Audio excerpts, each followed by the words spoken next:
There we go. I was overcomplicating things. Also, why is that not working? Hello? Would you like to exist? No? You don't feel like it? Cool.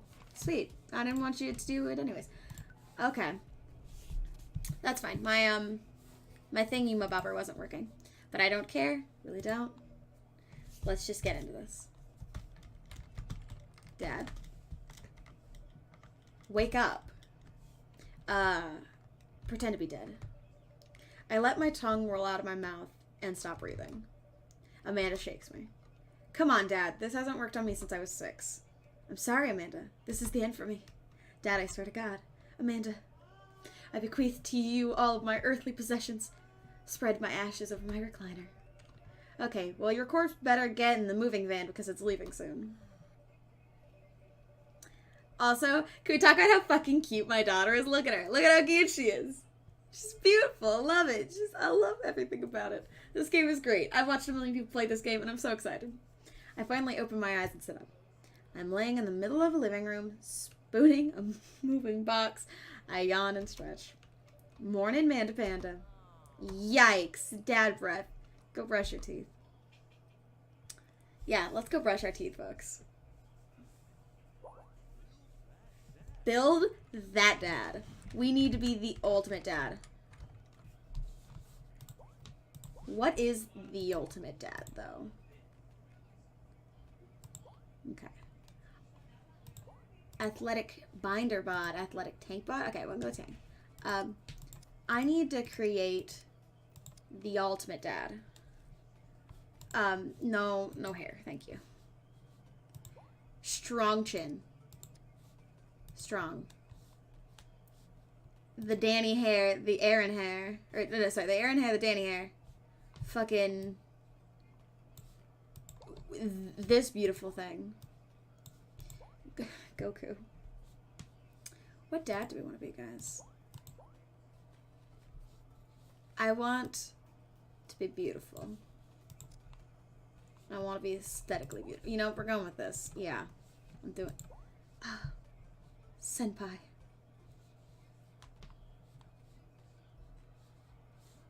Why do all the eyes look like they all look so pissed off or like really sad? This is just me all the time. Like, Do I want to be Snake? Could be just a snake. I think I want to be Senpai. I want to look at Senpai. Yep, I'm Senpai. There we go. Yeah. Oh, this is just me. This is me at this point. You know what? Screw it. We're gonna make me as a dad. We're gonna make me if I was a dad. So that is literally my hair. I've had this color hair before, but I think if we're going right now me, it'd have to be brown. Brown is so boring. I've had my hair every color of the fucking rainbow. No, we'll go with like the brown because we're making me. And I definitely don't have that striking of a chin, but that's as close as we're getting to my face. And this is me. My eyes are green. I do have a relatively tiny nose. I've got super arched brows that are hella dark too. I'm going with these ones. I don't have facial hair. I would love a mustache though. I think I'd look so cool with a mustache. If I was a guy though, because right now, you know, it'd look a little funny on me. I do have glasses. I've got black glasses that look like that. So we'll, put them on.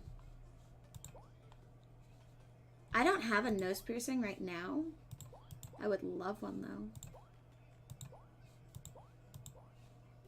These are in a weird spot. I do have my ears pierced, though. And I have a pretty rad sense of style. Also, I just love this. And I feel like if I was a guy, I'd be this guy, like the really nice suit, but really goofy shirt or really goofy tie underneath.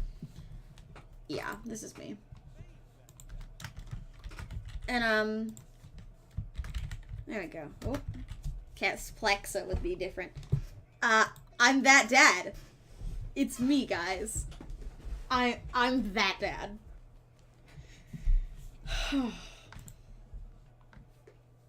Got all the constant tongue sticking out is pretty accurate. I got most of it done, I think.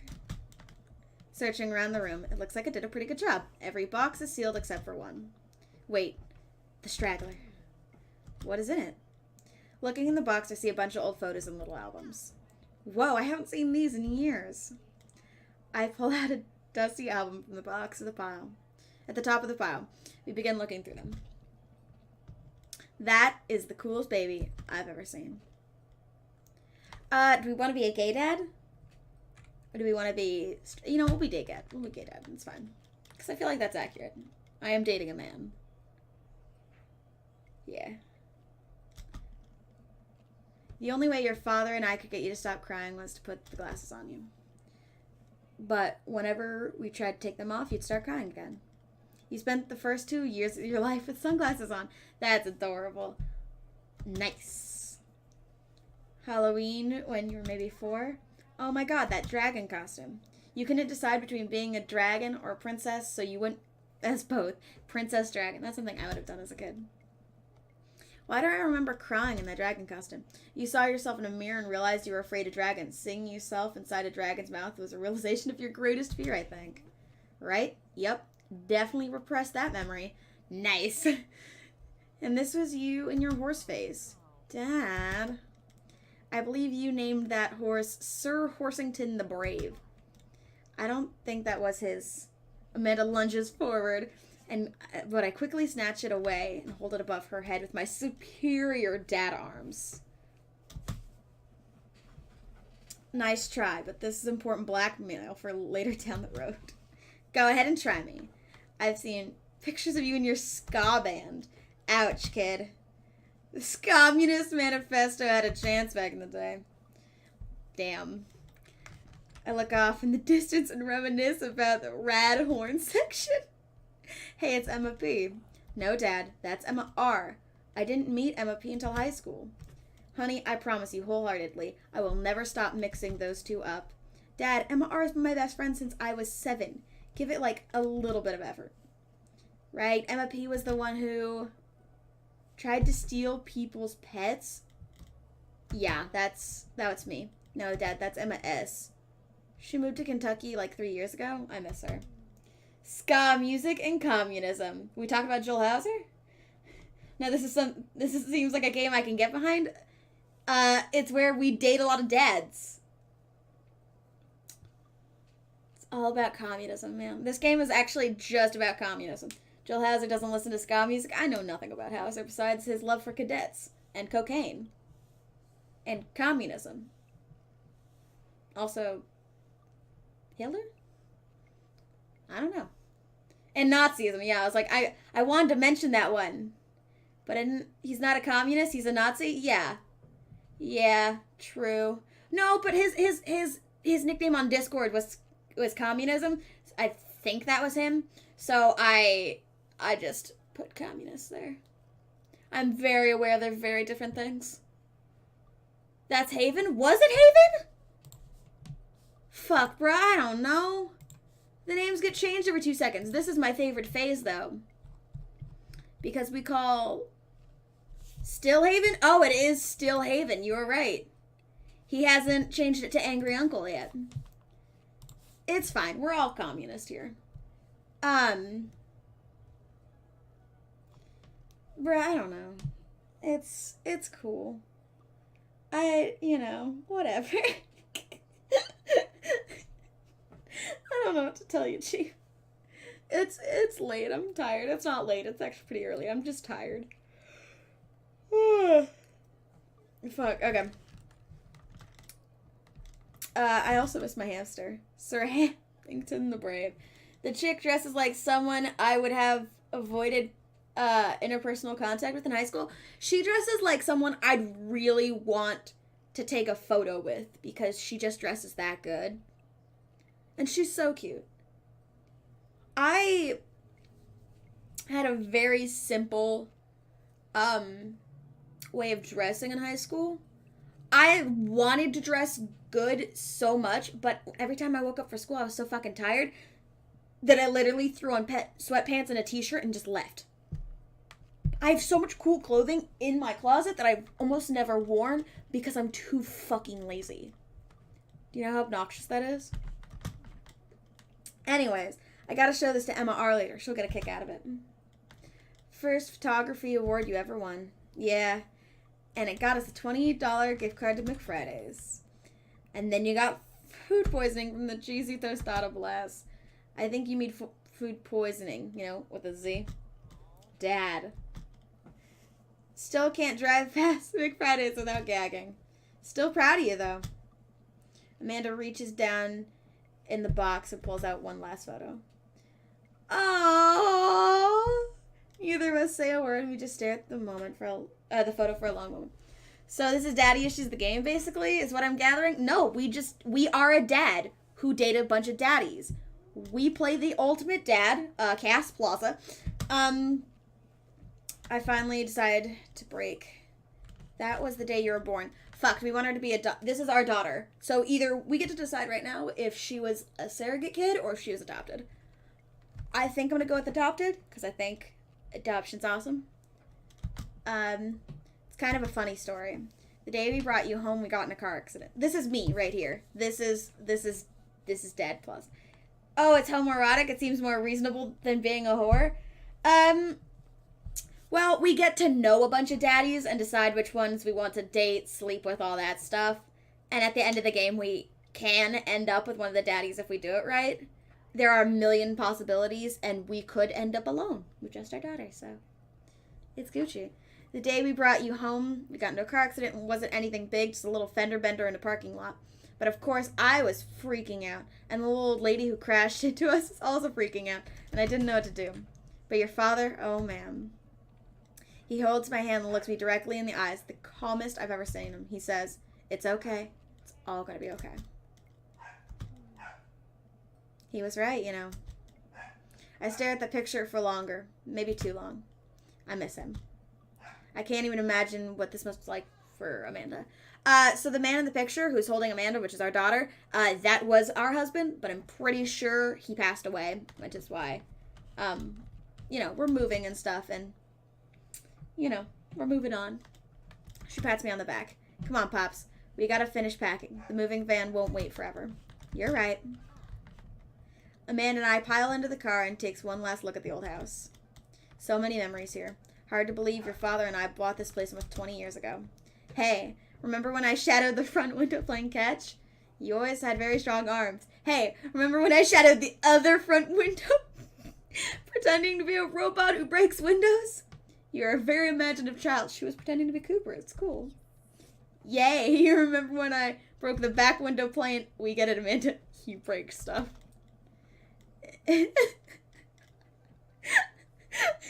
Same, honey, same. I break everything, too. There'll be plenty more stuff for me to break in the new place. Memories to make, stuff to break. You ready? We sit in silence for a moment. I watch my daughter grow up in this house. It will forever hold a place in my heart, but it still stings a little to leave it behind. I'm ready. The moving begins to pull away, and I get the car into position to follow it. I watch our old house, disappear in the rearview window. So what? So sell me on our cool new pad. I clear my throat and the best cheesy answers. All right, nestled in beautiful scenic downtown Maple Bay, our new house features a washer and dryer, 2-car garage, multiple places to sleep. I figure the other two are a given. Let's go with wash and dry. Honey, have you ever had dirty clothes? For most of my life, yes. Well, worry about that no longer, as our new place features machinery that will not only clean your clothes, but dry them directly after. An upper-class luxury, I fear. The concept of clean clothes is no longer in the hands of fat cats upstairs, sweetie. Anyways, it's also smaller than our last house. Cozier, one might argue. Good spin. I think it's great. Won't we be closer to a lot of cool stuff that we can walk to, so I don't have to wait gas? And I mean, trying to park downtown is, Amanda, you're going to have to learn to parallel park at some point, right? Not going to happen, Pops. That's me. Me too. I think someone needs to do a 3-point turn on their attitude. I don't know how to do that either. Fuck, she's me. Have you met the neighbors yet? Not yet. But the neighborhood seems pretty quiet. So you won't have to chase any rowdy teens off the lawn? You are the very teen you mock when you say that, honey. I'm in my last year of high school. I'm practically dust. Oof. Yeah, you're a real don't you dare. Senior. Dad Plaza is definitely a communist and he's anti-bourgeoisie. You're so right, Rant. You're 100% right. Dad, I know where this is going. Citizen. I'm just gonna ignore that. But I won't forget it. Oh, started his fucking motorcycle. It's fine, I'm moving on. So what's item number 1 on the new house agenda? First, we'll need to forge a path through the solid wall of boxes that's blocking the living room. I'll have to install the washer and dryer. We need to go grocery shopping. Pops, cool your jets. You have to promise that we're going to take a break and explore the neighborhood. Okay, you're right. We'll get some work done and check the area out. We pull up to the new house and step outside. The lawn is freshly mowed, and the for sale sign is still in the yard. Hi-ya! And with a swift kick from Amanda, the for sale sign is no more. She's literally me. Because I did the same fucking thing when we bought this house. Nice form, Sweet Pea. I got a problem with authority! Yep, she's me. I'm so proud. Man, all that karate chopping tuckered me out. I could really go for a sandwich. An ice cream sandwich? Fuck. Oh, this game is so good. Oh, I don't even... Also, can we talk about that amazing panda pen she has on her sweater?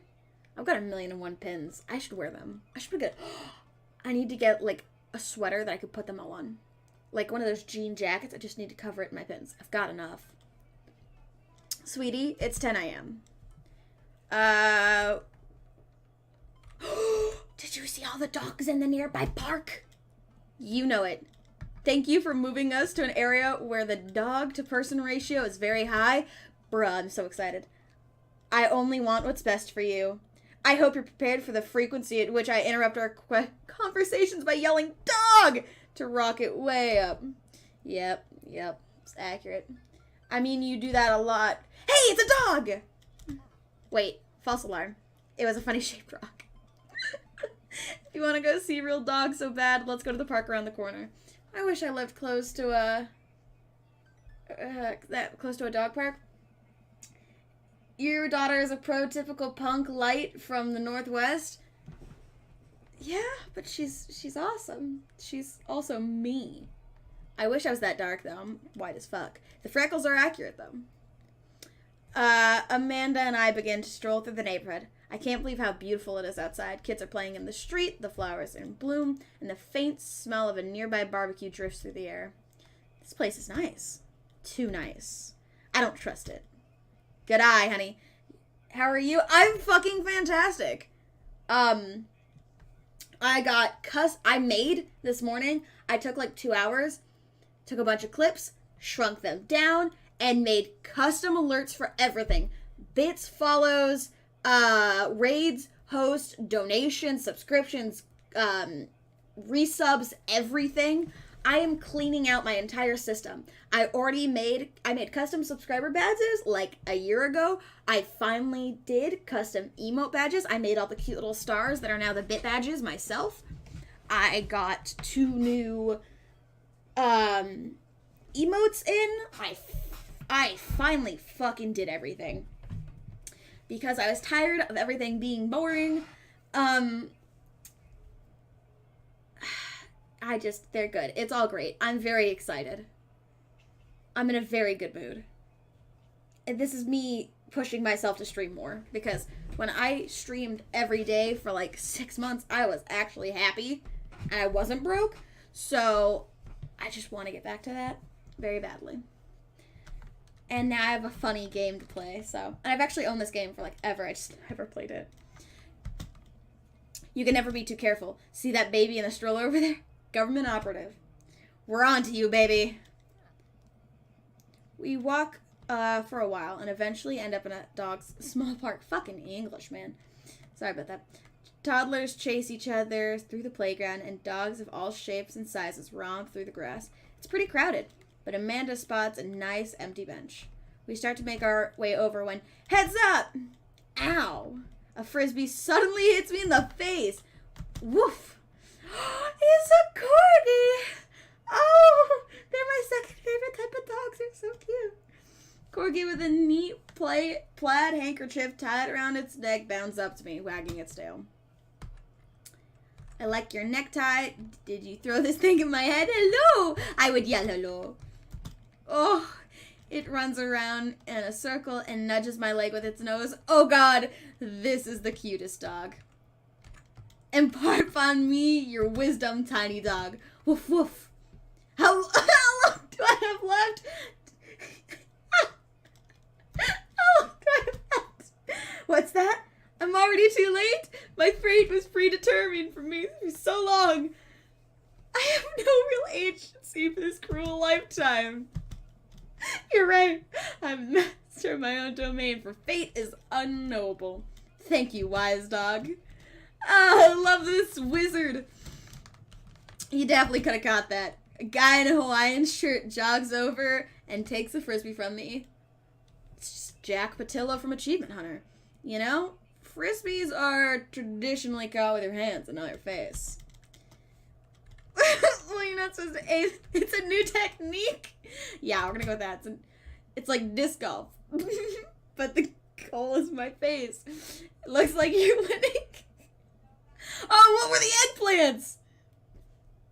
It's hot. Oh my God. This is the best. I'm just messing with you. I'm Brian, by the way. I'm gonna call him Brain for the rest of this game, by the way. I'm Cass, and this is my daughter, Amanda. I look over at Amanda and find her sitting on the ground, rubbing the dog's tummy. Hi. Your dog's cool. Oh, old Maxwell sure loves the attention. It's great to see another father and daughter out here on a sunny day. Where's yours? Brian gestures over to a grassy knoll where a young girl sits on a checkerboard blanket. She's reading a book bigger than her head. She puts it down and heads over to us. This is Daisy. Ah, she's... I regret putting this in multi-stream. I mean, you don't have to. It's cool. Whatever. That's how it is.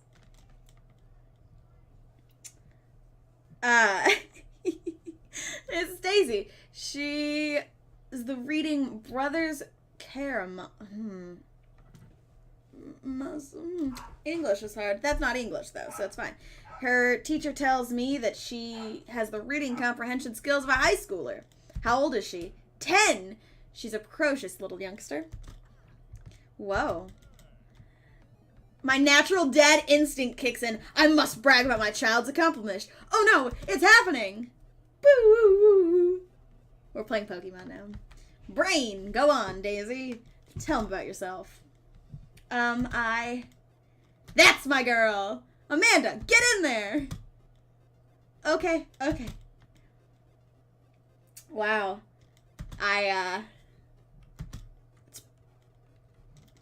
Amanda here just recently won a local photography award. Wow, congratulations. You lose 10 HP. Daisy actually won a statewide poetry contest. You lose 15 HP. Okay. Last week, unprompted, Amanda helped an old woman with grocery bags. Extra powerful! Brain loses 20 HP. Daisy just started her weekly chess club at her elementary school computer lab. She's president too, of course. Dang. My high school doesn't even have a chess club or a computer lab. You lose 10 HP. Okay, let's brag. Amanda's in all honors class this semester. Oh, really? I'm actually talking about Daisy's teachers and having her skip up a grade. Even Amanda... Oh, no! At that one. Shit. I don't want to switch daughters. Child art, spelling bee photo. Yeah. Fumbling through your phone's browser, you managed to pull up a photo of Amanda winning her 10th grade spelling bee. Wow, congratulations. Daisy is prepped for her annual spelling bee right now. Hopefully this will be her 3rd in a row. Yikes! Daisy sold enough candy bars to... Fuck. We're talking about it our next weekend. How could this even be possible? Amanda could barely get one of those sticky-handed things. Oh no! I don't want to lose! I'm the best daughter. I want to win. You pull up a wrinkled copy of Amanda's last grade card out of your pocket. Dad. Awesome grades. Brian loses 25 HP. You really carry that around everywhere? Ouch! It's kind of weird. You lose 5 HP. Yeah, we lost. Ah! I mentioned Daisy said her first word at 10 months. Amanda's was potty, still cute. Maybe this isn't the time to bring it up. Yep. Dang, he's really got us beat. Boy, this has been great meeting you two. Ugh, did he have to add insult to injury by being such a gracious winner? Ah, man, I don't know. So I take it you guys are new to the neighborhood. We just moved in. Do you live around here? Yeah, we live in that cul-de-sac down next to the coffee shop. What a coincidence. That's where we live too. Small world. Yeah, Daisy and I live in a little ranch-style house in the corner. It's not a small world. We came to a park next to our house. It isn't that uncommon to see more people who live in the area. Typical punk chick, underachieving, and fighting for tyrannical power structure. No, she isn't underachieving. She's great. She's overachieving. I was nowhere near as good of a kid she is. I did terrible in school. I mean, I had shit under the curtains that, like, behind the curtains that were kind of cool, but, like, I never did anything, like, overachieving during school. She's much, much better than I was, which is why I'm proud of her. Will you be my daddy? It is my dream. Yeah, of course. I'm everybody's daddy. I am a daddy in my server, so I'm the ultimate dad. I made myself in this game. You'll see him in a moment. I know that house. It's just like ours, but slightly bigger and better landscaped. Does this guy have to outdo me at everything? Look it. It's me in guy form. Do you love it, Jared? It's beautiful. What a lovely place. Well, I don't want to take up any more of your time. Really nice meeting you guys. You'll have to stop by at some point. Yeah, definitely. Bye. Give me that dog. If they leave the dog, I won't kill them.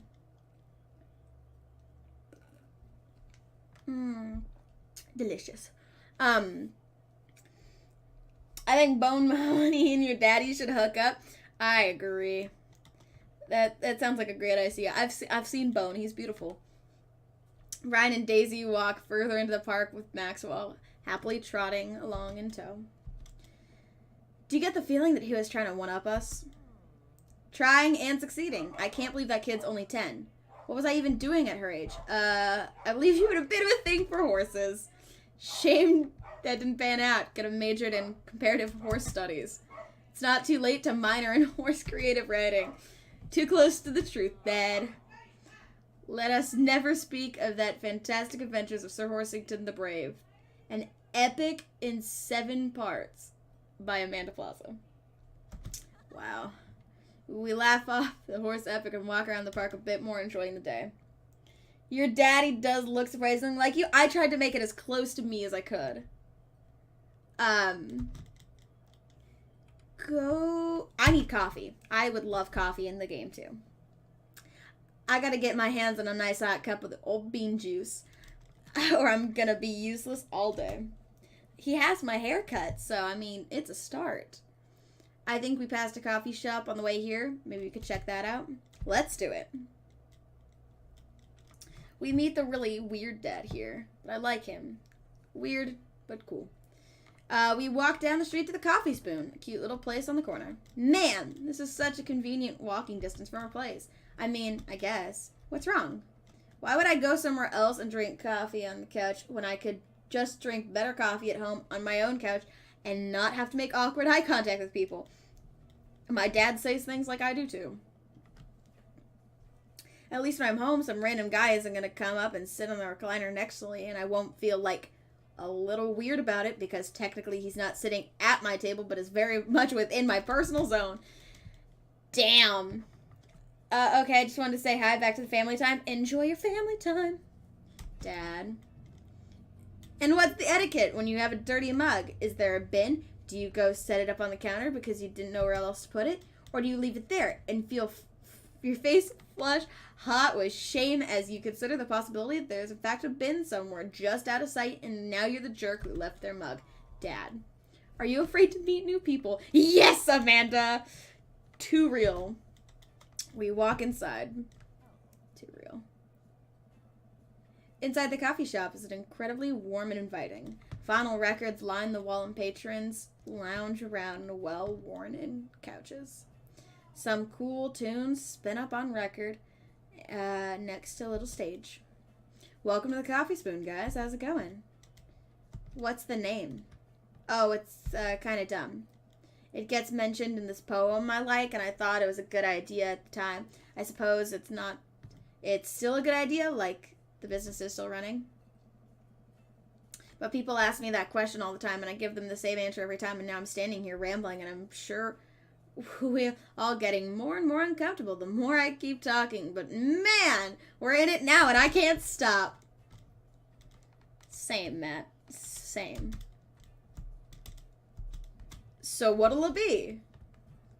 I scan the chalkboard menu and I am immediately overwhelmed. I'll have Godspeed You Black Coffee. Iced Tegan and Sarah. Oh, okay. I don't like tea, but that is a great fucking name because Tegan and Sarah are awesome. Godspeed You Black Coffee. A classic. I don't get it. It's a pun. Godspeed You Black Emperor is a really amazing and powerful, or influential, ooh, Jesus, progressive rock known for their sweeping soundscapes, and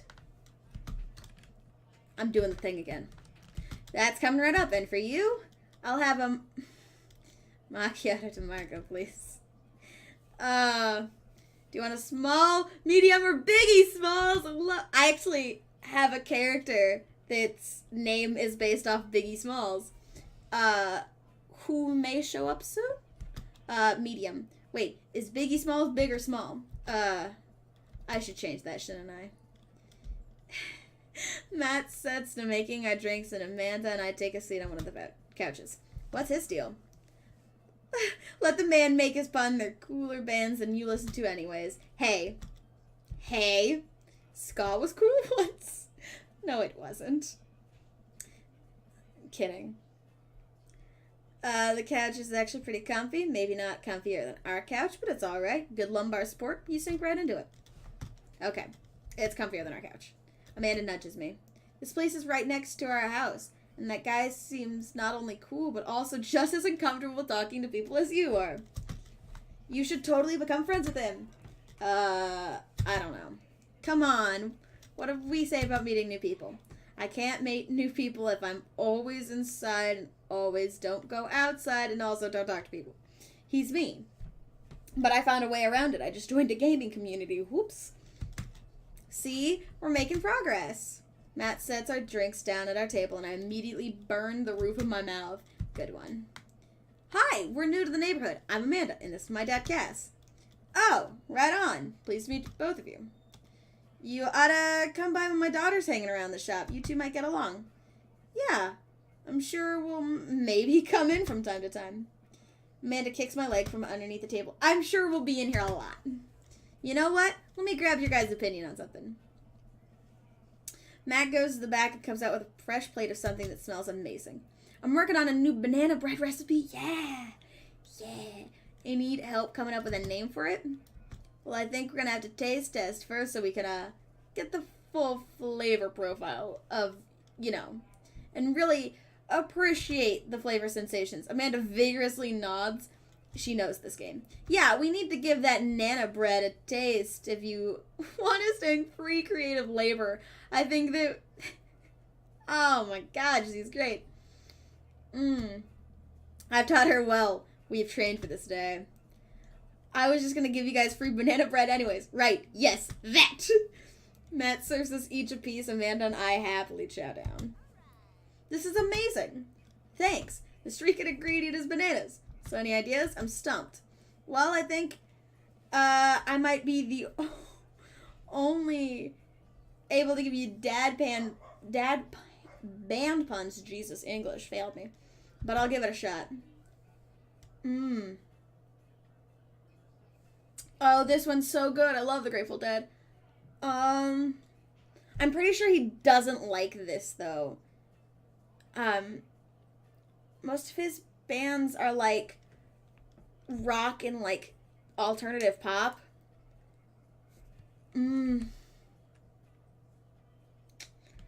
Okay, Grateful Banana Bread would be my favorite, but Right said Banana Bread or... Okay, I gotta go with the Kennedys. You know? Like the punk band? I thought you said you only knew dad band puns. I'm a hard dad. That actually has a nice ring to it. Really? Yeah, Banana Bread Kennedys. Strong decisions, that's art, baby. I love the Kennedys. I wanted to say baby because I thought it would sound cool, but once I realized that it doesn't come good coming out of my mouth, and maybe I should leave the saying baby to the professionals. Enjoy your coffee. Thanks, baby. See? It sounds good when you say it. Ooh, Jesus. Look at them eyes. Across the way, a man catches my eye. He sits by himself, brooding over a cup of coffee. Our eyes meet for just a moment. I hastily look away, hoping he didn't catch me staring. Who is that? We finish up our drinks and head out. Thanks for stopping in. Take care. Okay. Now we're full of caffeine. Where to? Howdy. Welcome. Should get back to unpacking. If we want to unpack, I would say I need a nap, but I feel like in order to get stuff to do, get stuff done, we need to unpack things. Got a lot on my plate right now. Do you know that moving is one of the biggest sources of stress for adults? Yeah, right behind the constant fear that you smell bad and everyone has been too polite to tell you. Fuck, that's true. Probably. Do I smell mad? Amanda gives me a whiff. You're fine, Pops. Let's go home. I get to work unpacking the various boxes around the living room. A couple hours pass and I get some good work done. The washer and dryer unit is both washing and drying, and we can actually walk through the living room without chipping on boxes. Cactus.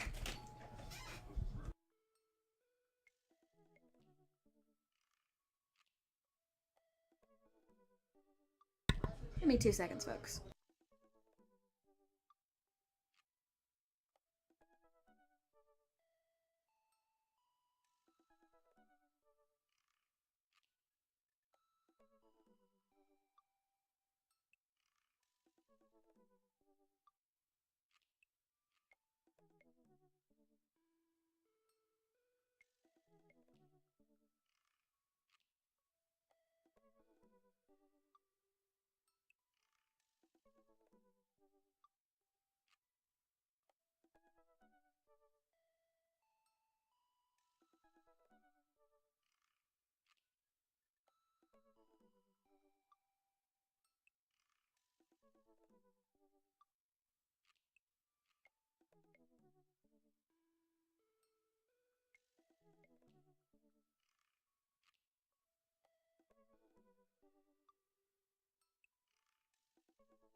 Sorry, folks. Family had company over, and they were leaving, so I wanted to say goodbye before they leave, and I don't see them for like 7,000 years. Okay. Ooh, did it move on without me? Whoopsie daisies. First visitor already. Walk over to the door and open it. Hello?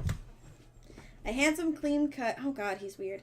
Clean-cut man stands at my door brandishing a plate of cookies. This is Jesus, Dad. I know him very well from Tumblr. I hate him.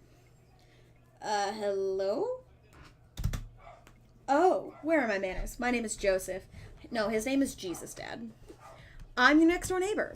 Oh, yes, hi. I'm Cass. That's what my name is. I saw the moving van out, and I thought I'd bring over some cookies. My daughter, Christy, wanted... Ugh, the demon children. Wanted me to let you know that she baked them herself. Joseph leans in and whispers, but between you and me, she just sprinkled in the chocolate chips. We both share a laugh. Kids, right? Wow, cookies, huh? So nice to meet you. Joseph hands her the plate of cookies with a smile. Well, thanks for the cookies. And Amanda disappears with the cookies. Something I would do. Amanda comes in. She's gone. That's my daughter. Her name is Amanda. She's a charmer. Daughters are tough. Sons are also tough. Children in general are just tough. I hear that. I mean, there'd have to be something wrong with you to try to raise more than 2. I have 4 kids. What have you done? Oh, I meant...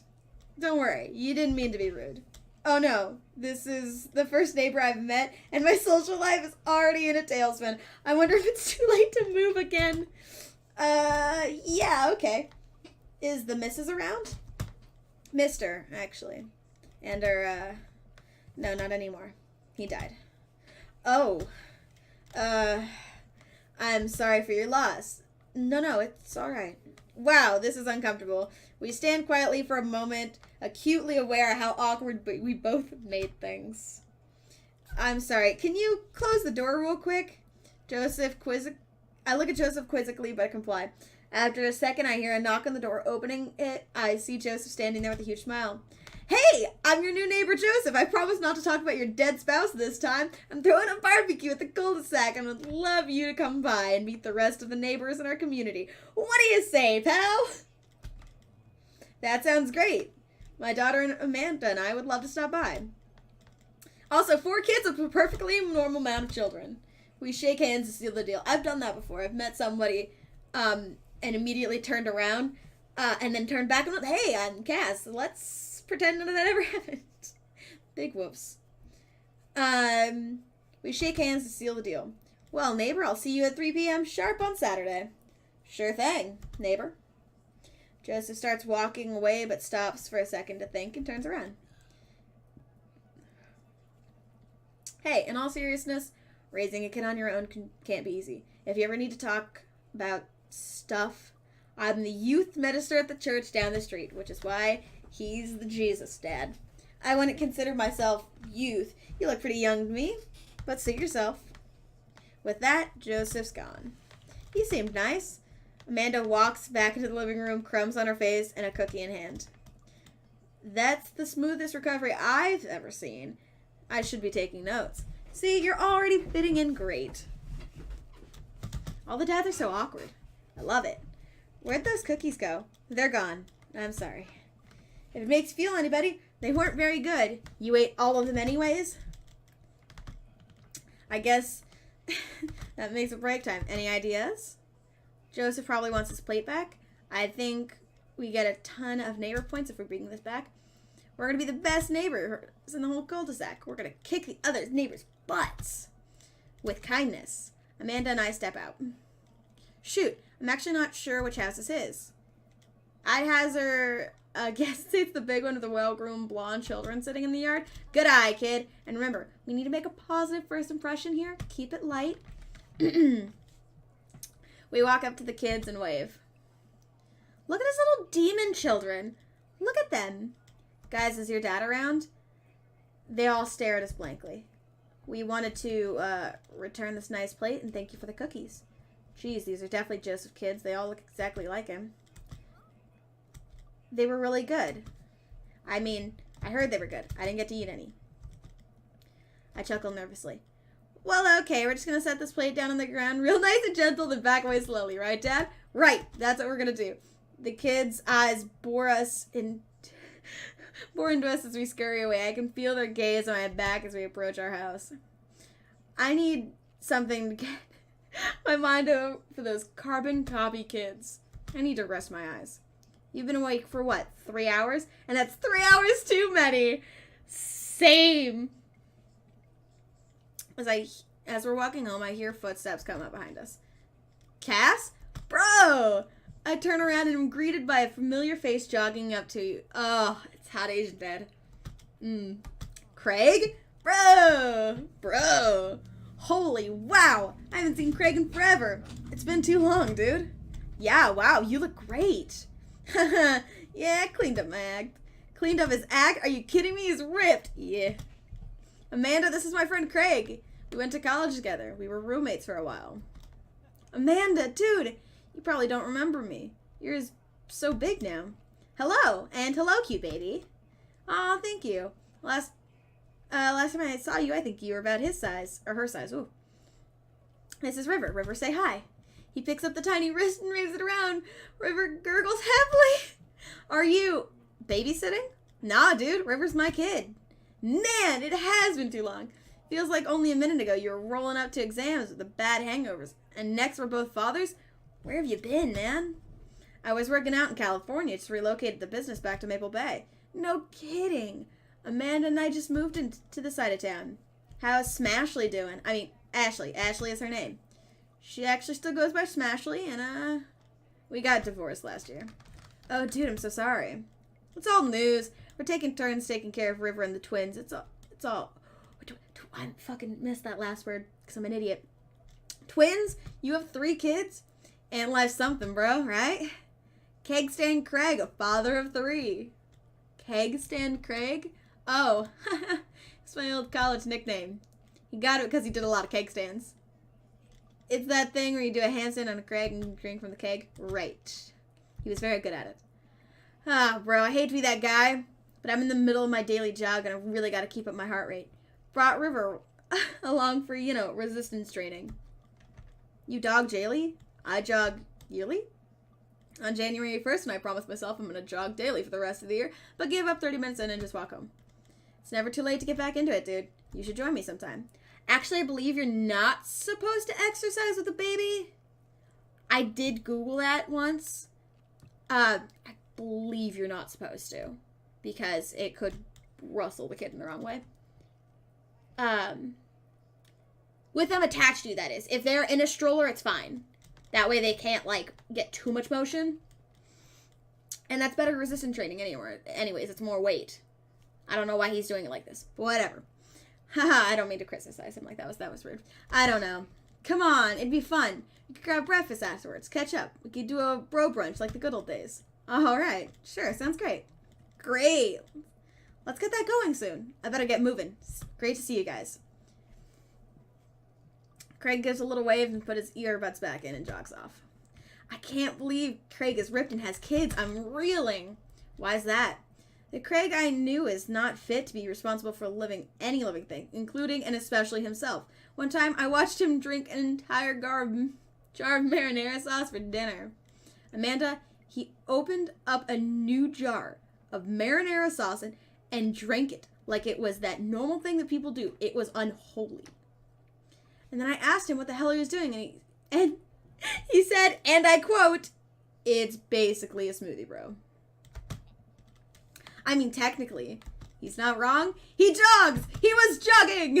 He's like a totally different person. Anyway, we better get home. I'll have plenty of time to reflect on how old I feel later. Damn.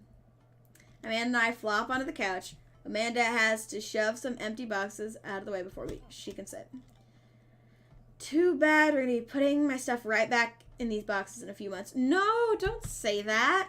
Aw, Dad, it's going to be okay. I'll be fine. I know.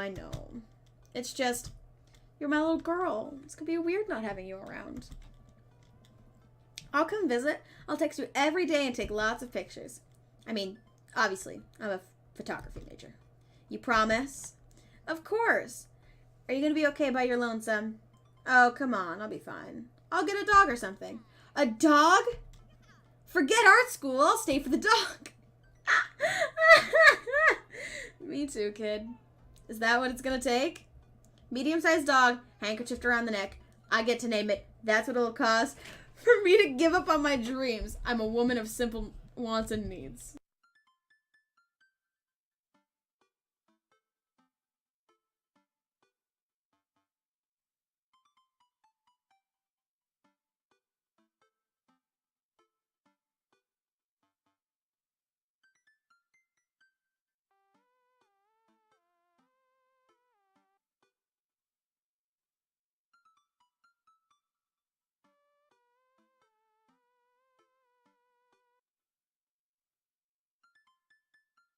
Sorry, they were asking what I wanted to eat.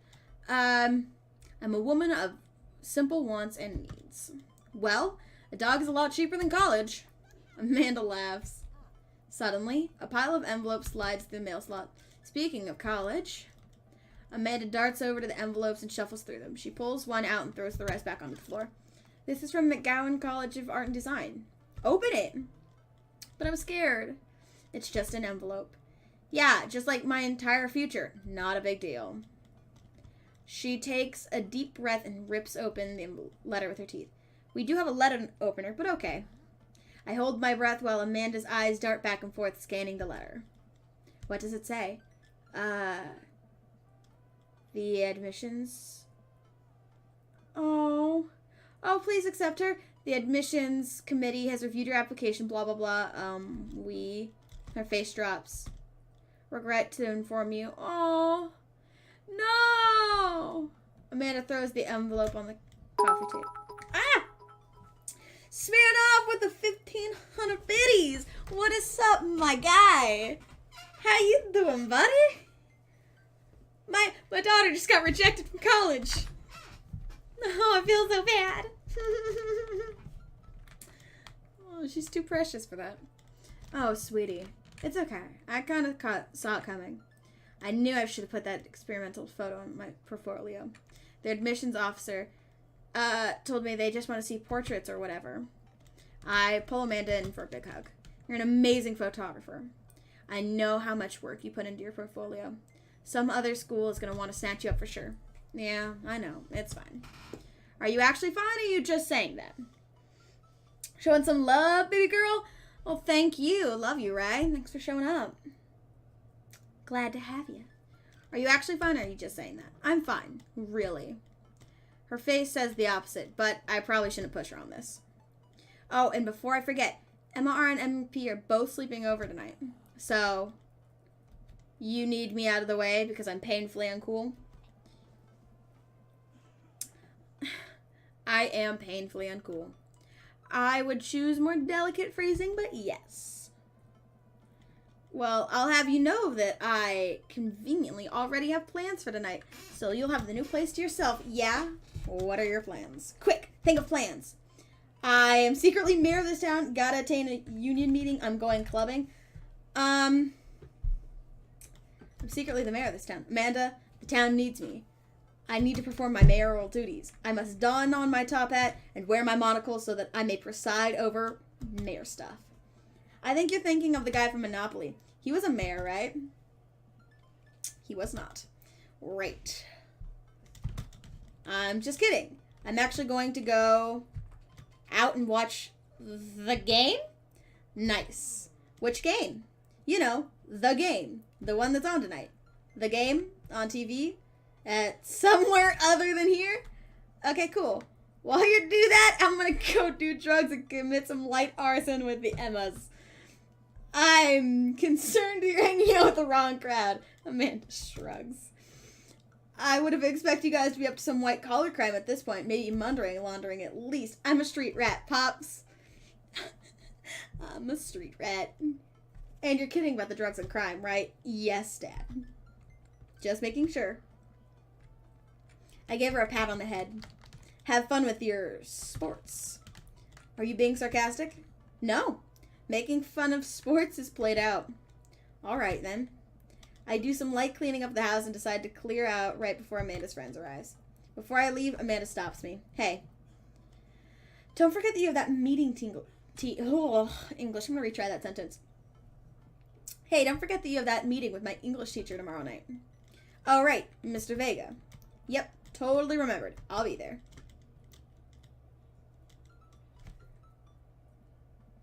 That thing just said it's alright if you don't come in first. Just make sure you have health insurance. I'm concerned. Wow, I guess I really didn't think this plan through. I'm not entirely sure where the closest bar is, and Amanda still hasn't shown up and shown me how to use the GPS on my phone. So I'm just going to pick a direction and walk in it. Let's go this way. Cool. We're marching in the direction of the game. Any game, really. In the distance, could it be? A big burned out neon sign hangs above the dive bar. Jim and Kim's. Huh, alright, I'll do. The bar is small and dimly lit. The crack of pool balls sounds back as patrons laugh and joke. A string of multicolored Christmas lights hover over the bartender. I can't tell if he's Jim or Kim. I pull up at the seat next to the bar. What'll it be? 1 beer, please. Sure thing, boss. I wish I could choose not to drink because I am super against drinking. So I would like to be able to just be like, yo, can I get a soda pop? Can I get a Jack and Coke? But actually not the Jack, just the Coke. That would be what exactly I would say. So, and I feel like that'd fit in this game just fine. The bartender slides me an ice cold beer. I take a sip and damn. Well, damn. I mean, you've known this, Ray. We've been friends long enough. I take a sip and enjoy the refreshing taste. Say, are you Jim or Kim? I'm Neil. Oh, I awkwardly turn my attention to the game, which is playing on one of the TVs on the wall.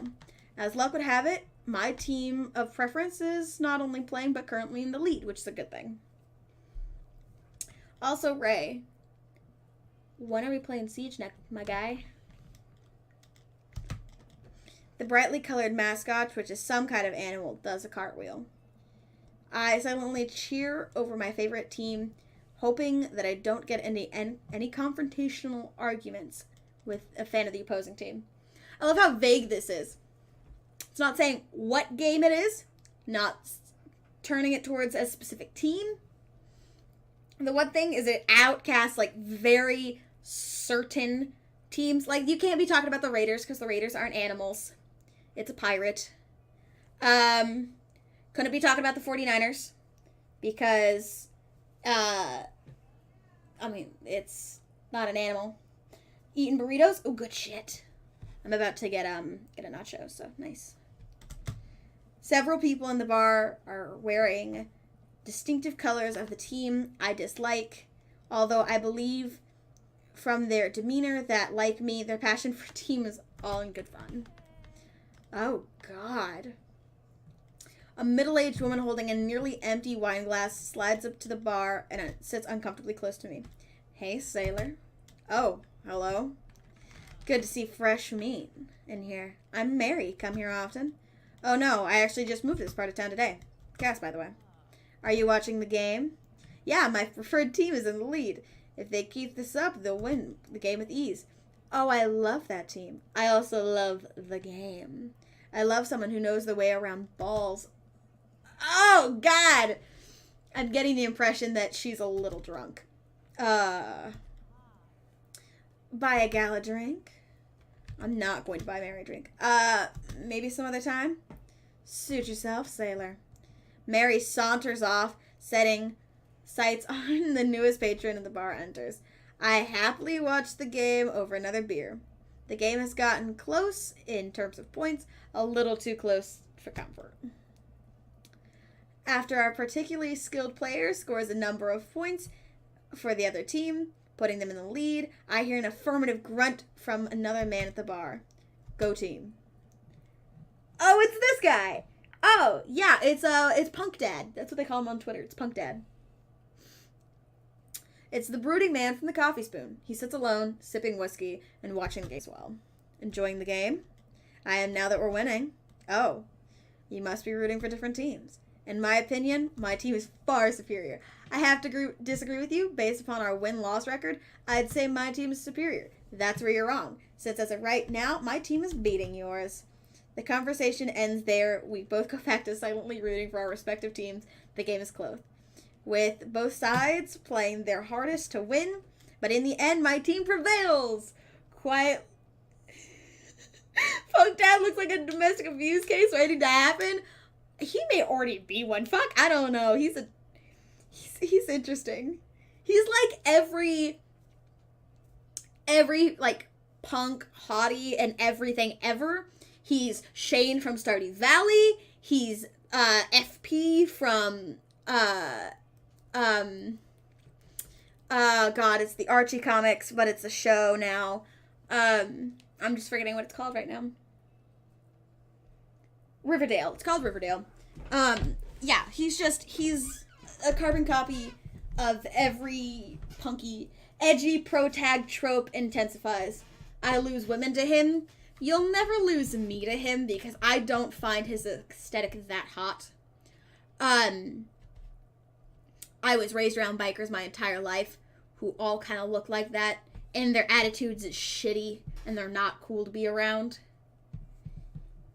Like, I feel like they are just one-night stand material, and then you're done, you know? But I'm also not a one-night stand. Oh, I can't even say it, so, yeah, you understand. I feel like he doesn't have any fun stories, just, like, really bad stories that must have been painful. I raise a respectful glass in the man drinking whiskey. He raises his in response. An unspoken truce is formed based on a mutual love for the game. He motions the bartender who pours 2 glasses of whiskey. The man slides one over to me. My name is Robert. Thanks, I'm Cass. You must be new here. Mary already hit on you? Yeah. Robert chuckles.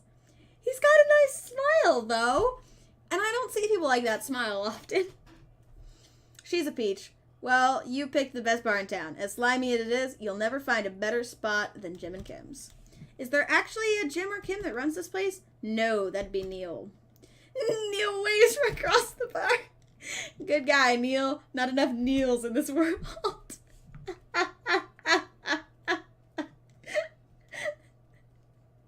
Such a weird statement. I really like it. Okay. You a whiskey fella or beer fella? Beer, but I'll drink most things. You like shots? Ooh, I want this dad to like me, but I really don't like alcohol. But if I was okay, so his daughter's 17 or 18, 20 years ago. Dad's got to be like 40-ish. My dad's 38 to 40-ish. If you were like a 40-year-old really cool dude, I feel like 40, you've outlived shots. I feel like if you're still doing shots in your 40s, I really don't want him to hate me though. No, I gotta stick with my guns. I may want him to like me, but not enough. Yeah, see, he really hated that. Ooh, well, that's gonna be a problem. Robert nods to Neil, who serves up 2 shots of whiskey. He hands me one. Here's to your health. We take the shots. The whiskey burns going straight down. I try my hardest to look tough. Wait, I think this is what making friends is. Okay, Cass. This guy's out of my friend league, but I need to play my cards right or we'll be pals in no time. Compliment his hand tattoo. Yeah, I like your tattoo. What does it mean? Oh, no! He didn't fucking like that either. I love when people ask about my tattoo. It makes me so happy. It's a reminder. I wait for him to elaborate, but it seems like he's done talking. Man, this guy is mysterious and cool. Way cooler than I am, at least. Robert signals. No more drinking. Stop it. I want to stop drinking. What are you doing here tonight? My daughter kicked me out of the house. Not like forever. She's just having a sleepover with her friends. Family type, huh? Single dad. He gets up. Be right back. Gotta powder my nose. Never seen Robert this talkative. He must like you? I don't get that feeling, Neil. I guess so. I gotta admit that Robert has a gruff charm to him. If a guy like that thinks I'm cool, then I must really be. Robert comes back from the bathroom and grabs his leather jacket. I'm gonna go home. You heading my way? Oh, no. No. Robert and I leave the bar and find ourselves walking in the same direction. I live in the cul-de-sac down the way. Does everybody live there? Probably. Everybody will meet in the game at least. Me too. We just finished unpacking today. Great place to be. Good neighbors. Well, some of them. Who's that? We get to Robert's house, which is a few houses away from mine. We stop and he turns to me. I don't kiss and tell, Cass. So we doing this or what? What? You know, do you want to come inside or not? A wave of realization rushes over me. I blush.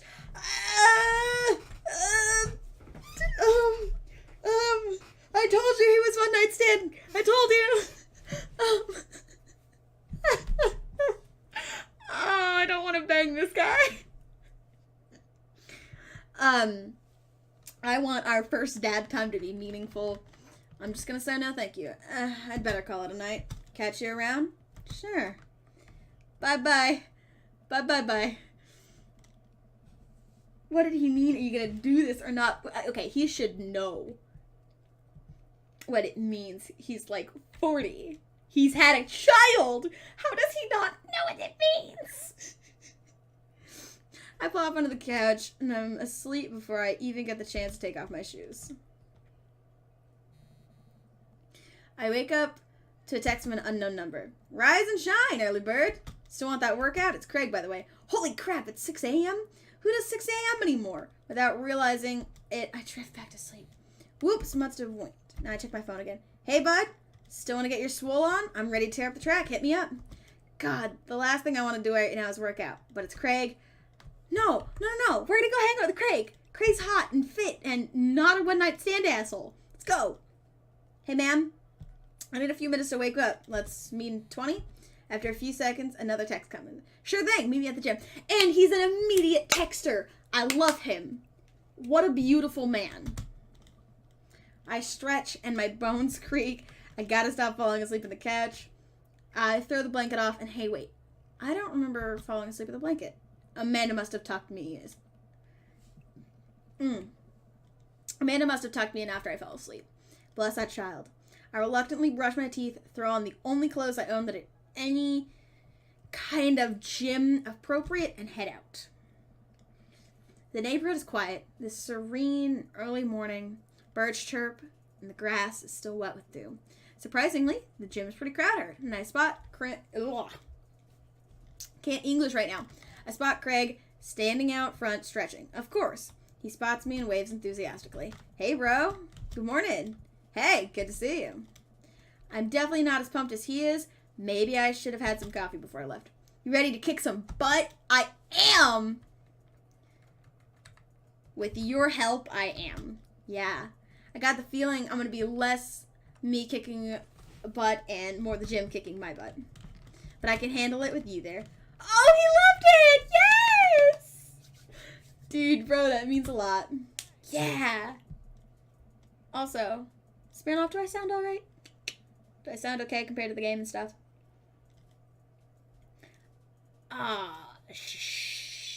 Sup? What's up, guys? Welcome. We are the ultimate daddy. We are doing dad things. Like hitting on dads and telling other dads they cannot bone us. It's great.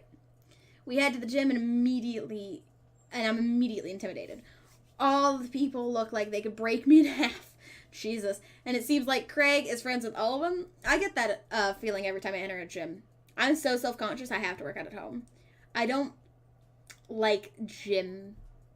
I'm fine with like jogging outside of the house, but I feel weird at gyms. He high-fives and finger guns all the cool jocks around the room. They look like they would steal my lunch money to spend it on protein shakes. Come on, bud, let's warm up. We head over to the treadmills and start walking. Okay, I can walk. Walking is good. This is a decent place to be walking. So I know we are on treadmills. Yes. And those over there are ellipticals. Very good. What is all this other stuff? Craig laughs.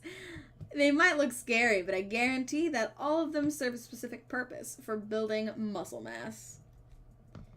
I watch as a dude in a muscular tee flexes a muscle I didn't even know existed on a machine I think was there to process grain to flour. What is that? What is that guy doing to himself? That is a good question, bro. What do you think he's doing? Training to crush people's skulls with thighs using a medieval torture device, praying to some sort of pain god. I actually make the joke that I could crush people's skulls with my thighs all the time. He's trying to make his thighs so strong that he could crush people's skulls with them. Yeah, it's pretty much the only reason I work out. Look at all the eggplants again. He wants to fuck. Oh no, Craig is turning out the speed. I better do the same. How long have you been doing the buff thing? A couple of years. And what do you do when you're not dadding or working or buffing? I coach my twins' softball teams. That still counts as dadding and buffing. I keep busy. What do you do? I love learning. I try to live my life as close as Jamantha Buffett song as I can possibly do. I check out my hot dad bod. I am a huge fan of learning, and I'm a huge nerd, so I'm going to go with I love learning. I try to educate myself about the world around me. I'm like a sponge for knowledge, soaking up all that intellectual content, you know? History, the paranormal, wildness, wilderness survival, aliens. Most of those things. So you watch the History Channel too, huh? Yes. More eggplants! Yeah, I'm doing it right. We're jogging now. Oh god, we're jogging now. I look over to Craig, who hasn't even broken a sweat. How is he doing this so effortlessly? I'm dying. I can feel my life force draining through every orifice of my body. Hey, remember when my fish died in college? Huff. No. I don't like this story. Oh god, is he really bumping up the speed again? I guess I better do it too. That is a terrible idea. Go at your own pace. Never try to keep up with somebody who is more fit than you are. It will kill you. Oh, this is fast. This is very fast. And we were at the party and you vowed to make me feel better. You tell me to create a distraction. So of course I do a sick keg stand and get everyone cheering. And then I try to steal a fish from the fish tank at the party with my bare hands like an idiot.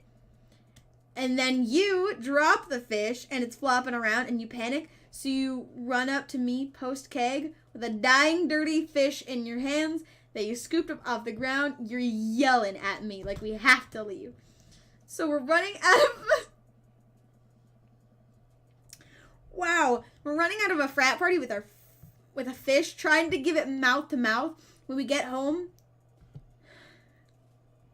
flopping into a bowl of water, but the prognosis was grim. And the next day, he's alive and well. They never did catch the great fish thieves of Grand Ridge University. And they never will. I shoot off the end of the treadmill and crash into a wall. Jesus, that hurt. Dude, bro, are you okay? Craig offers me a hand and looks me over for injuries. I'm fantastic. I managed. Oh, whoopsie daisies. Don't push yourself like that. Always know your limits. Exactly. Exactly, Craig. You're so smart, you gorgeous man, you. Well, I think I might call our gym adventure here. You sure? Yeah. Alright, well, here. I bought this for you. He hands me a shaker bottle full of thick green liquid. I stared at with what must be apparent distaste. It's a protein shake, bro. Oh, thank you. He wants me to drink it. Oh boy. Here it goes.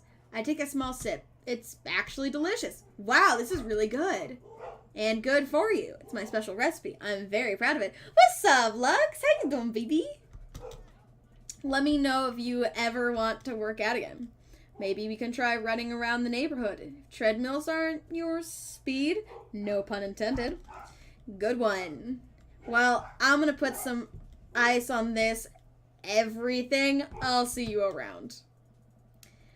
I leave the gym feeling ashamed. Craig used to order a delivery from that pizza place across the street from the dorm. Now you can run circles around me, literally. Man, I gotta work on this dad bod.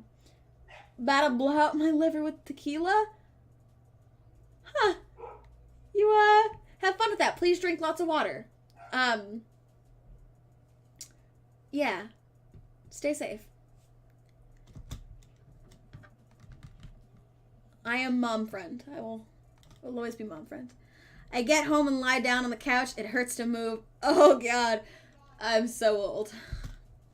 It's accurate. Water? I don't know her. Yes, you better know her. Hold on. I'll be right back, guys. Give me 2 seconds.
I'm also Dream Daddy. Sorry, I'm here. My food got here.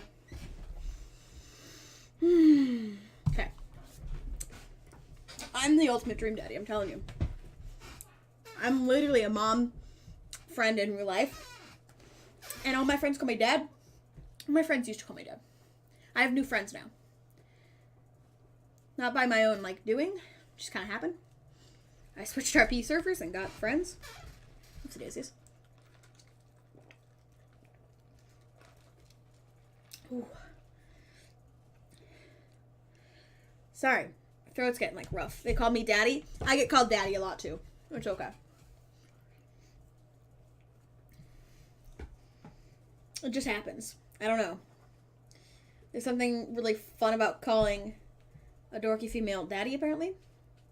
I'm kind of... I like it. It's funny. I enjoy it. I must have fallen asleep. What time is it? Shoot! It's 3:55. It's supposed to be at Amanda's school in 5 minutes. I frantically put on clean clothes, apply a generous amount of deodorant, and run out the door. I arrive at Amanda's school and check in at the front desk. They give me a bright orange visitor sticker and send me on my way. I'm barely awake, and I'm feeling pretty haggard. But hopefully nobody will notice. I check my watch and relieved to see that it is only 2 minutes late. Wait. Room 103 or room 108? I spot a youth standing at his locker and approach him for help. Paul Anders calls V Daddy. I wouldn't doubt it. Fucking Viola keeps trying to call Smiles Daddy, so it's aight. No matter what she's doing, she just is always flirting with her. It's fucking ridiculous, man. Excuse me. Do you know where Mr.'s exposed? Don't expose me. I have to. I can't help it. You trying to get this lack of dick. I see it. It's fine. You know Mr. Meg's glasses. Oh, why did you approach this youth? Look at him. He's too cool for us. The youth turns around and looks me up and down with heavy lined eyes. Sigh. Come on, kid. I'm late for a meeting. Mr. Who? Mr. Vega. Have you tried the exit? Fuck this guy. Fuck this guy. There's something about straight edge cops that makes V want to call them daddy. Yeah, no. I mean, she's not that straight edge. I mean, she's really straight edge, but she has a weakness. She definitely loses her I don't fuck around. I mean business, all that shit when she's around the Ballos. And that's just because, you know, they're good people. Weakness equals Vesper? No, Vesper is a disease. There's a difference. Hold on. Also, Vesper's in one of my, weakness equals Cooper? No, Cooper's also a disease. Cooper's worse than Vesper. Cooper's an asshole. Smiles got really pissed off at him this morning because he thought that he knew best. I made custom alerts for everything, like Twitch, my followers, subscriptions, hosts, raids, all that shit. Vesper, a picture of me and Vesper is in 2 of them. It's a picture of Smiles flipping off Vesper. It's really awesome. I thought that was funny. Weakness equals V. Oh yeah. Oh, totally. I mean, she doesn't know what to say around V. She's like, you're a strange woman. You keep hitting on me. What do I respond with? Okay. Okay, wise guy. You gonna help me or not? Fine. Up those stairs to the left. Can't miss him. I head up the stairs and walk around, unable to find Mr. Vega's class anywhere. Couple minutes of searching. I head back downstairs. That punk youth sent me on a wild goose chase. I go back to where the low-rent Gerard Way is standing. Damn! Finally ready to give him a piece of my mind when suddenly a head pops out of the classroom next to his locker. Lucian? Don't you have a third period to get to? God, Hugo's gorgeous. What a beautiful specimen. Fine, Mr. Vega. Wow! Now I'm officially 10 minutes late. I glare at him as he walks away. We're not cool. You must be Cass. This period's almost over. Would you mind waiting in the back? Mr. Vega leads me in, and I take a seat in one of the comically small students' desks in the back. I might get stuck like this. All right. Where were we? Now, who can tell me about the unreliability of the narrator in J.D. Salinger's Catcher in the Rye? I'm so lost I joined late. We're just a dad hidden on a bunch of dads. We are a dad of a 17-year-old girl, and we want to bang the hottest dad, so we are hanging out with a bunch of dads. Right now, we have a parent-teacher conference with our daughter, Amanda, her teacher, Hugo, which is this gorgeous specimen right here. So, also, you just missed it. A really punky dad tried to hit on us and asked if we wanted to come inside and said, are we going to do this or not? My response was, no thanks, and I went home. So, he also tried to get us drunk, which I was not for. Okay. Yes, Colin. Colin stands up and does a thing where he blows into the crook of his elbows, making a fart noise. The whole class erupts in laughter. All right, everybody. Very funny. Colin, please sit down. Now, Holden Caulfield is an unreliable narrator in the sense that the bell of the period rings and all the students immediately get up and make a break for it. Drunk, I'm down. Oh my god. Remember to do the reading and answer the response to the questions on the page in 195 of your textbook. Nobody's listening. Or not, I guess. He's an unreliable narrator because it's a first-person narration, and narration should always be in third person, so that it isn't biased. First-person narration is always a terrible idea. But it's a terrible idea if you want to see the whole story. But if you want to get a good look on how one person feels about it, it's a great idea. I wrote a book in first person. It was awesome. Sorry, that was lame. Ignore that. Mr. Vega turns to me and sighs. Middle schoolers, right? Don't you teach high schoolers? Both, you know. Budget cuts. Right. Thanks so much for coming in. No problem, Mr. Vega. Please, call me Hugo. Okay, Hugo. I don't normally do these impromptu parent-teacher meetings, but as I'm sure you know, Amanda's a very bright student. But I'm concerned about her recent behavior. What's going on? Amanda's never been the most engaged student, but I know she cares. Recently, she's been falling behind. She's not completing assignments and has been doing rather poorly on tests. I'd normally chalk this up to senioritis, but this is strange. I thought Amanda always shared everything with me. It hadn't even crossed my mind that something might have been wrong. I did not get senioritis. I had senioritis all through school, so big whoops. I think my schooling got better my senior year, so. I just wanted to ask, is everything okay at home? She has a tendency to bottle things up. Okay, we can be honest and tell him that moving isn't really a great... Let's go with this. She has a tendency to bottle things up. I haven't noticed anything different about her, but she tends to put on a happy face no matter what. I had senioritis in sophomore year, same. See if you can talk to her about this. I know she values you a great deal and would appreciate your guidance. If she keeps heading down this road... I know how important art school is to her, and I would hate to see her miss out on scholarship money that she clearly deserves. I'll make sure to talk to Amanda. Thank you for letting me know, Hugo. Anytime. On my way out, I stop and think for a moment. I turn around to Hugo. Hey, Hugo. Yes? Ever catch that rye? Yes. Ha Dumb joke, I like it, but it made him happy. That's all that matters. I leave the classroom and make my way out of the school. I'm still a little bit in shock that Amanda was able to hide this from me so well. She's always been a force of positivity in my life, especially ever since we lost our father. Amanda must be done with classes for the day now. I'm sure she would appreciate a ride home, and maybe I can talk to her about what's going on. I pull up to the carpool and Amanda hops in my passenger seat. So, did you have fun gossiping about me? Mr. Vega and I actually gossiped about our celebrity crushes. So you talked about Mario Batali the whole time? I don't know who that is. Yes, it was a very productive meeting. Hold on, we need to Google him real quick.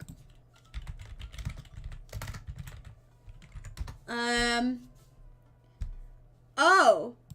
God. What? Was he hot when he was young? No? Okay, no difference. Yeah, I wouldn't, he wouldn't be my first thought for, celebrity crushes, but, you know, weird taste, whatever. I'm pretty hungry. Can we grab some dinner? Sure thing. Let's go to the mall food court. Why would you go all the way to a mall for food? What? Why is that an option? Who would we even meet at this mall? What dad is just hanging out at a mall? Okay, I'm trying to think of all the dads, and I don't think we meet anyone at the mall.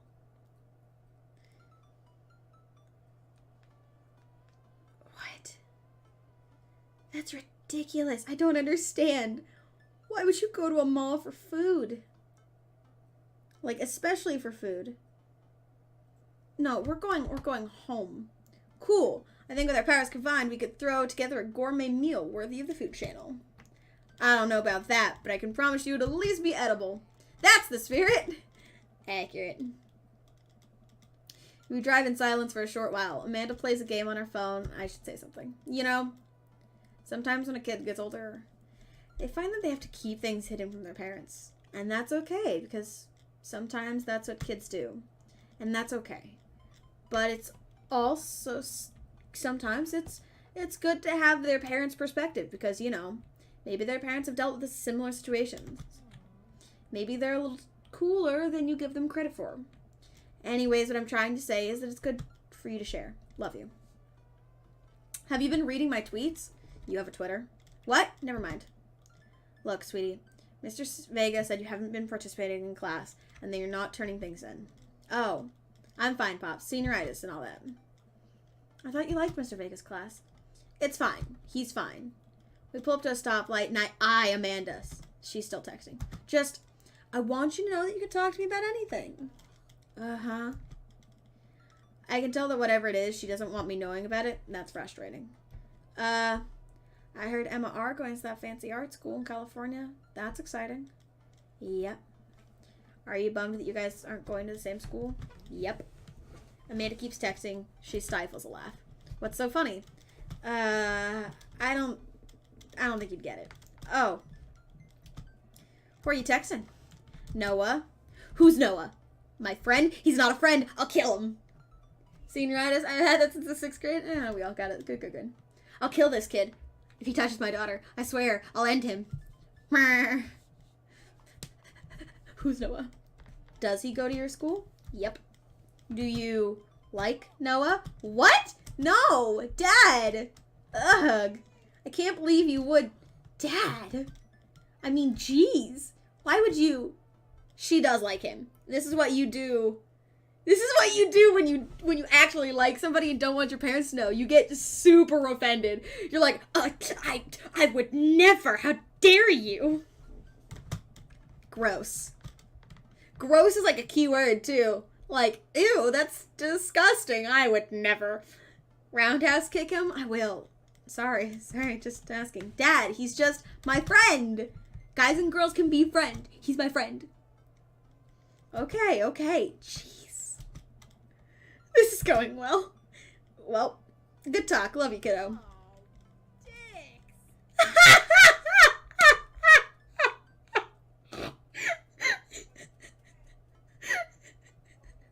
Ah, dicks! You're like...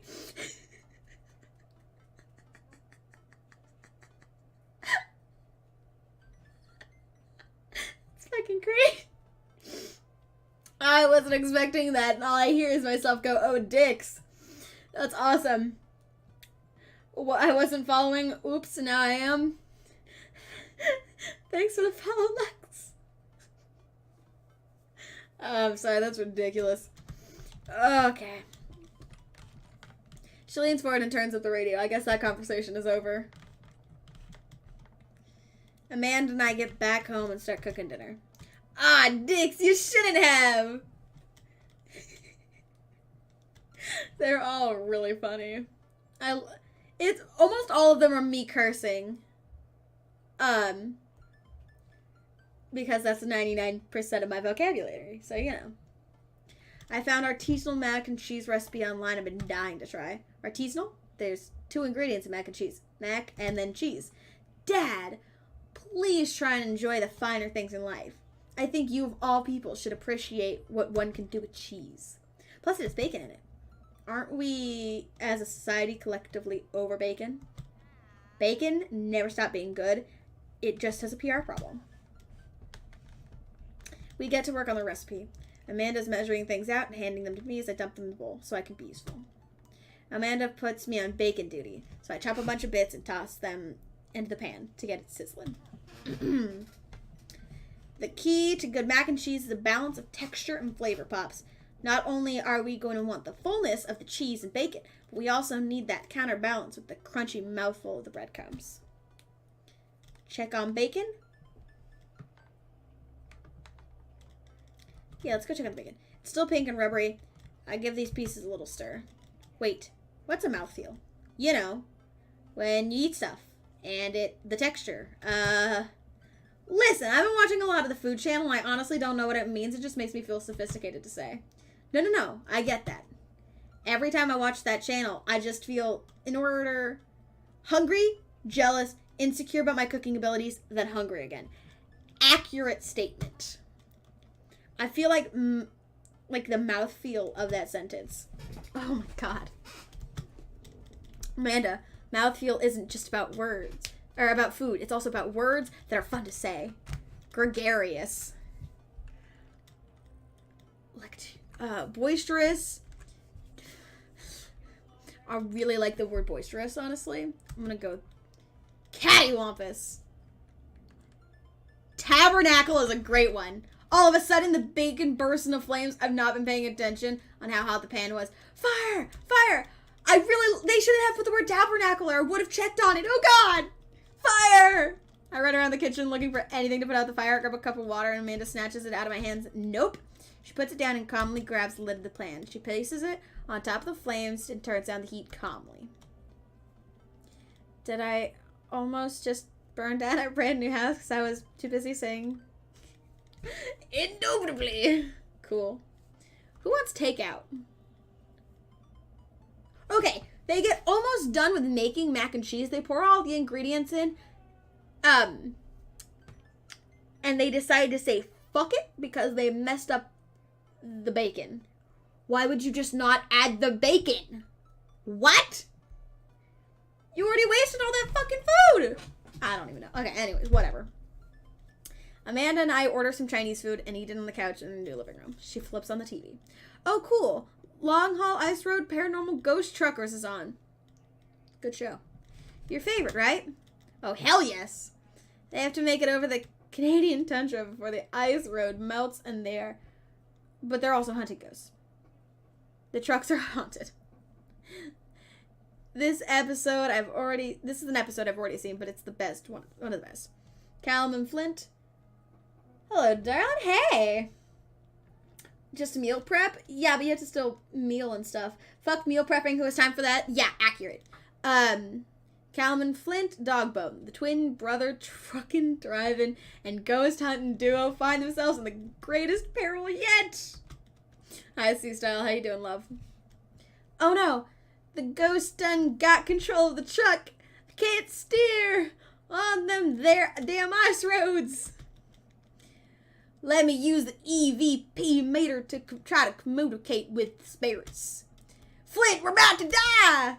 Ah, almost got it. If you listen carefully, it sounds like they're saying, you're gonna die! That's because we're about to die!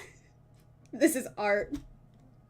This episode ends and Amanda excuses herself to go start an argument on the internet. I stay up a little longer, curious about the exploits of Caleb and Flint Dogbone after their disastrous ice road accident. Afterwards, I crawl into bed and get a good night's sleep. Don't forget to floss. Fuck flossing. Morning, sleepyhead. 5 more minutes. You have never let me have 5 more minutes, so get up. Fine. We have cereal for breakfast and spent the morning putting together furniture. Amanda is much better at interpreting the tiny materials. We're able to put together a few shelves and one desk I'm pretty sure is supposed to be a bookcase. So, you excited about the cookout today? If there's food, I'm excited. Excited to beef up my... if there's food, I'm excited. I'm all over those terrible store-bought sugar cookies that everyone brings to parties. Yeah, those are bad. Which means there's more for me! Don't you want some people... Don't you want to meet some of the people in the neighborhood? I'll probably end up standing uncomfortably in the corner with a plate of food and hope that nobody talks to me. That is literally me at every barbecue ever. Dad, you're a beautiful work in progress. We'll get to that butterfly to emerge out of the cocoon. A butterfly landed on my head yesterday. It was great. The social butterfly. Well, we better start getting ready. We definitely don't want to be late. I need my glasses. Me at family functions? Same. Hold on. Let me put on my glasses real quick. Because I'm like... my reading is getting a lot worse. It's because my eyes are starting to blur. I hate wearing these things, but it'll make it so I can actually read. So, that's good. Also, I need to eat. So, I'm gonna eat. Okay. Mm-mm.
Okay.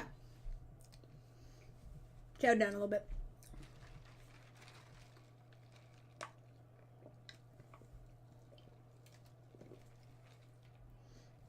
I think I'm ready. Ooh. If I turn my head too fast, I get a little dizzy. I haven't worn these. I never wear these glasses. I've worn them twice in like last year. Because I hate them. Plus, I really don't read that much right now. Which sucks because I love reading. I think the computer screen is my main problem. Looking at the screen and all the writing makes me a little dizzy, so. Alright. I guess we're not as early as we thought. Joseph's backyard is already packed with people, and the smell of hot dogs wafts through the air. Small children run through a sprinkler, and adults chat in a small cluster.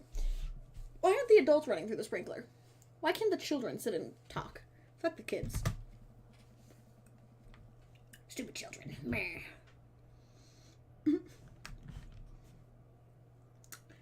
I set down our veggie plate down on the table next to two other veggie plates. Huh. Hey, there's Joseph. I wave to get his attention. The moment he sees us, he jogs over, arms open wide. Welcome. So glad you two are here. And you brought veggies. Let me introduce you to my family. Kids, come over here. This is Chris, my eldest. Hi. This is Christian and Christy. They're twins. They stare creepily and say nothing. Then, of course, there's our youngest, Krish. Wait, where's Krish? Maybe Mary put him in his crib. Oh, no. It's the woman from the other night. What is she doing here? Oh, and how could I forget my lovely wife, Mary? Joseph pecks her on the cheek. She smiles. Ah, Mary, sweetheart. Did you put Krish to bed? I'll have to go look for him. What? You have to... Joseph takes a moment to regain his composure. He is so done with Mary's shit. Mary, this is our new neighbor, Cass, and his daughter, Amanda. I'd shake your hand, but I have a glass of wine that I need to attend to. I love her. No, you don't! Ah, nice to meet you, Mary, for the first time. Charmed. Well, I have to go over there now. Mary leaves. God, this is so awkward. I wonder if Joseph knows. I wonder if Mary knows that Joseph knows. I wonder if Joseph knows that Mary knows what I know. It takes all my energy not to run away from this barbecue and start fresh in a new city. Ha ha ha. My wife has a wonderful sense of humor. But please, you two enjoy the barbecue. All the guys are really excited to meet you. Here, let me introduce you all around. Let me introduce you to Damien. Joseph beckons a tall man in gothic attire over the conversation. Good eve, friends. Oh, it's the vampire dad. What's up, Goth Dad? Damien, this is our new neighbor, Cass. Ah, so lovely to meet you. Damien shakes my hand, then bows. If you're ever interested, it would bring me great pleasure to host you for a spot of afternoon tea. Wow, yeah, that sounds rad. Splendid. Well, I'll be off. Perhaps our paths shall cross again. Wow. Damn, what a classy dude. Wow, I think I've actually met everybody else. Great. He's probably the one we would have met at the mall had we have gone. Which is what that interaction was for. I bet you're excited to get to know everyone better. Hope you both enjoy yourself. Amanda and I mill around trying to find some food, Fred on the tables. I pick at some deviled eggs. Love deviled eggs. Amanda grabs a small paper plate and immediately begins piling with the baked goods. Say it, Amanda. Ugh, I don't want to have to make friends. Come on, Dad. Who are you going to party with when I go off to school? But I don't want to have pleasantries. Dad. I'm going to talk about the weather. Go. Do it. Make a friend. But how could I possibly abandon my only child at a social function? That's bad parenting. This plate of cookies is my new dad. Bye.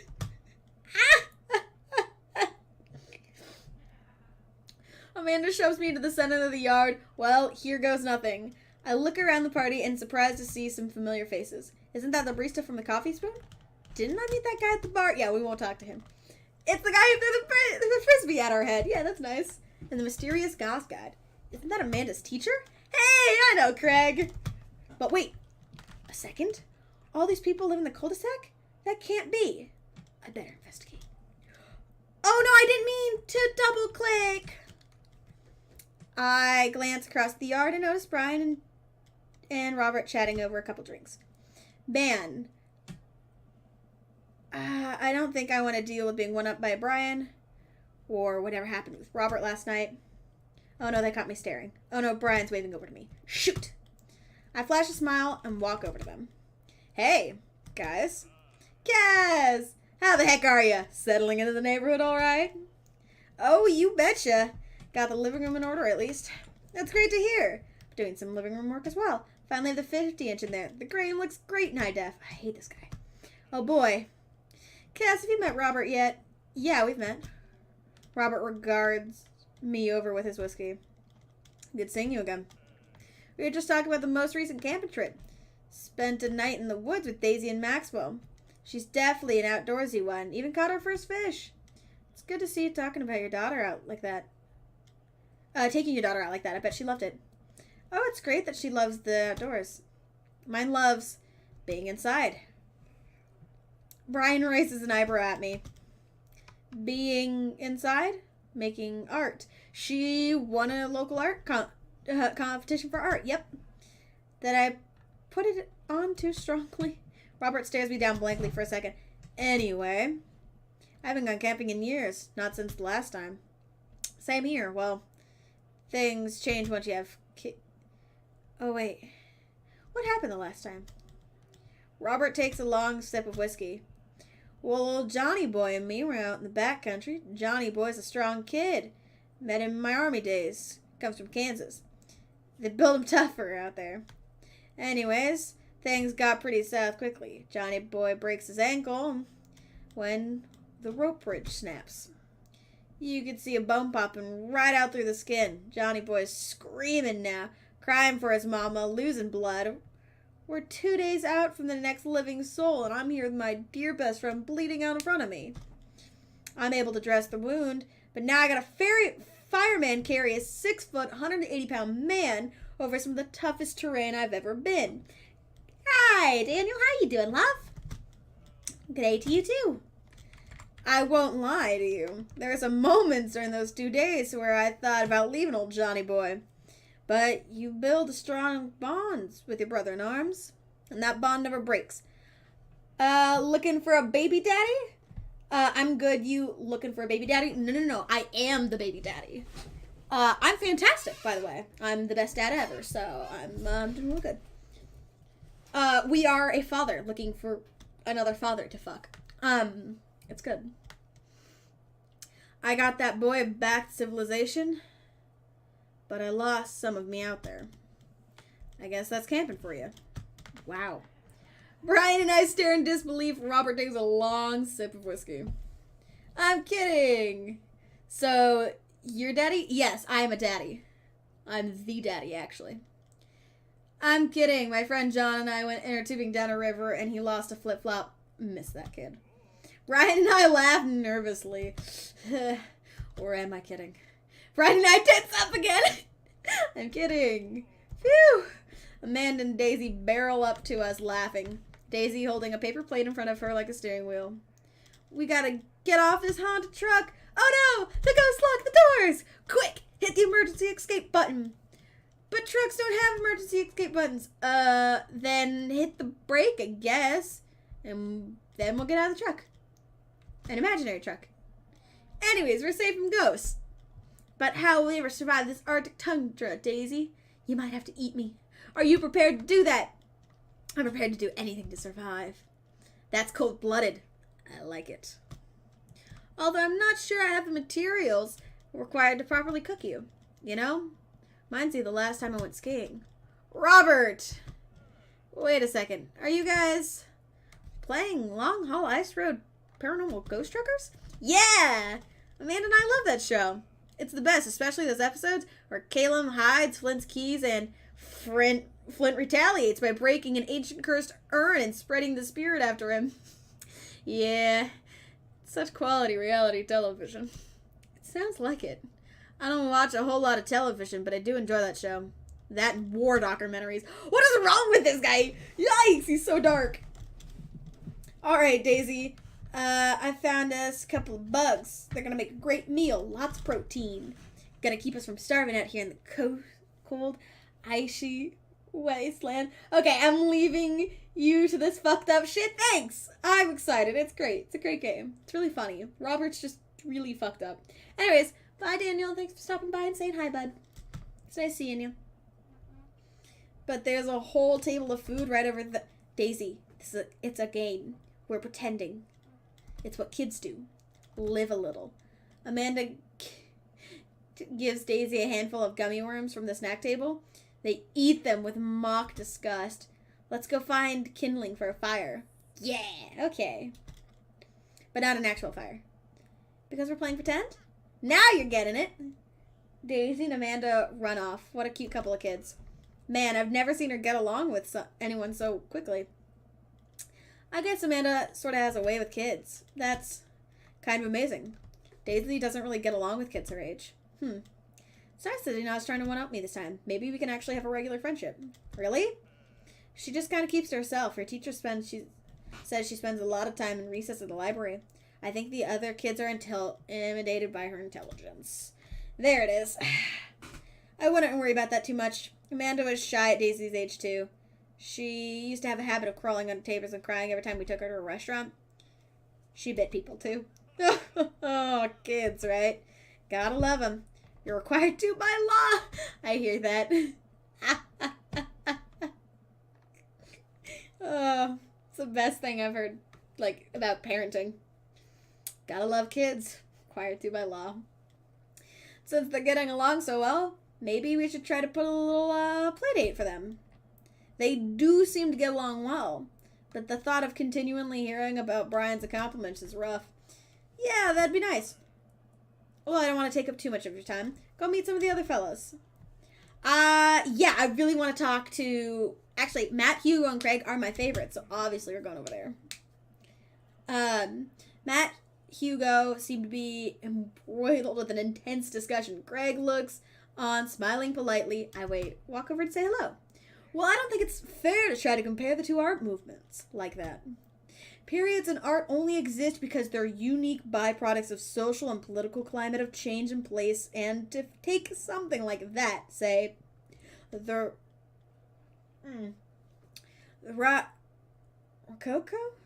Yeah, Rococo period, and compared to the postmodernism of America, you're completely disregarding the context in which the work of art is created. Matt and Hugo seem to be busy talking that they don't notice me. Craig leans in. Dude, I have no idea what's happening. I'm going to talk to Craig. I turn my attention to Craig, who seems a little more attentive to my existence. How'd resistance training go the other day? Great! Little River here's a great cheerleader. Aren't you, tiny bro? Craig grabs River's tiny arms and waves around. Look at how happy that little baby face is every time he does it. You can do it, Dad. I'm so proud of you. I'm sorry for pooping on you. She must be a little handful at that age. Oh, they always are. But it's so worth it. Craig grabs River's arm again and waves him around. I'm sorry for throwing up on you, Dad. How you settling in? Almost done. Yeah, we're almost done. Still a few odds and ends to take care of before I can really call myself settled, but I think we upgraded the living situation to livable. We did livable throughout the entirety of college. Yeah, my goal was Amanda to live a sort of life that didn't... Oh, shit! I skipped it on accident. She still does, though. Hey, she takes after her dad. Cass, are you liking the neighborhood? Hi, Hugo. It's pretty nice. Everybody's been super friendly. Seems like your daughter is fitting in just fine. Matt points across the yard to Daisy and Amanda. and another young girl are playing. They're sitting cross-legged in the grass, picking weeds and weaving them into flower crowns. It's pretty adorable. The girl I don't recognize jogs over to us. Oh, she's so cute! Oh, she's so cute. What is it, sweetheart? It's a flower crown. I thought you'd look cute in it. Well, there's only one way to find out. Matt takes a flower crown and places it on top of his head. Oh, now this is a photo I live for. Look at how cute he is. Oh, I love it. Am I cool now? The girl stares at him, thinking it over. Oh, look at her little braces. She's adorable. Nope, but you're slightly less uncool than you were before you put it on. Haha, Cass, this is my daughter. Hello. I'm Carmencita. Okay. Amanda comes over with Daisy in tow. Dad, look! I'm making friends! Are you making friends? You better be making friends. Yeah, actually, Amanda, you remember the cool barista from the coffee shop. And my old college friend. And, your teacher. Oh. Hey, Mr. Vega. I didn't realize we were neighbors. You still gonna get me that overdue term paper? Great seeing you. Amanda finger guns her way out of the conversation like a champ. Me too, Amanda. She learned the finger gun move from me. I'm very proud. She's definitely a charmer. Speaking of which, where did my son go? Hugh.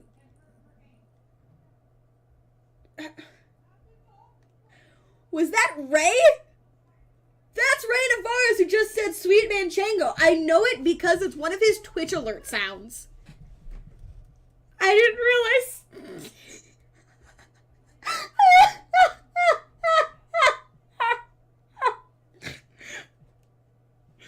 He talked about it once. He said, I didn't know that Manchango was a cheese before recording that line. And I wasn't sure what he's talking about. And now that I've played the game, I understand. And it makes it so much better. I'm so happy. Oh, guys. Brown Man's the best. Brown Man's the reason I made custom alerts for myself. Because I loved his. And I said, fuck it, I should probably get my own. He looks around the party. He must finally spot him. His eyes go wide. Ernest!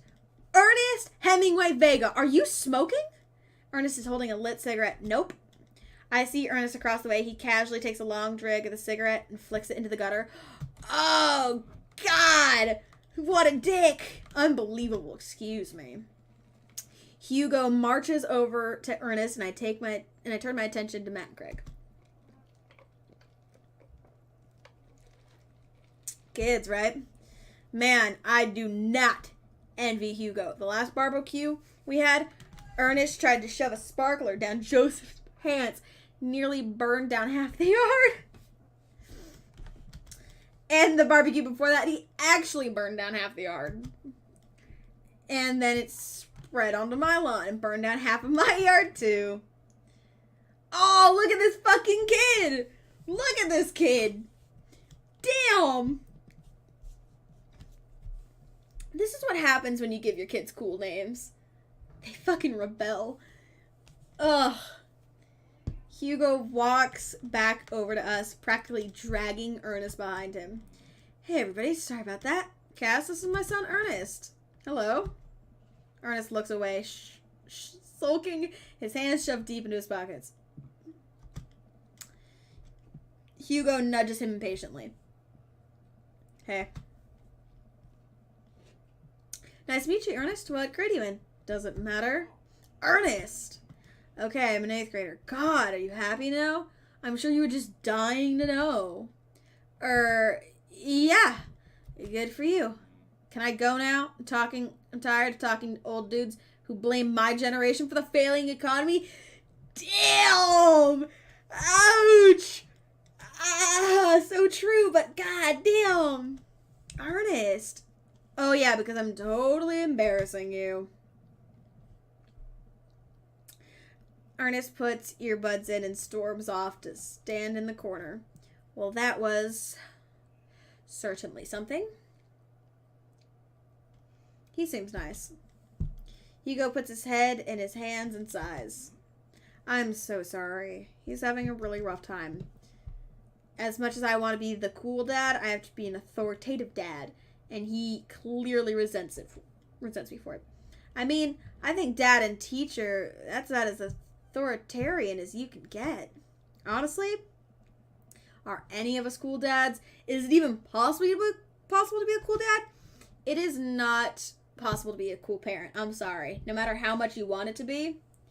You still haven't fucked one of those dads yet, prude? No, I turned down Punk Dad for that one night stand, and nobody's really tried to fuck me since, thank God. I want to fuck one of these 3 dads, though, which is kind of funny we're talking to them right now. But I'm cool as a cucumber. See? That right there. You can't say that. My kids think I'm cool. But for how long, Craig? How long do we get to be the cool dads? I don't know. I think once we just have to accept the fact that as dads, we become the machine we raged against and accept our fate is unironically wear socks and sandals. No! I hate socks and sandals. Somebody's wearing socks and sandals yesterday at the park, and I was like, oh, God, why? Your kids may think you're cool now, but the moment they hit puberty, you're doomed. That's pretty true. Amanda's 18 and she still thinks I'm cool. I yell across the yard to my daughter, Amanda! I'm cool, right? Amanda just laughs. She keeps laughing. I see your point. Dude, if my fucking parent yelled, yo, Cass, I'm cool, right? I'd just yell, fuck no!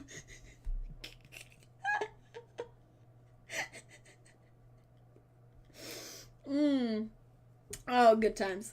Okay. As much as we all want, I don't think it's important to be a cool dad as it is to be a good dad. We can't all be best friends with our kids. It just doesn't work. I mean, look at me and Ernest.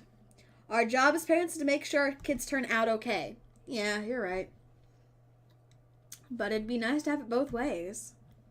Hearing these guys talk makes me think about my relationship with Amanda. We get along so well.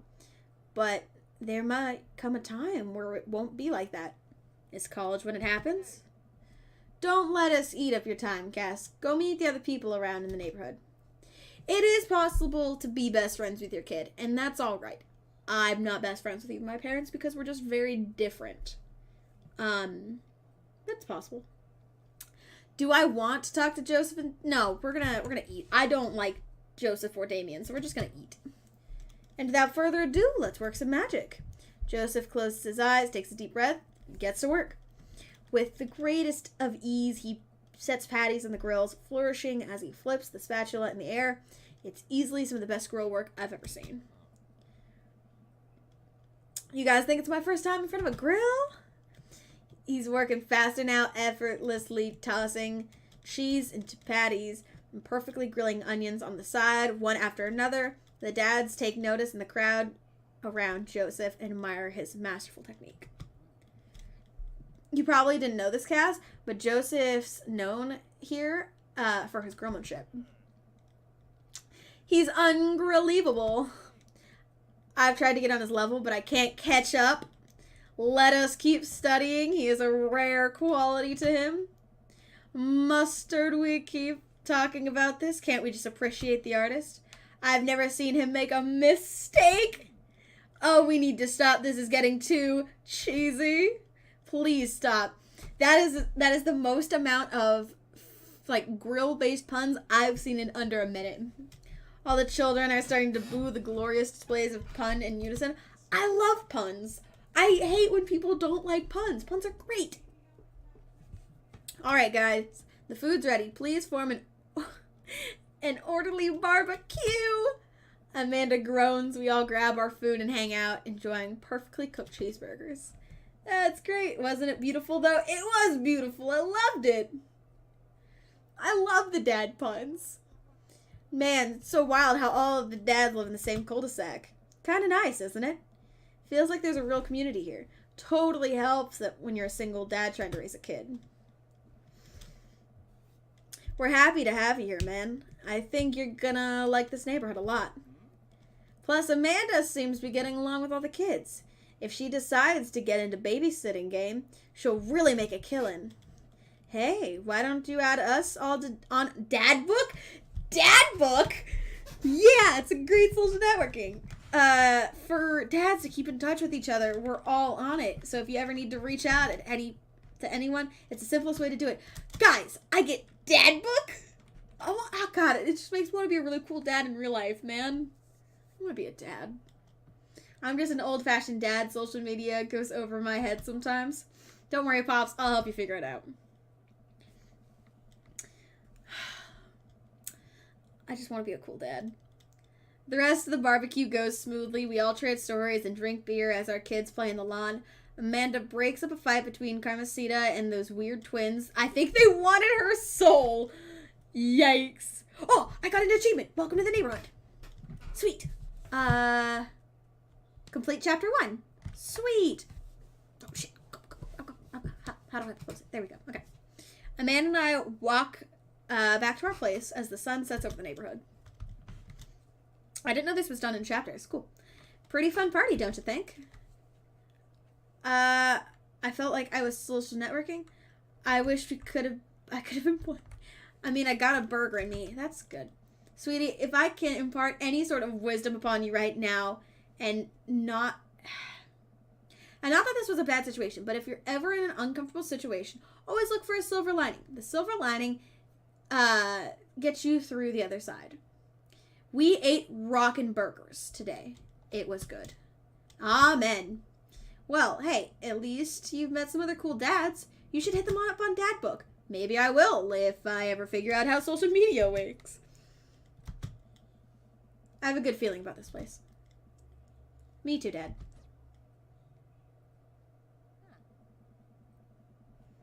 Amanda and I arrive home with the remnants of our veggie plate. Looks like no one was really into the cauliflower. Any big plans for this evening? Actually, yeah. I'm going out with some friends. Oh. Is that okay? Of course. Just keep me posted. No, be home before midnight. You got it. If my kid ever told me, like, the time... Like, if she didn't tell me beforehand and ask my permission, I wouldn't let her go. Like... I had to ask a weekend beforehand growing up, and I was never allowed past 10. So I never went out. Ever. Because people are gross, and I hated it. But if my kid didn't ask my permission, like, at least a day beforehand, I wouldn't let her go. Like, I'm going to be one of those parents. I just know it. I need to know where you're going to be, who you're going to be with. I need a phone number, at least one of them, in case I can't get into contact with you. Like, overprotective to the max, but at least my kid, won't die. Hopefully. Jesus Christ. It'd be so sad. I'm gonna move on. Anyways, be careful. I will. Make good choices. Of course. And call me if you need anything. Dad. You're not gonna do the thing where you wait silently for me to come home in the living room with all the lights off, are you? What? No, I've never done that, and I will never do that. Okay. Do you have plans tonight? My plans are to kind of eat ice cream and watch TV with Amanda, but I'll find something to do. I'm gonna work on some stuff, throw a party, see how long I can sleep for. This would be me in real life. I'll just say work on some stuff. That stuff. I'm just relaxing tonight. Have fun, okay? Great. See you later. I watch Amanda drive off into the night. I really do hope she has fun. I hope she comes home early. I plop down in front of the TV and turn on some Wine and Dine Mastermind with celebrity chef Gavin Chapman. Looks like Gavin's making a roasted rack of lamb with rosemary smashed potatoes. I'd love to be able to cook like that, although I think if I was actually good at cooking, I'd use my powers for evil. Like just making bakes to last us all day instead of making real nutritional substance. Man, that Gavin Chapman just caught that thing on fire, but he meant to do it. What a professional. I lost track of time as I blazed through several episodes of Wine and Dine Mastermind. And also one episode of some cooking show called Meat Hell. I'm not even sure what that one is about. It was just a lot of yelling. I glance at my watch. Man, it's almost midnight. I should check in with Amanda. I send a text. Hey, kiddo, you good? I wander in the kitchen as I wait for an reply. Amanda's phone is almost always in her hand. I'm sure she'll respond soon, unless she's driving home now, which in that case, I hope she doesn't respond soon, because I definitely taught her better than text and drive.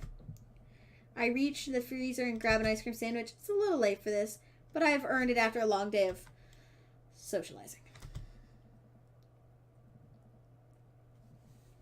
I check my watch again and then my phone. Nothing yet. Why don't you just check your phone? Because your phone has a timer on it. Like, what? Okay, see, now I'm worried. Do I call her? Do I call the cops? No, it's too soon for that. I'll just send her a gentle reminder. What's up? A half hour passes now. I'm getting really worried. These episodes of Gavin Chapman Meet Hell are not only, I don't know what that word is. My anxiety, I'm gonna say making my anxiety worse. That's just what. But possibly exacerbating it with all the yelling. So I keep pacing around the house waiting for her to come back. Why didn't I find out where she was going? Who she was with? Why don't I know any of her friends' phone numbers? See? That right there.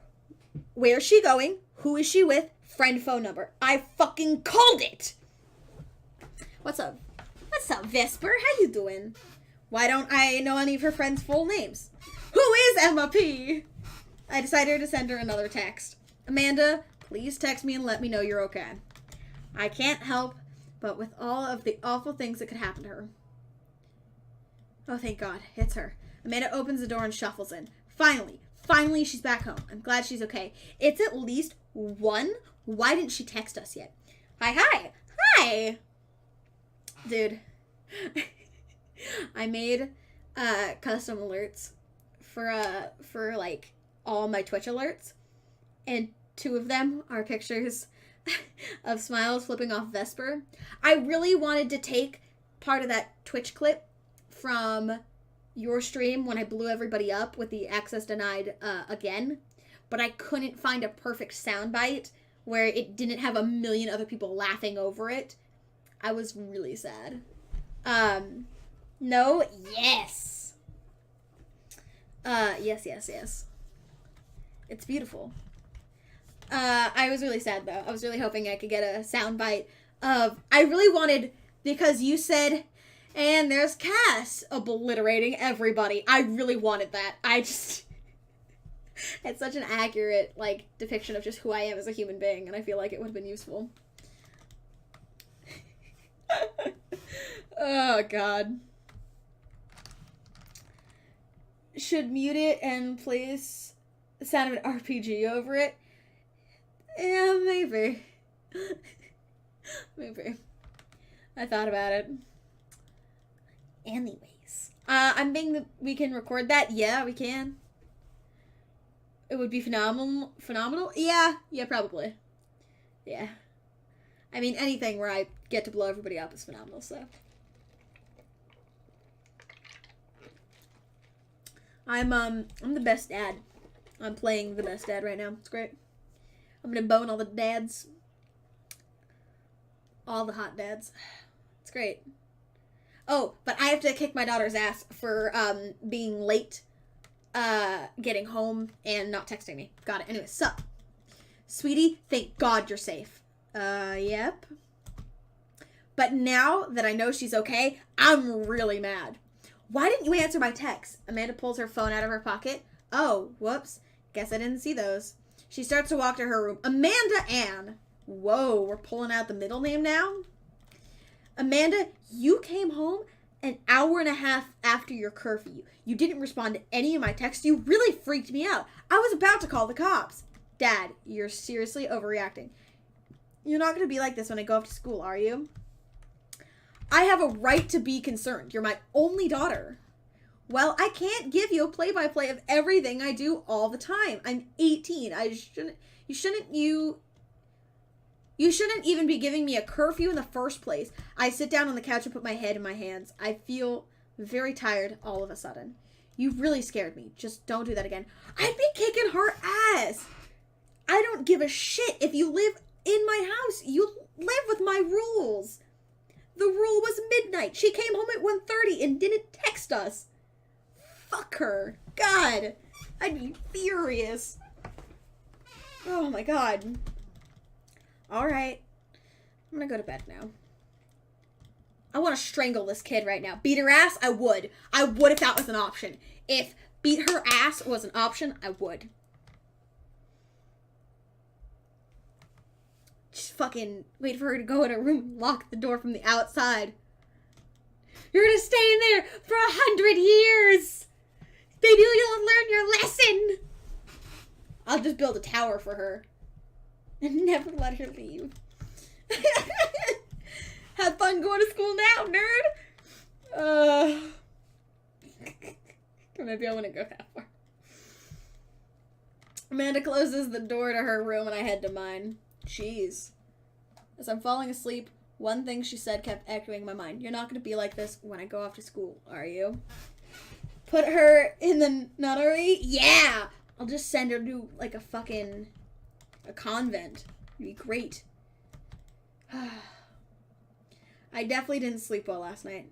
I brewed some strong coffee and make some scrambled eggs for Amanda as a peace offering. You shouldn't be making the peace offering. She should. She eventually wanders into the kitchen. Hey. I thought about what you said last night. I should have texted you. I said I was going to and I didn't. I honestly didn't even think about it. I'm really sorry, Pops. I won't do it again.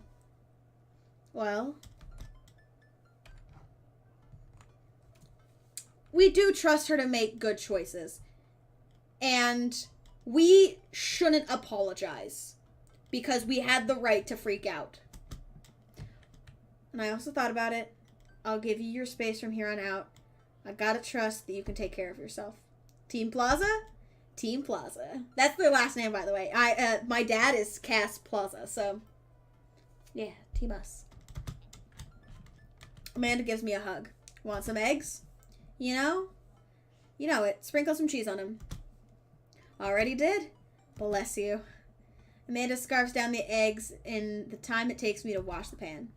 Alright, I'm off to school. Smell you later. Wait, one more thing before you go. What? What's Dadbook? It's a social media platform. Wait. What? What's a social media platform? Dad, I have to go to school. Come on, Amanda. I'm an old man. I can't put together a Dadbook profile on my own. Alright, I'll help you sound interesting on the internet. Amanda spends the next couple of minutes setting up my profile on Dadbook, which, as it turns out, is a place where dads can get together and talk about fatherhood. Alright, Pops. We gotta fill out your profile. Let's think of some likes and dislikes. On a Friday night, you are most likely to sink into blissful oblivion. That sounds about right. Torment my child with dad puns. Fall asleep watching the History Channel. Netflix and grill. Polish my coin collection. It's one of these two. I really like the History Channel, but I also really like puns. I like sleeping in history, so I'm gonna go with this. If you had to take one thing to a desert island, what would it be? My Lost Shaker of Salt, Castaway on DVD, a boat. Obviously, I don't need anything. My survival skills will train me for this day. Okay, this one's dumb because you can't have a boat. The boat wouldn't work if you didn't have fuel. There'd be no TV for you to watch this on. You need gas and stuff. Desert island, yeah, I mean, you're fucked for all of this. I'm gonna go with the last one. I don't need anything. My survival skills have trained me for this. I actually, on a desert island? Huh. I wonder if that was a spelling error, or if they meant to make it wrong. Because it's supposed to be deserted. My survival skills have trained me for this day. What are your turn-ons? Strong dad arms, tennis shoes with white socks, no. Well-manicured lawn, don't give a shit. Street smarts, ooh. Top-tier grillmanship, comfortable with crying. I do this often. I am a softie. There should be a napping option. Why isn't dick an option? Kidding, guys. I either gotta go with street smarts or comfortable with crying. Because I was raised in the hood. I like people who understand that I'm an asshole because it's who I was raised to be. Like, it's either you are tougher or crazier than everyone else, or you're gonna get fucked on. I grew up an asshole because if you didn't, you would get fucking beat up. And if you return somebody's asshole with asshole, they're honestly less likely to challenge you. People in the hood want easy targets. Unless you run into a gang member and then they want to fuck you up, and then you just, give them what they want and leave. Did you just say asshole to asshole? One set clipping? No. No asshole to asshole. I'm gonna go with comfortable with crying. What did you want to be when you grew up? Pro skater who's also an astronaut, good father, president of space. Actually, my whole goal when I was younger is I wanted to be a parent. I wanted to be a good parent. Yeah. I want to be a writer, but I don't want to be a technical writer. I want to be a fantasy author. What's your favorite movie genre? Sean Connery and Tyner filmography, anything laser... Jesus Christ, when was this game made? Romantic comedies. Actually, I know when this game was made. It was only made like 2 years ago. Whatever will make you cry. Old comedies that haven't aged well. I like rom-coms. I like really shitty rom-coms too. I like making fun of them. What's your ideal date? Napping together. Doing a 1,000-piece puzzle. Yes. Eating a healthy dinner. Fuck that. Trying to geocache and then getting hopelessly lost. Accurate. Arson.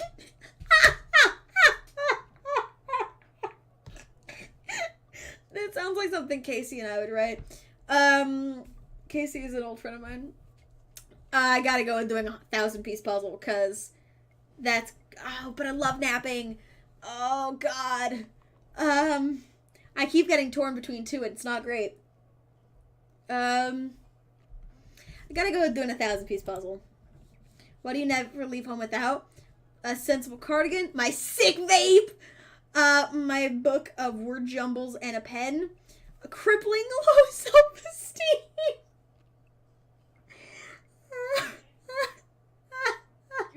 I'm a man, I don't cry. What do you mean? Nerd.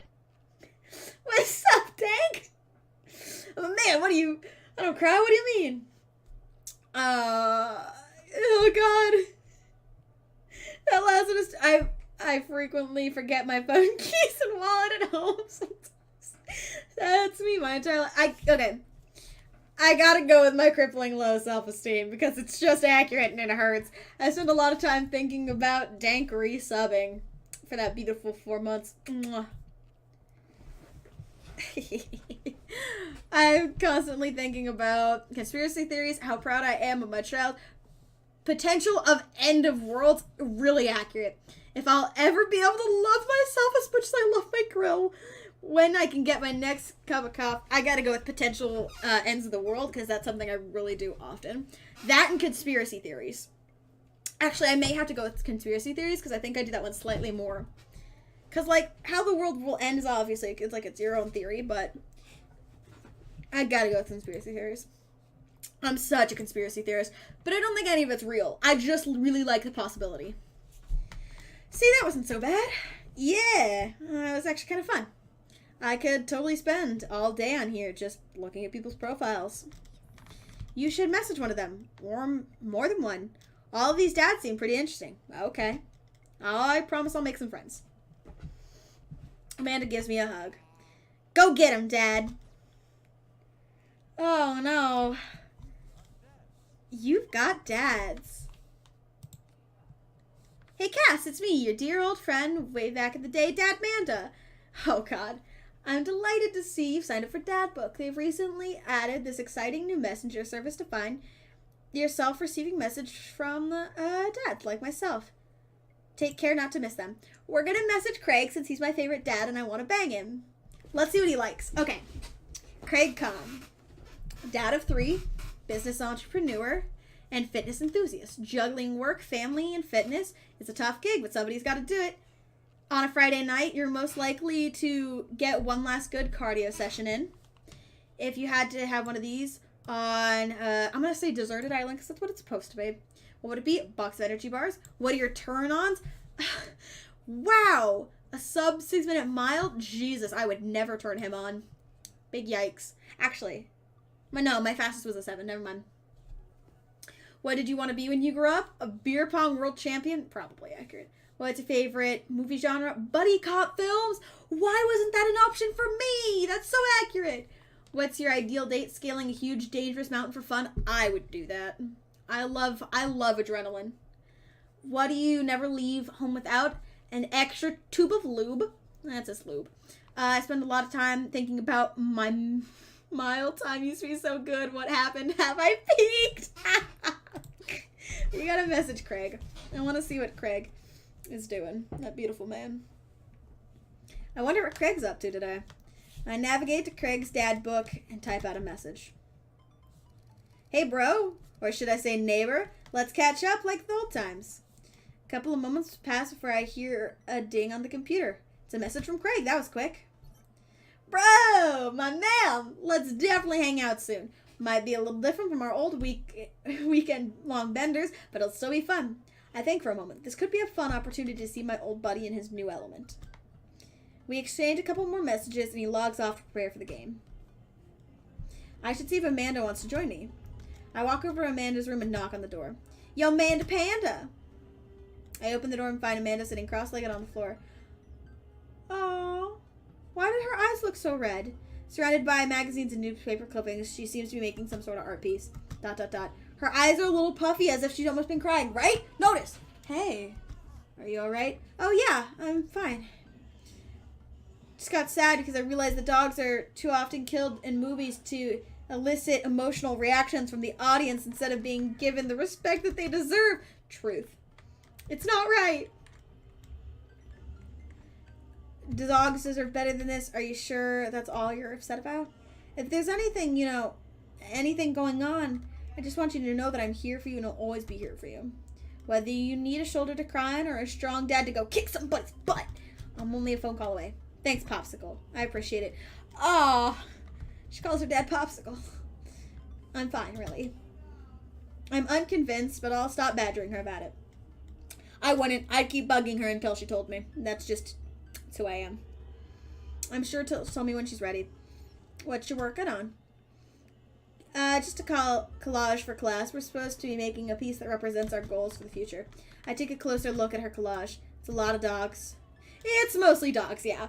Same, Manda, same. Did you need something? Craig invited us to a softball game. Want to go? Remember that one time you signed me up for softball and you bought me all that gear, and then when we took me to my first game and somebody hit a ball towards me, I ran off the field crying? And then you hid in the dugout and would scream if I tried to pick you up. Yes. I was afraid of baseballs.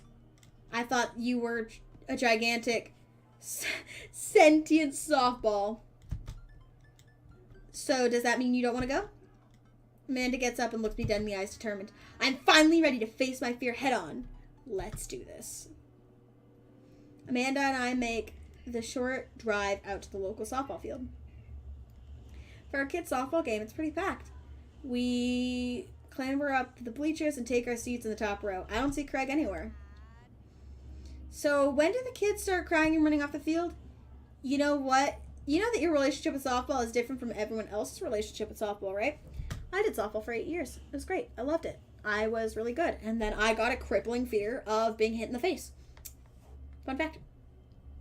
Okay, but if I don't see some kids crying, I'm going to be pretty disappointed. Me too, kid. For nostalgia purposes, of course, not because I take joy out of children fighting for my amusement. Definitely not that. The game starts and the kids run out of the field. I see Craig by the dugout with a clipboard. He has River strapped to his chest, as per usual. There's a guy in a pancake costume doing jumping jacks across the field. I guess that's the mascot. Reading the kids' brightly colored jerseys, I see that the Maple Bay Flapjacks against the Pinewood Ocelots. Go Flapjacks? Choke up the bat, Miranda! Yeah, Miranda, square up! How much do you know about softball? Enough to know that the balls are relatively hard despite their name. Actually, softball is a lot more dangerous than baseball is because the softballs are bigger and heavier, and they also get thrown at higher speeds than baseballs do. It's called softball fast pitch for a reason. Have you ever had a giant yellow ball fly at your face at like 90 miles per hour? It's not fun. It's not. It's terrifying. I want to get back into softball, though. I feel like it would be great to do now since I'm not scared of anything anymore. But yelling is fun. Give it a shot. It's cathartic. Keep your eye on the ball. It's important that you're having fun. What are you willing to sacrifice to win? No. Also an eye on the bat. And the outfield. And the other players. Just keep your eye on all that stuff simultaneously. No. Always watch the ball. Nothing else matters. Actually, zone out everything else. Get rid of the players. Get rid of the batters. The waiting. Get rid of the fucking catcher. All that shit. Get rid of it. Just watch the ball. Nice. We watch a couple of innings of softball. They aren't ready for the major leagues yet, but Craig's trained his team pretty well. Seems that he's really good with the kids. Keg Stand Craig is good with children. Whoa. It's amazing how hard they're hitting the ball and no one has to run off the field crying yet. Amanda, dear, you have to let it go. Let go of what? I'm perfectly fine. The opposite team is up to the bat. They had a fly ball out to the center field, and the tiny little girl tries to get under the ball, but misses it in her glove, and it hits her straight in the forehead. See? It's completely justifiable fear. The little girl plops down on the grass and starts crying. Craig makes a beeline for her. I didn't realize you spelled it B-E-E. I always thought it was just the letter B, then line. Huh, interesting. You learned something new over there. Checking her forward and comforting her until her parents arrive. He carries her off the field as she sobs. Oh! Man, it's strange to think about how this is the guy who once backflipped off a roof into a pool while shotgunning a beer. Wow, that's a talent! He's so responsible now. The game resumes after a girl calms down for a bit and we watch a couple more innings. Craig's team is crushing the other team on the 9th inning. The Ocelots seem to have given up at this point. I see one outfielder. I see an outfielder eating a fistful of grass. I used to chase butterflies. It's fine. The batter on the other team knocks a foul ball into the stands. I follow the trajectory and oh no, it's coming right for me. Oh no. Oh no, no, no, no, no, no. I close my eyes and brace for impact. You still do, don't lie? Yeah, pretty much. A butterfly landed on me. That's great. I open my eyes and see Amanda holding the softball, staring at it, amazing. I caught the ball. You saved me. I caught the ball. Dad, I caught the ball. You did it, Amanda. I faced my fear and defeated the softball. I can do anything. Amanda and I share a big hug. It's a tender moment. And I don't think anyone else watching really understood. I'm so proud of you, kiddo. The game ends and Krieg and Krieg's team are declared the victors. We sit patiently as the girls line up for the shake-hands. Krieg says good to have everyone. God damn it, Krieg. I hate English, man.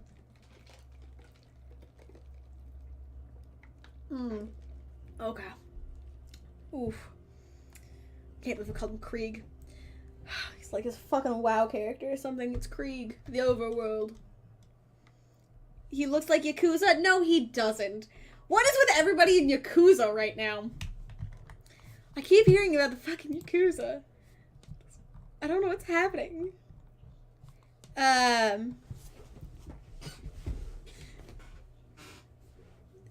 Hold on. Goddamn, Luca lost my APC. I will never forgive him. I didn't really join the 2 days.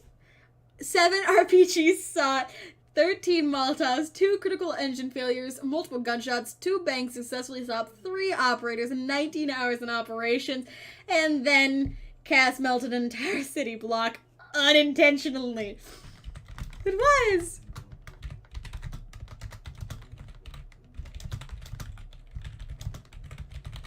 Still not sorry, though. He's also left-handed, so that's a plus. He's also hot. Look at that, hot dad. Yummy. We walk over to the dugout and congratulate Craig.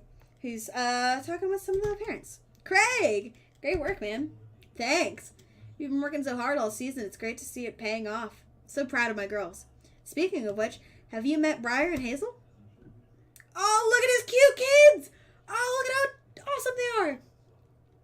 Actually, when I was in softball, there were twins named, it was Lily and Ruby. That's who it was. Ruby was super tomboyish, super badass. Lily was just so cute.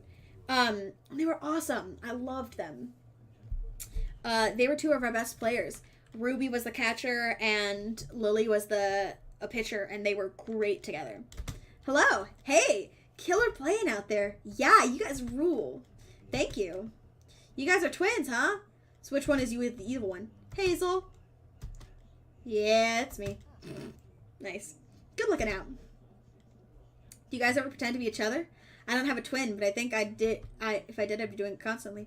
Yeah, I take all of her math tests, and I usually throw rocks at stuff when people get mad. I tell them I'm Briar. What?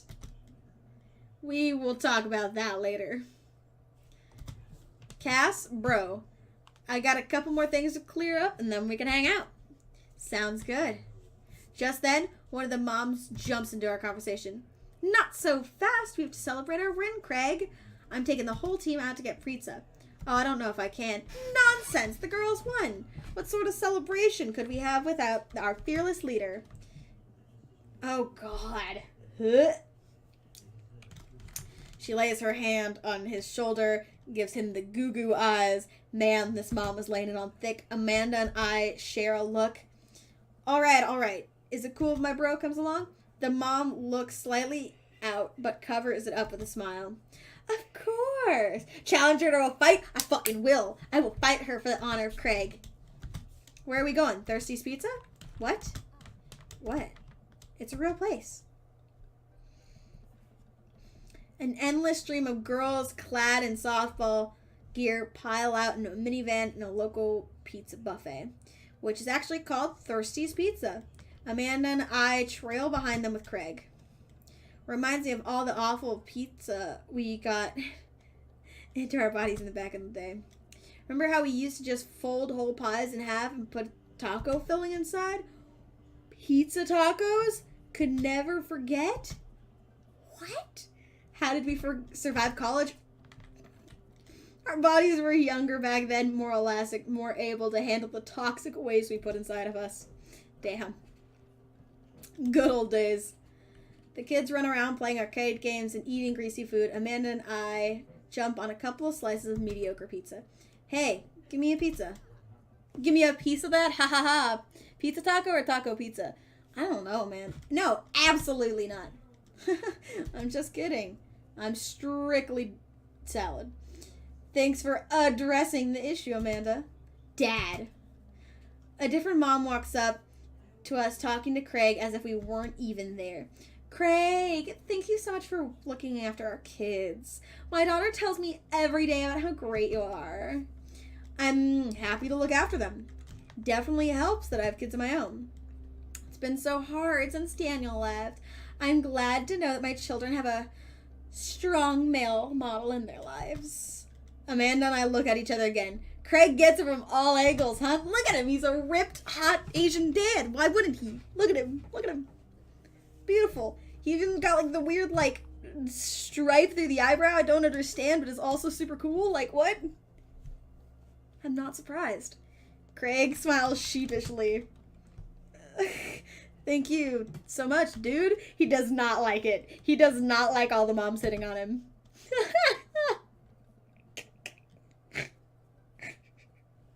Craig holds up his fist for a fist bump from the mom and what I think is a maneuver to lighten the conversation. He looks super uncomfortable. I should throw him a bone here. Tag team with Amanda. Smoke screen. Are we playing Pokemon again? Tag team with Amanda. Smoke screen Martha. Create a diversion. I'm gonna tag team with Amanda. I give Amanda another knowing look and she hits me back with a nod. She understands. Amanda puts a hand on her stomach and looks at me with puppy dog. Dad, I don't feel so good. I think I ate too much pizza. Oh no, sweetie. You're not going to projectile vomit, are you, everywhere? Yeah, I think I'm going to projectile vomit everywhere right now. The words projectile, vomit, and right now usually get everyone to clear out, but Martha's not budging. Back up, Martha. You're in the splash zone. I drank a lot of orange juice this morning. It's pretty acidic. You'll be fine. Amanda shoots me a worried look, and the con is going sideways. I should have known that a mom... Oh. Fuck! I really wanted to create a good diversion. I guess it went away. I'm fine. No, nothing's wrong. She turns back to me and to talk to Craig. I'm taking Hazel and Briar tonight for the sleepover. Yep, they're pretty excited about that. You'll keep them out of trouble, right? Of course, but I could always... Ew! What is wrong with this woman? God! Wow, this lady is really going for the gold. Huh. It'll actually be nice to have the night to myself. Thanks for the invite. Martha, you might want to grab your child. She's stuffing pizza into a coin slot. Martha angrily turns her attention to her daughter. Tiffany, not another arcade machine. I swear I have to buy it. I hate this lady. Fucking hate her. Martha storms off to her child. She seems nice. Yeah, the team's one big family. Taking all sorts, I guess. Martha, Tony! Tiffany, Tony, the tokens! Tiffany's a stellar hitter. Phew. I think I have some time to talk to Craig now. Man, you're a busy guy, huh? Only on days like today, I hope. Hey, girls. Dad, can you help us beat our record on DDR? I'm the best at Dance Dance.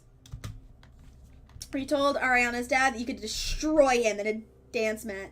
Please help. Girls, you know I don't have my jukes anymore. But Dad, Craig looks at me like a hurt puppy. Sorry, dudes. Duty calls.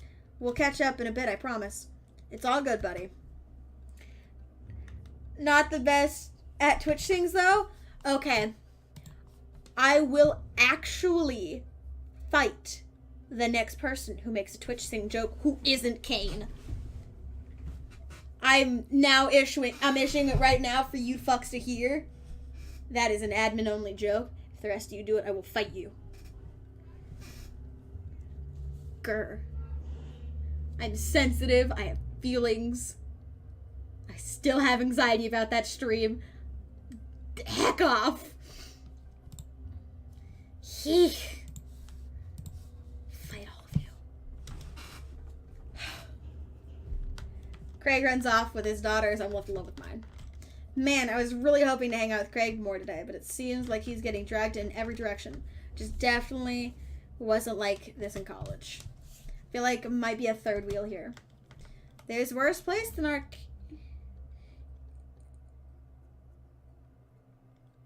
You did good other than the parts where chat was constantly going and you had to respond. That's who I am.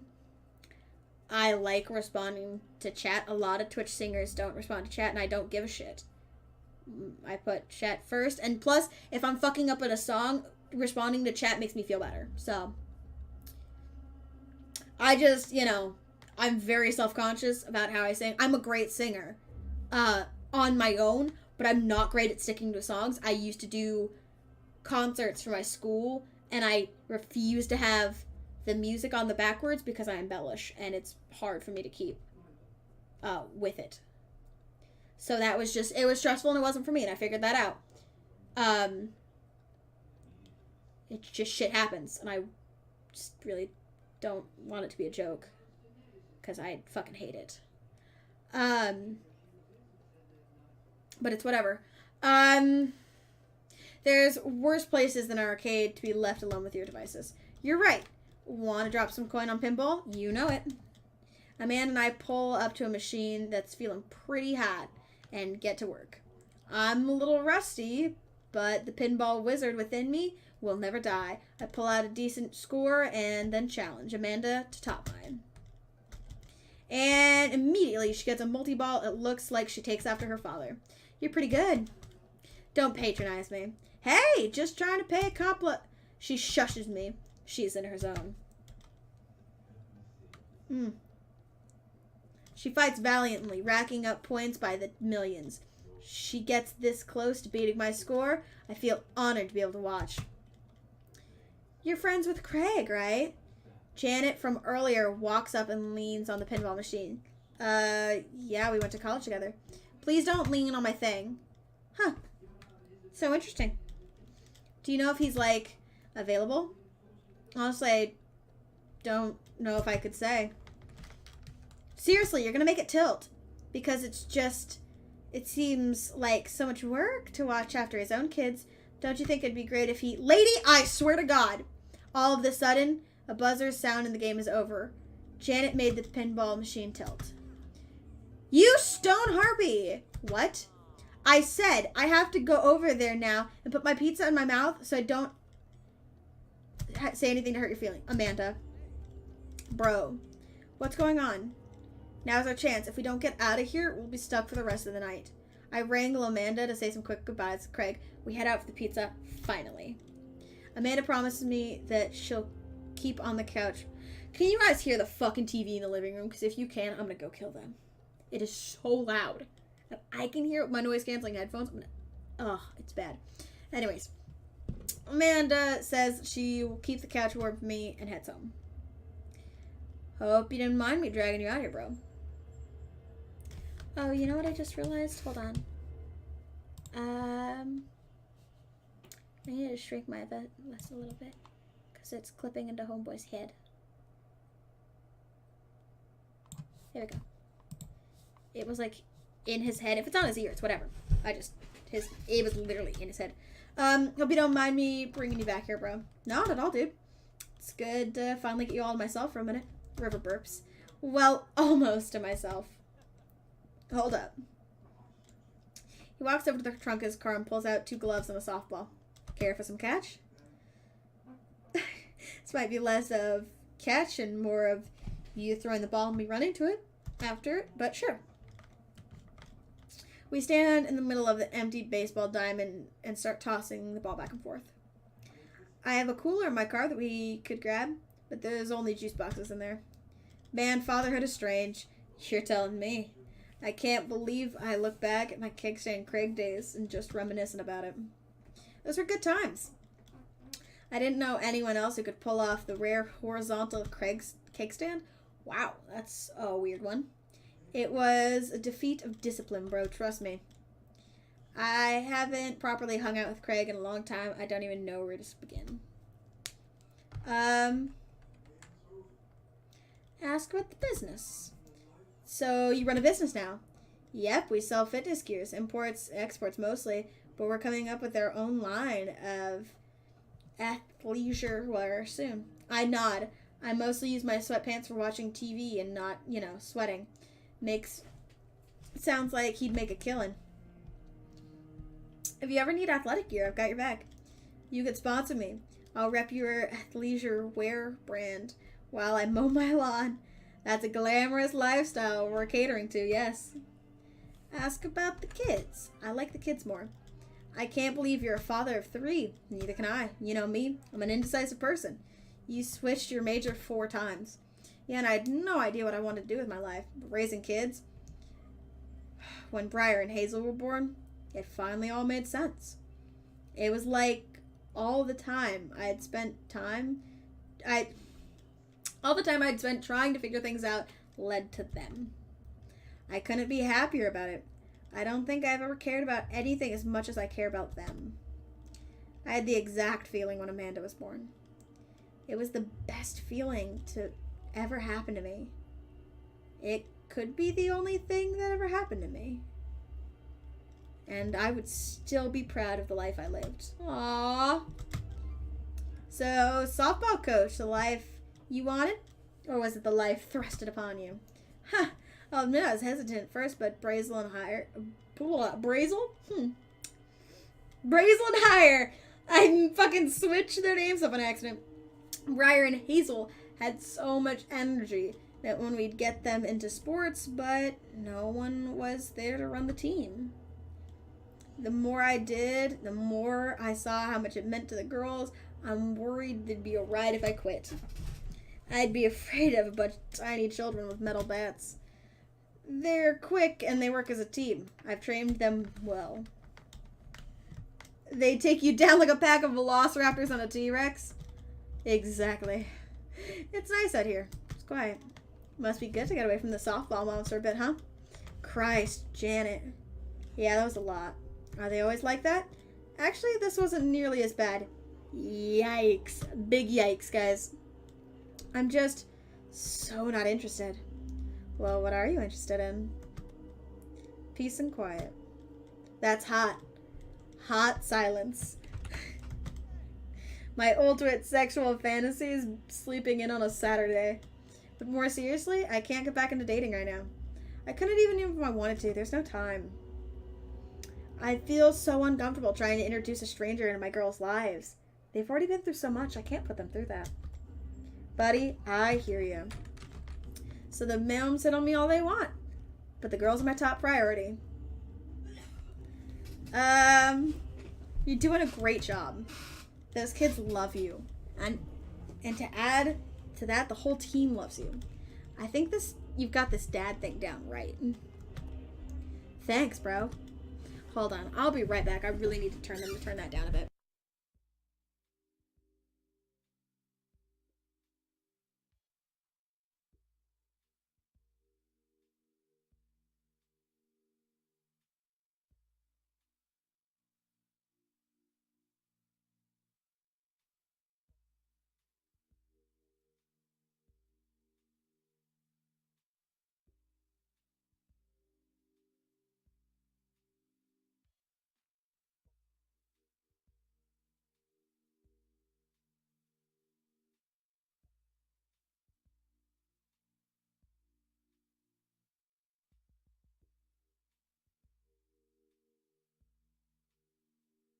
I want to kill everyone, I swear.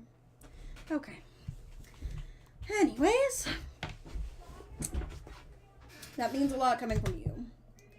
While I'm distracted, I miss the softball and it hits me right on the head. Wow, that hurt. Amanda was right all along.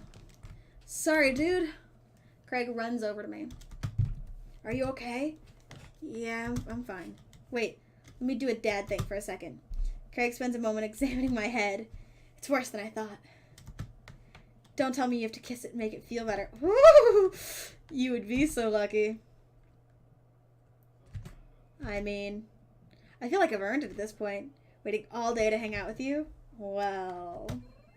Craig leans in and kisses my forehead. I got the eggplants, guys. Yeah. Walk it off, champ. Are the lights on the softball really this hot, or is it just me? I get up and dust myself off. River yawns. Hey, little buddy. Must be getting tired. Uh-huh. I hate to say it, but I should probably head out. Sorry things are so...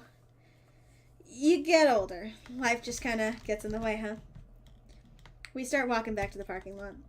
Hey, remember that one house party we went to that got broken up by a helicopter? How could I forget? You and me hopped a concrete wall to get away. But on the other side, there was a parking lot with a bunch of cops were parked. Oh, man, yeah. Can you imagine the look on our faces?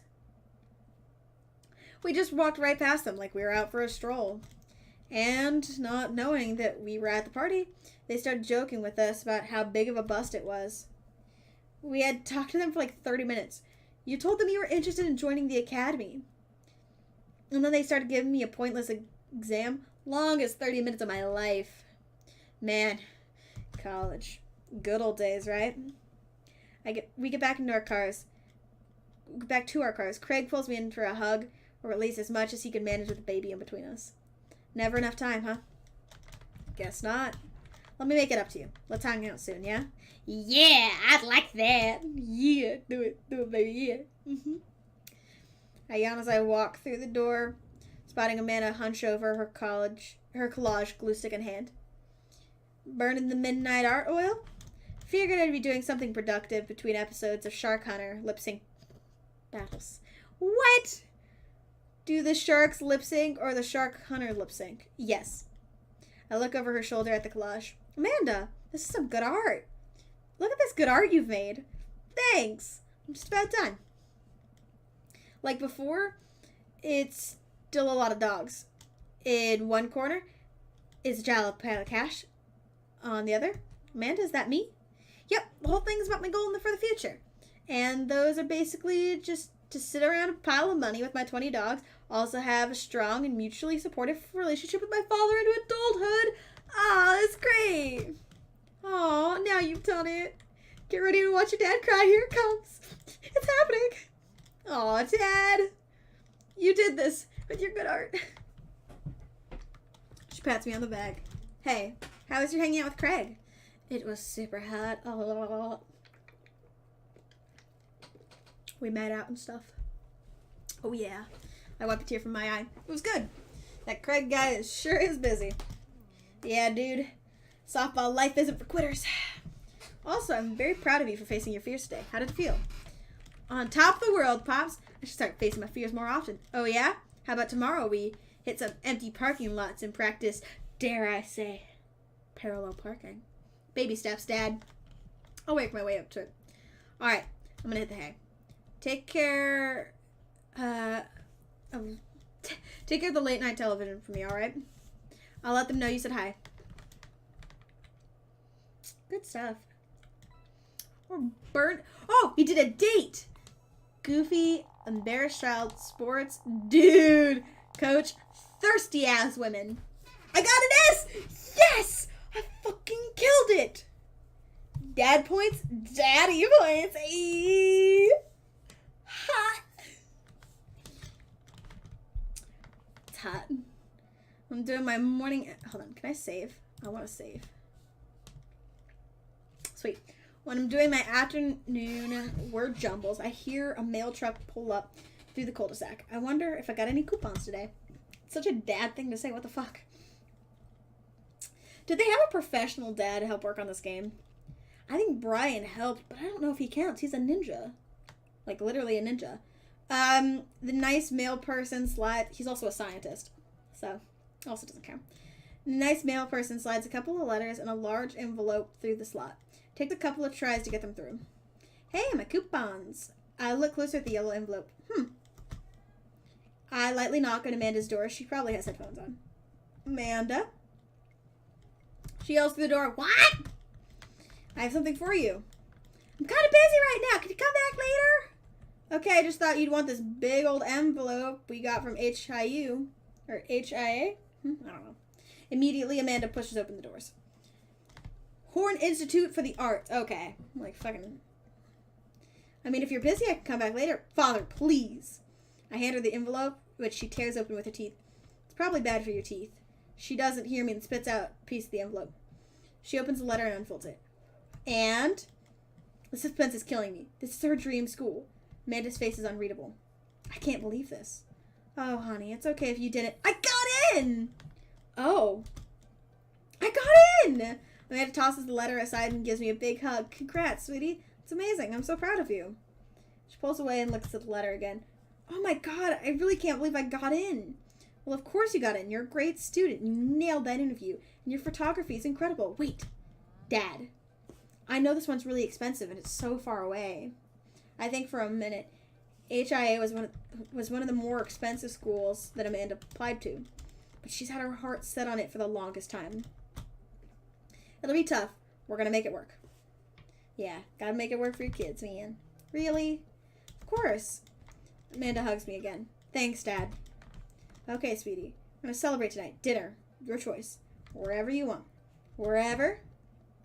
Amanda and I take a walk around the Bayside, tearing into our foil-wrapped burritos near a food truck. You could have chosen anywhere in Maple Bay. Cost was not a determining factor. Please, Dad. You know I'm a simple gal. Just give me a burrito with a view. Same, honey. Can't say I'm mad. Amanda and I sit on a patch of grass and watch the ships sail lazily through the bay. And the dorms are right near a bunch of cafes, and there are all these galleries nearby, and there's a discount if you bring your student ID. And, Amanda, slow down. You're going to choke on your burrito. I know, I'm just excited. Did I mention that the students get their own studio space once they're seniors? Why are you sending me the BJ's? Clip. I know. It's a good restaurant. Leave me alone. Why is this here, rant? Why have you done this? We all get professional photo editing software for free. That would be really dope. I want to go to a school that good. No, I don't. I want to work. I want to go to school from home, actually. But it's going to be good for me to go out a few times a week, forcibly. and meet people. Yuck. I hate people. It's nice to see her so enthusiastic about school, but I wish she wouldn't do it between bites of her burritos. I taught her to chew with her mouth closed. I wonder who my roommate's gonna be. You can take a survey online and they'll match you with somebody with similar majors and interests that are gonna be best friends. That would be dope. That would be real dope. I would hate to go. I'd hate to live in a dorm. I don't like people. I don't like being around people. I think people are gross, and I think being around them for too often would be the worst. Craig and I were a good roommate can be a lifelong friend. Don't even get me started on bad roommates. Oh no. I'm just kidding. We didn't have a bad roommate. Our only other roommate was a puppy Craig and I brought home one night. We spent a semester fabricating a story about a new foreign exchange student who had a really bad cough that sounded exactly like a dog bark. Carl ruled. Oh, they let you have animals in dorms if you get a note saying you need one. I bet I could forge one. I think I could get a rabbit or maybe a snake or maybe both. Would the snake eat the rabbit? I almost said would the rabbit eat the snake. Oh boy. I think I'll leave all that up to you. She's so excited, but I don't want to disappoint her. I need to be real for a second. So you know I had the talk with Mr. Vega. He didn't tell you about the dumpster fire, did he? What? No. I don't want to put a damper on your good news, but I need you to knock it out of the park the last few months of school, okay? If you really want to go to Horns, we need to see that scholarship money. I know you can do it. Okay. I'll promise I'll try harder. I pat her on the back. She's gonna start crying again. I can't. Her eyes are getting all red again. I can't. Think they're gonna handle a 14-hour drive to come home for the holidays? There's gonna be some treacherous ice roads to cross. And don't even get me started on the paranormal occurrences. Well, it'll be worth it to get to see you. Ah! My eyes immediately well up with tears. Oh, Dad, don't cry. Sorry, I'm just very, very proud of you. You're all grown up, and now you're such a good person. I hope you know how important you are to me. Dad, stop. You're going to make me cry, too. It's too late, honey. It's happening. Dad, I can't get tears in my burrito. It's going to make it taste sad. I pull Amanda in for a hug and kiss her on the forehead. Love you, kiddo. Love you too, Pops. I'm so proud of her. Ooh, it's Dad book again. Okay. Yeah, no, I already know that one. Dude, I've got the runs. Oh, I've got just the thing. I'll head to the store and grab you real chunky milkshake, cherry licorice, and a book of world jumbles that I find helpful in strenuous times such as these. What? What did that make it worse? Oh, it's not for diarrhea. Milkshakes are just comforting. Wait, why are we talking about this? I meant... I've got the runs. I feel like running. Want to come to the gym with me? Why do I feel less excited that you're home? Your home remedies are diarrhea. Come on, man. It'll be fun. You know what? Sure. When are we doing this? There's 30 more minutes left in my Meat Hell marathon. I'm outside right now. I'm warming up. Okay. But at least let me see if Benny gets away from the wolves in time. Okay, we'll come back to Craig and his message. We'll go running in a minute. I want to read the rest of the dad's profiles. Avid music enthusiast, passionate coffee drinker. You can find me most days selling bean juice over the coffee spoon. Or hanging out in the park with my amazing daughter. Hit me up about some 80s no-wave music. First line, super me. Perfect my cold brew setup, one drip at a time, baby. Fine tunes pass the days away. Multi-instrumentalism. Wow. It's a weird turn on. What do you want to be when you grow up? Bartista, weirdly enough. Shit with subtitles. I thought he said shirt with subtitles. I was like, that's weird. We go to an animal shelter and seriously consider adopting a cat? Me too. My headphones, both in ear and over ear, just in case. Where did writing commas into song titles come from? Where did they go? Did we all just agree it was a bad idea? Okay. I'm Brian. I spend most of the time hanging out with my awesome daughter and thinking up new ways to grill things. If you like fishing, then we'll get along great. See how slowly I can cook a perfect piece of brisket. My fishing pole, keen understanding of steak cuts, firemen, romantic comedies, I agree. Deck building, my portable fishing pole. How my daughter is smarter than I am. That's going to be my kid. I don't care about Robert, Damien. Okay. Middle school teacher, high school teacher, writer of scholarly articles in the 18th century literature for various esteemed publications. If you're on here to tell me that my son put a cherry bomb in your trash, I know I'm sorry. Brew some strong tea and paint my miniatures. That's great. I love miniatures. A remembrance of the things past by Marcel Proust. Muscles. Wow, you go. Goddamn. A movie star, documentaries on art history. Each of us read a different book on the opposite side of the couch in comfortable silence. Me too. Honestly, same right here. My glasses, actually, I forget them at home a lot. Same. I worry that people who are against e-readers are more in love with the idea than books and actually reading them. Fucking same. Okay, now we can go running. I don't care about the rest. I just wanted to read Matt and Hugo's. And Brian. The gym installed new virtual. Oh, this is another one of the game dates. Sweet. Okay. We feel like we're running outdoors. You can see the other runners on your screen. Let's try it out together. Other runners, will I be able to keep up? Don't worry. We're here to cheer each other on. I'll be right there with you.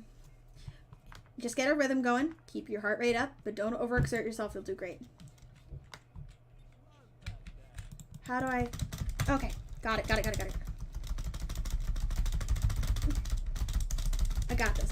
got this. Oh, you're gonna hear a lot of fucking button mashing. Oh, okay. Clicking it is the best because you want to keep your BMM. Ooh. Okay. Because you want to keep your BPM down and you want to... Okay.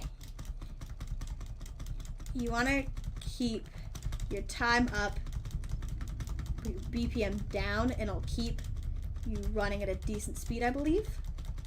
If I'm doing this right, fuck if I know. Oh, hold on. I don't know if, okay, I am doing this right. I keep... Okay, go. And if you keep doing it right for long enough, then you get eggplant. I don't know what that has to do with anything, but all right.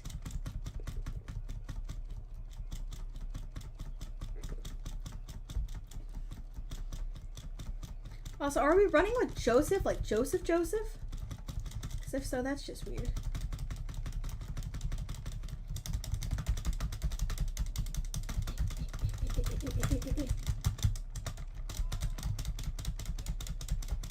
Yeah, go.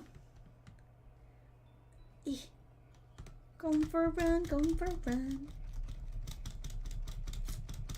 Oh, Ryan, Susan, Susie, Aaron. Well, Aaron's from Game Grumps. Ryan edits Game Grumps videos, and Susie's Aaron's wife. Tucker's also one of their managers. Ha, that's funny. I knew that they helped make this game, but I didn't know they were actually, like, in the game. I'm not sure who Stella is, and I feel really bad if she's actually a person. I don't know who she is. Tucker's great, though. Tucker's pretty funny.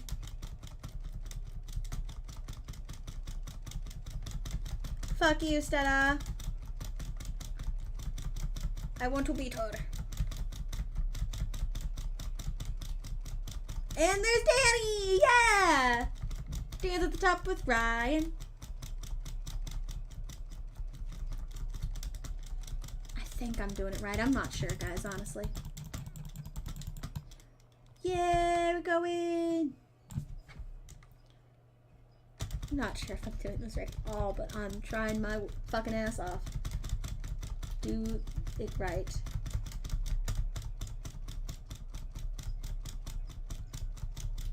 Are we almost done? Because we're like fucking 3 minutes. It's taking forever.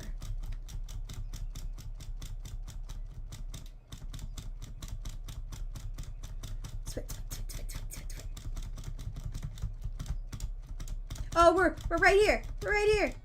Yeah. Yeah. Run to the finish. Yeah. Woo. I think the goal is to get the best time ever. Yeah. Fuck yeah, we got S++. Are you kidding me? I did do it right. I'm the best. I've got dads. I did it right. I'm gonna message Craig again because I like Craig the most. I'm going for that straight Craig route. I want Craig. I really want some good quality time with Craig. Last time we hung out, he's too busy with the kids and fending off flirty moms. I feel like we barely talked. Ever since the first time we hung out, I've been trying to get up a little earlier for runs. I don't think I'm going to be embarrassing as the last time. Maybe I'll be able to catch up with him now. What happened to message him on Dadbook? Hey man, been training on my run game recently. Ready for a round 2?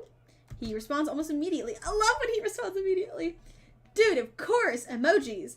I don't know why he didn't just send a regular emoji instead of typing it. I'm going to do that from now on. Instead of sending an emoji, I'm just going to write emojis. Another messages pops up. Let's meet up early tomorrow at my favorite morning brunch. I type back. Brunch? What's that? It's bro brunch. It's where you run with your bro at brunch. It's perfect.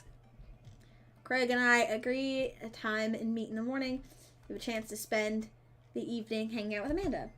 So, doing pizza tonight? Again? Can't we do like a salad night? Dad, are you on a health kick?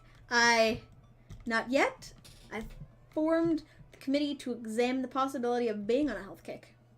And they haven't returned with their findings. Dad, if you got a health kick, then I have to go on a health kick by virtue of being under the same roof as you, and I don't know if I have the constitution for that. I'm sorry, Amanda, it's time. Not if I have something to say about it. Suddenly, Amanda lunges for the phone before I can stop her. She has a pizza place on speed dial, of course. Hi, yes, can I get an extra large pizza with chicken, bacon, extra cheese, and tomatoes? And a couple of that garlic sauce cups? Amanda, you're going a little north here. Oh, right. Can you maybe throw some leaves on there or something? Yeah, he's on a health kick. Yeah, Rico. It's tragic. Amanda listens for a second. Hold on, I'll ask. Dad, is oregano a salad? Oregano is not a salad. Can't blame me for trying. Nah, Rico, I'm talking to my dad. He says just go with the meat lover's fantasy. Say hi to the wife and kids for me. She hangs up. Rico says hey. The food gets delivered and we plop down on the couch with some za. Just be careful. Running is a gateway drug. It's a slippery slope. First, you go for a couple of light jogs, and before you know it, you're converting to a garage into a home gym, renewing your subscription for some sort of weekly kombucha delivery service. Question. Shoot. What's kombucha? Okay, so you aren't too gone. I know kombucha is gross. Just giving you a hard time, Pops. I'm really happy that you're running and caring about your health. I want to see you around for as long as possible. Thanks, kiddo. Speaking of which, I'm running with Craig tomorrow. You gonna be able to keep up with him? Hey, probably not. We laugh and eat more pizza. Then probably is healthy in the name of carbo loading. I call it a night so that I'm ready for tomorrow.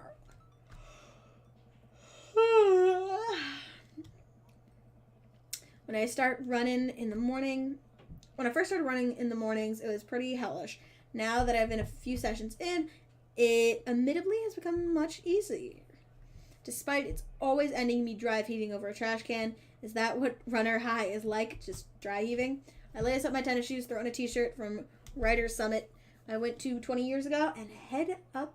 Okay, if you could still wear a shirt that you bought 20 years ago, you're not doing too bad.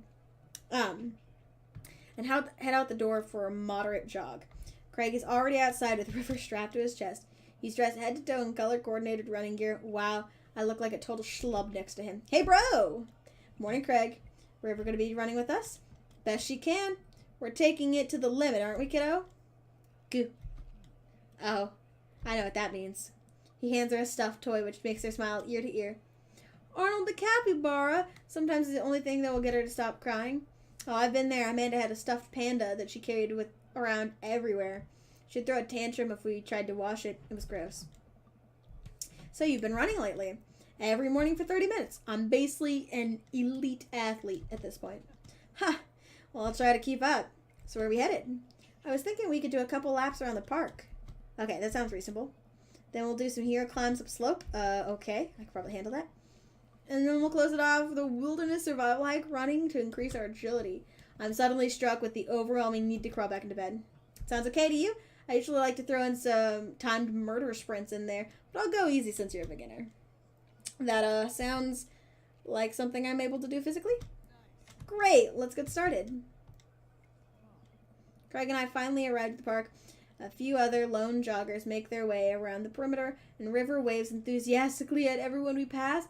It's a lot more peaceful in the mornings, aside from the birds chirping and River gurgling away in the stroller. Oh, she is in a stroller this time. Okay. It's pretty quiet. All right, good warm-up. That was the warm-up. Let's start the show. But wait. Reaches into a bag and tosses me a water bottle. I fumble it, but thankfully don't drop it. Gotta hydrate, bro. I take a long drink from the water bottle and feel reinvigorated. Man, I don't drink enough water. Hey! I look down and pick up Arnold River's toy and hand it back to her. Must have dropped this. Thanks for looking out, bro. You ready? Yeah, let's go. Finally finish our however many 10th lap around the park.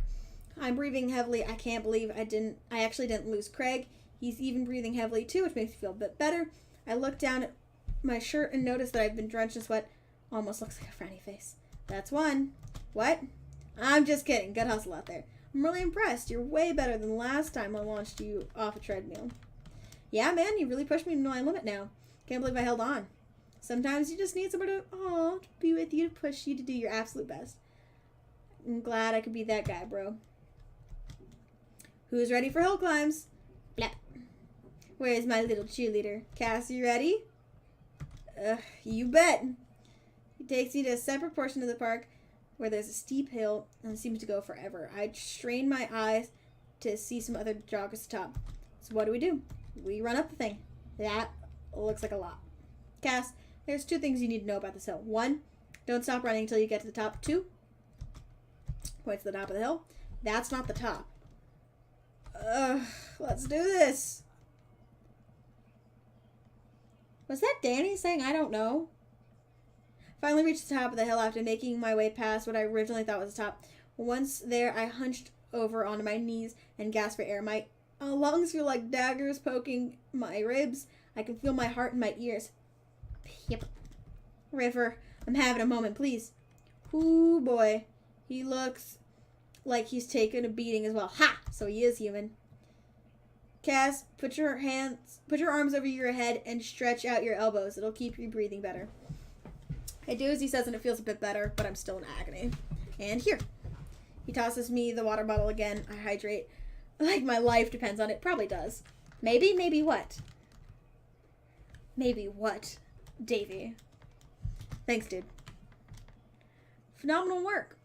You feel that lightness in your head? That's runner's high. Oh, that's it.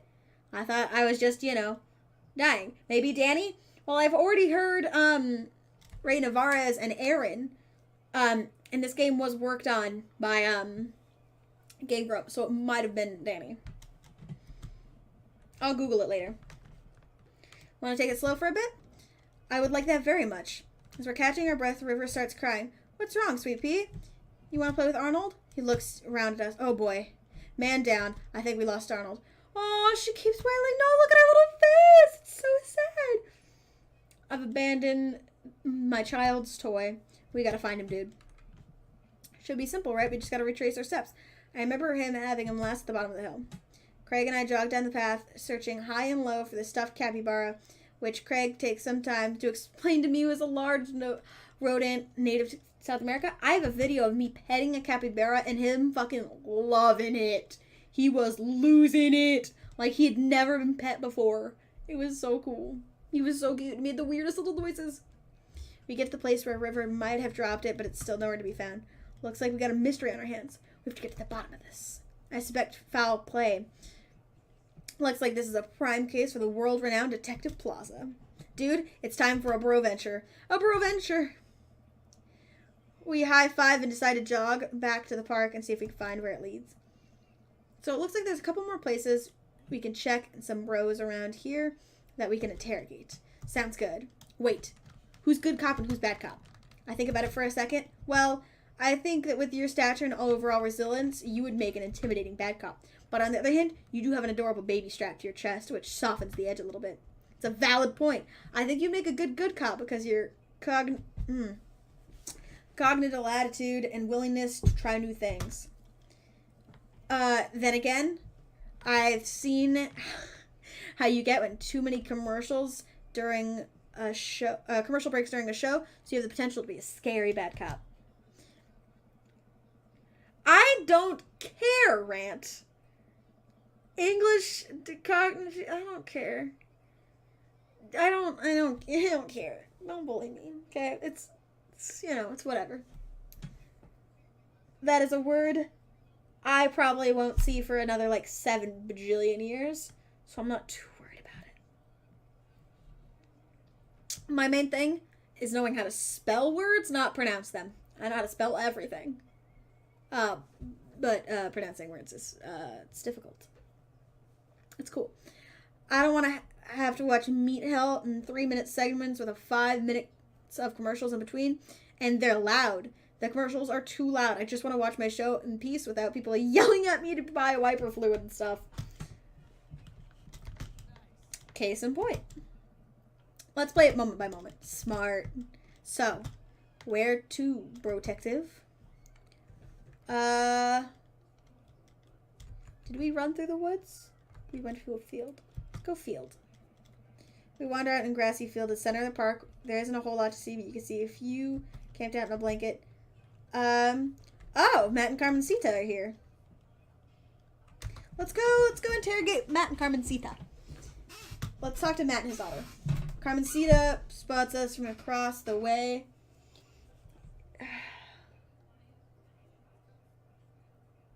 Congenial is a very convoluted way of saying someone's agreeable and that you like them. Oh no, I know what it means. I 100% know what it means, I just don't know. I didn't. There's a lot of way to...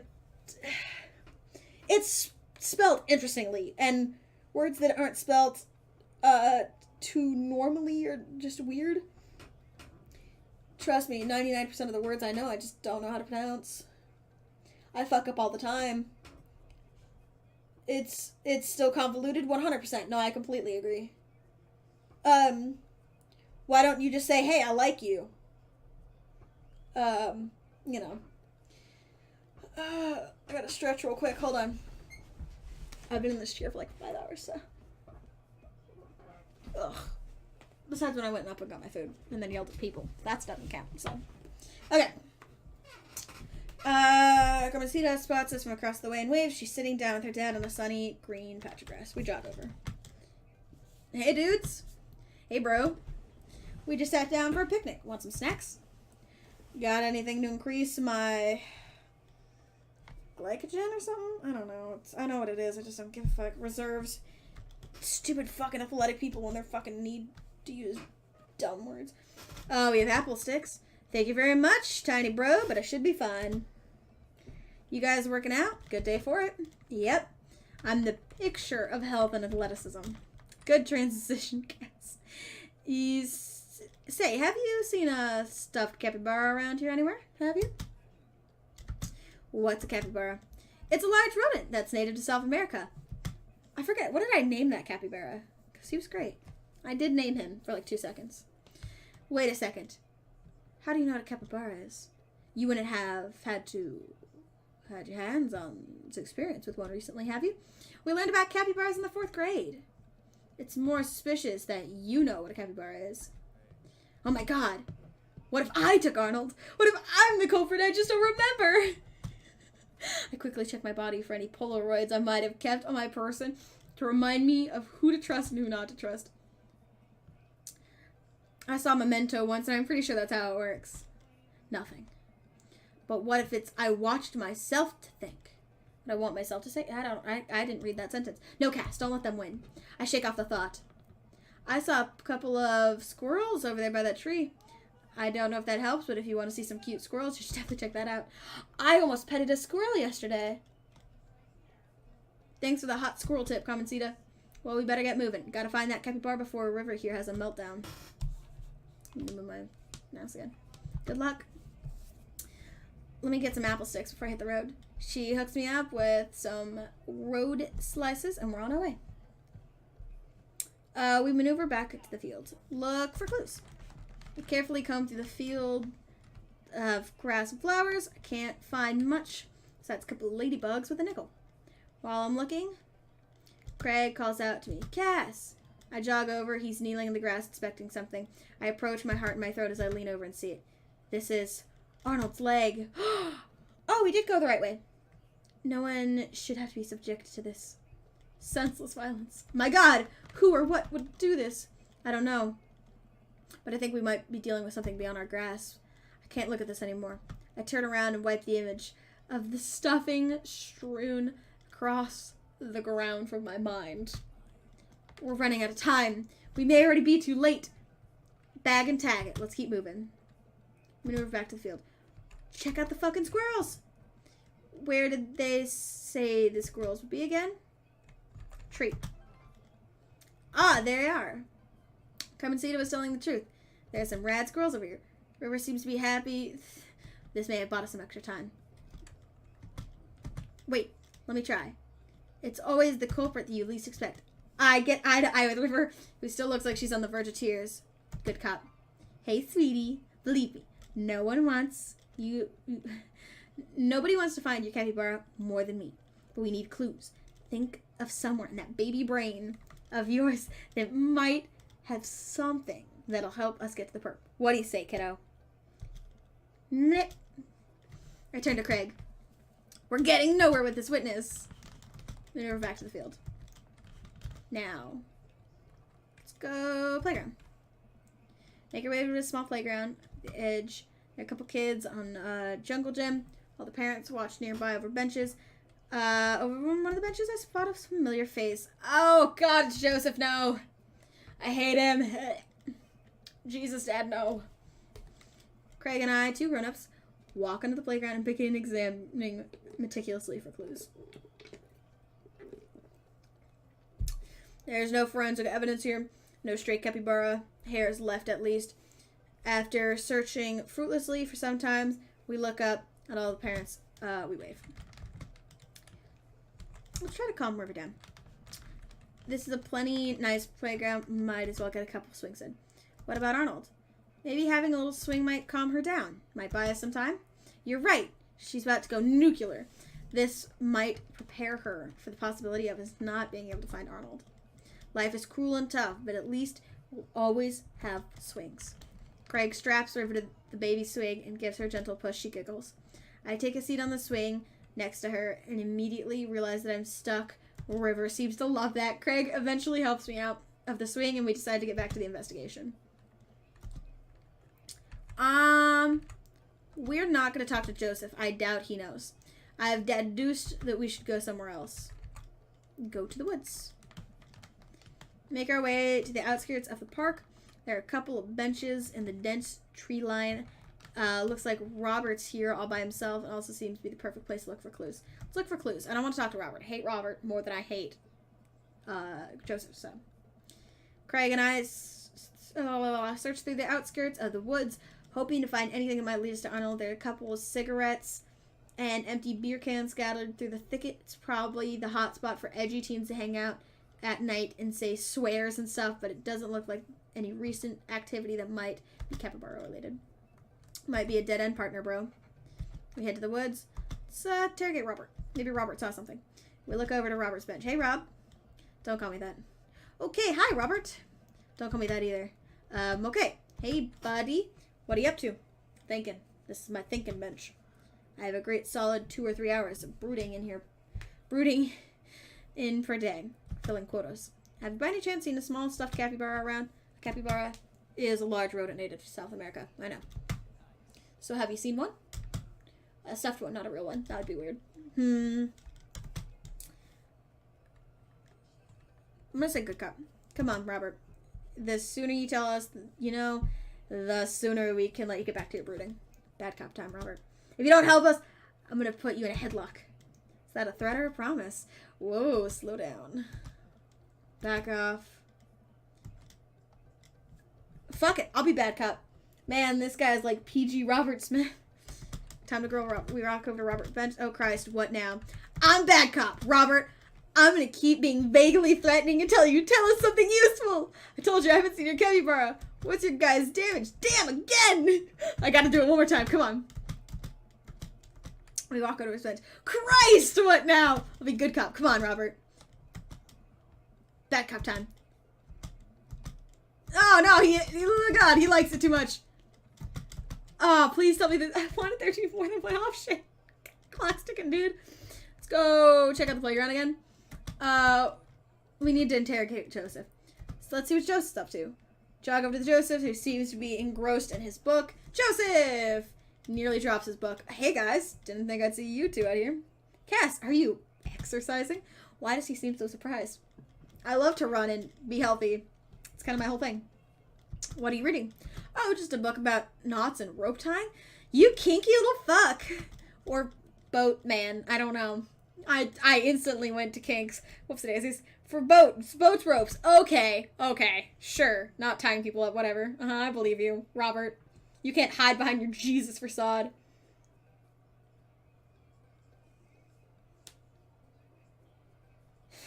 Fewer redeeming qualities.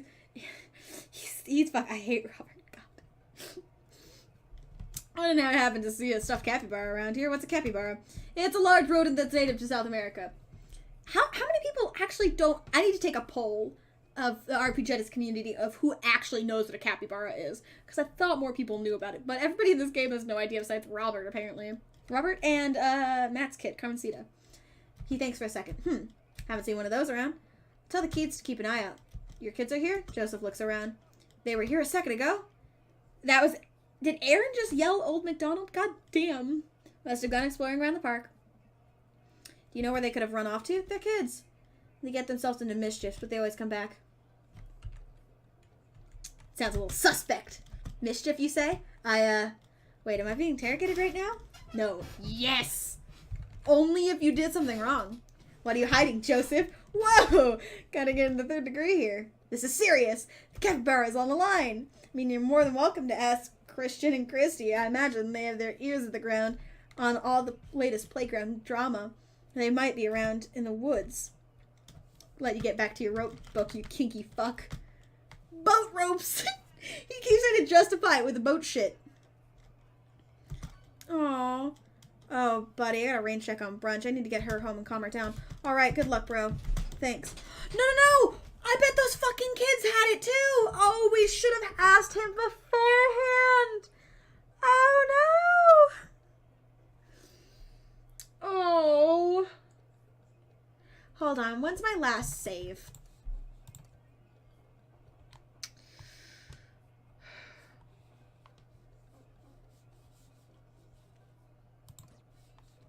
I'm gonna go back.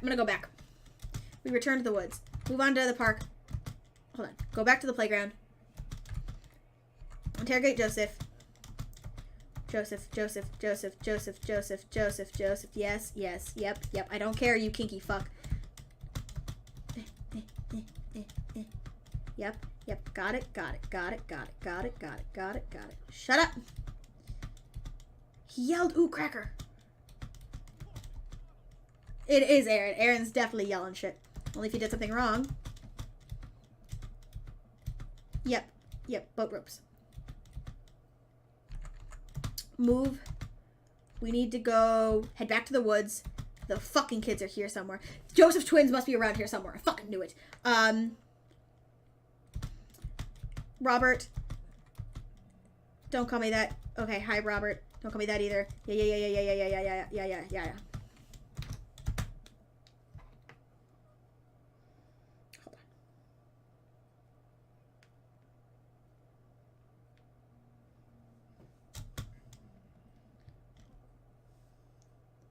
Okay, we can do this. We will find this fucking kids.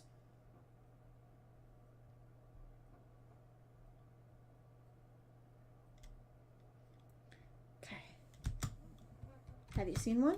Stuffed one? Not the real one? That'd be weird. Bad cop. We've been nice. Help us out. I'm gonna go off, learn how to fight, then come back here and kick your ass. You learning how to fight, please. Well, fine. If you don't tell us what I want to hear, I'm gonna spoil the season finale of Long Haul Paranormal Ice Road Truckers. You're bluffing. My buddy here doesn't play by the rules. Cass will do it. Callum and Flint crash into a haunted... Stop! You're a monster! He sighs. I fucking knew it. I haven't seen a goddamn capybara, okay? Crap. I was really nailing that bad cop bit, too. I thought for sure we had something. Now what, bro? Joseph said his twins were around here, but I have no idea where to find them. Wait, those creepy kids? Why didn't you tell me they had something to do with this? Huh? Maybe I should have let the good cop, bad cop to the pros to the TV. Yeah, Robert, bro. Do you know where they are? I do. A lot of people underestimate the senses of a man who broods. I saw them lurking around a little while ago. Where'd they go? Ran into the woods. I'd be careful, though. I don't trust them. I don't either. I think they're fucking demon children. But then again, I don't trust anyone. Not even you guys. Not even that baby. Blip. Take that back. You're an old soul, kiddo. Ah! Thanks for your help, Robert. Okay, maybe he is a nice guy deep down. The woods. Go deeper into the woods. Stare at the depths of the forest. Who knows what could be there. Are you prepared for what we might face in here? Yes. I'm ready, partner. Bro, you? Nope. But if it gets River to start crying, I don't care. Let's do this. Start down the path, keeping our eyes and ears peeled for any sign of Arnold. There are no squirrels or birds anywhere. The silence is unsettling. The sun can barely peek through the canopy. It's colder here. Suddenly we hear voices. I want to do it! You gotta do it last time! Craig and I come to a clearing. We find the kids kneeling over something. Stop right there! Put your tiny hands where we can see them. Chris, they just stare at us. You heard the guy. Put your hands up. We're kind of in the middle of something here. Yeah, can you come back later? What are you kids doing? Cutting stuff up? My heart is pounding. Is this the end of the line? I step closer. I can't believe what I'm seeing. A pair of safety scissors lies in the dirt, and Arnold. What have they done to him? Arnold! Goob! You've heard the baby? Hands over the capybara. No fair! Finders keepers! No, not finders keepers. That's our property, and you've disgraced it. That's not the word at all. You've desecrated it. Jesus, sorry. I had to get up and adjust myself to order be able to English. Jesus. Well, how can you prove it's yours? He holds up the severed leg, and I have to look away. You two got sloppy and left evidence behind. And you'll find that leg perfectly fits under his body. They look at each other. They don't know what to do. How about a deal? You give us the capybara and we don't tell your dad about this. Fine. She hands over the stuffed animal. And give us those safety scissors. They're clearly no longer safe in your hands. She hands them over. Yeah, we got so many hearts! Yeah! Glad we could figure this out. Come on, partner.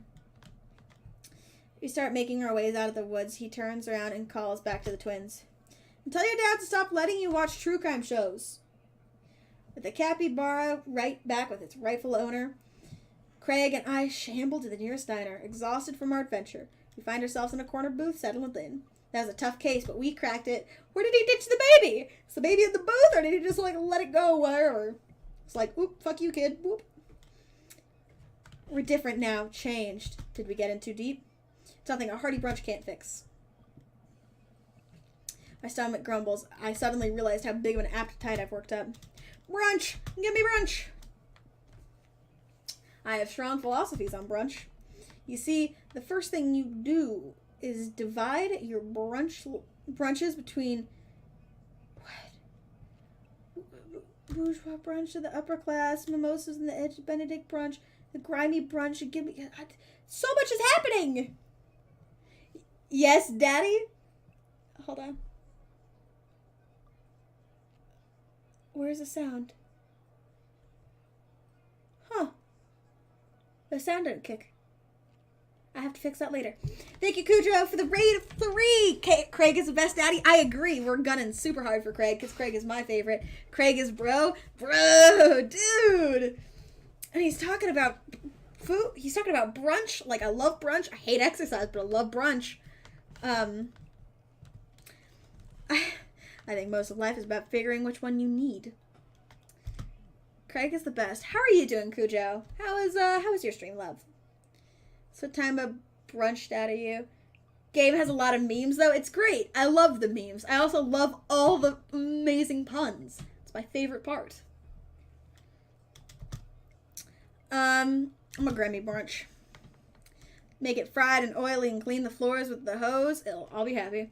Yeah, it's mostly outliving Celt. He's not adept at surviving.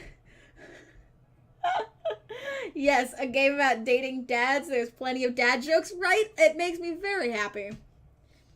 It's a good game. The best game. A fine choice, but wait. Aren't you going on a health kick? Gotta treat yourself. Are we not dads? Is brunch not a higher calling than mere Oh, look at all the mag plants! Ha! Oh shit, it's Cujo! It's Cujo. Student becomes a master. A young waitress passes out menus as Craig situates River into a high chair. Is this your kid? You betcha. She's so cute. Hi, you. Hey, kid. Middle school is going to be real tough, but you can make it, though. You can make it through anything. She walks away after winking at Craig. Why does everybody hit on my hot dad? That's my hot dad. Oh, Hulu. Cujo is my favorite doctor of holistics. Yeah, I mean, same. Cujo is my favorite holistic doctor. And also, he's just a fucking lunatic doctor, too. I've seen Ashley DeMartini do a lot of things. There was a time where I thought he kidnapped me in a helicopter, and then he left me and two people on an island. I thought he was gonna kill me. Like human trafficking? Yeah, exactly. Yeah, Spectre and I were having a long convo about medicine. Yeah. Spectre says some weird stuff about being in love with Smiles, and I have no idea because I've only met him like twice. I'm like, yeah, sure, buddy. Whatever.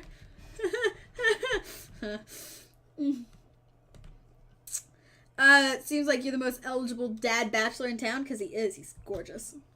Guess so. Anyway, here's the thing about brunch. Don't do business during brunch. Brunch is a time for rest, relaxation, and restoration with those that you love.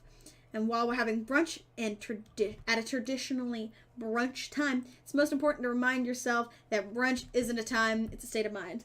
I don't usually find some people with similar education backgrounds, but I wanted to be a nerd and say all sorts of medical BS to confuse Spectre.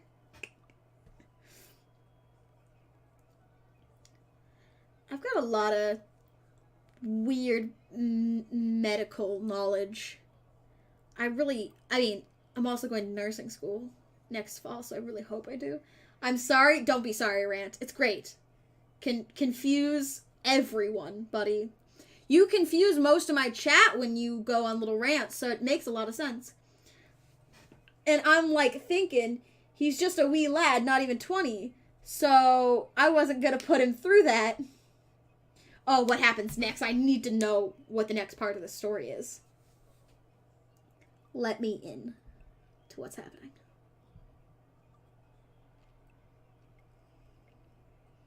Tell me Spectre's secretly like a god. You're too soft on your students, Ashley? Nah, I just poked his brain. Oh, man. Too soft on your students. I agree. He's just... I don't know. I wouldn't say Ashley's soft. Next part of the story, Cujo is the king nerd. Oh, what's up? How you doing? Welcome. He's just a wee lad. If you can't have brunch on your plate, you can have brunch in your heart. He's a bio student, and in comparison, I just have a lot of trading in my younger days. Your younger days? You're not that old. You're still in your younger days, bud. I don't disagree with you. I don't know if I can match your intensity. I'll open your eyes, bro. Just you wait. We order our food, and the waitress, after very blatantly hitting on Craig multiple times, actually I lied. Super old. Ashley is a grandpa. All you rotten kids, says you. DeMartini's in like his 60s, dude. I took it back, Rant. I went, no, he's got to be super old. Because if I played the game as long as you, I could easily survive. Always stomping on my lawn. You damn kids, get off my lawn. No, I mean medically trained in BSA to go to relief work IRL for Katrina. That's awesome. That is so dope, Cujo. That is really, really cool. That's really awesome, man. River munches on cereal next to her, more or less managing to get it in her mouth. How goes it, Cass? Pretty fucking good. It's been a while, dude. Where have you been? I'm the best daddy, so I'm doing great. I got back into streaming, which is awesome. Fun stuff. Lots of fun stuff. It's been good times. I gotta say, it's really great having you back around to hang out with. Things have been so busy with work and fitness and the kids. Can't say the same. I just haven't had time to really go out and get to know people. With you here, it's like we're picking off where we left off. Cool. Wow. Very, very articulate there, Kason. All sorts of other medical stuff. Trauma was most of my education. I wanted to become a corpsman, but failed Oh. That fucking sucks. I started my enlistment with the Navy a few years back. And I'd fucking nailed my ASVAB, and I did amazing on my job qualification test, and then they did a background check, and wouldn't let me enlist because of my health background. It was nothing that was relevant at the time. I had passed it, but they still said, fuck you, man. And it was rough. Why this game? What is your thing against this game? This game is awesome. Come on, Nemo. This game is great. It's really funny. Yeah, quals and tests are easy. It's just too bad for the health restriction standards now. I fucking agree. The hella strict standards. Sorry, I missed that at English Up, right? No, this game is fucking hilarious. Don't even. The dad puns are the best, and I love hot dads, so. Yeah, no, I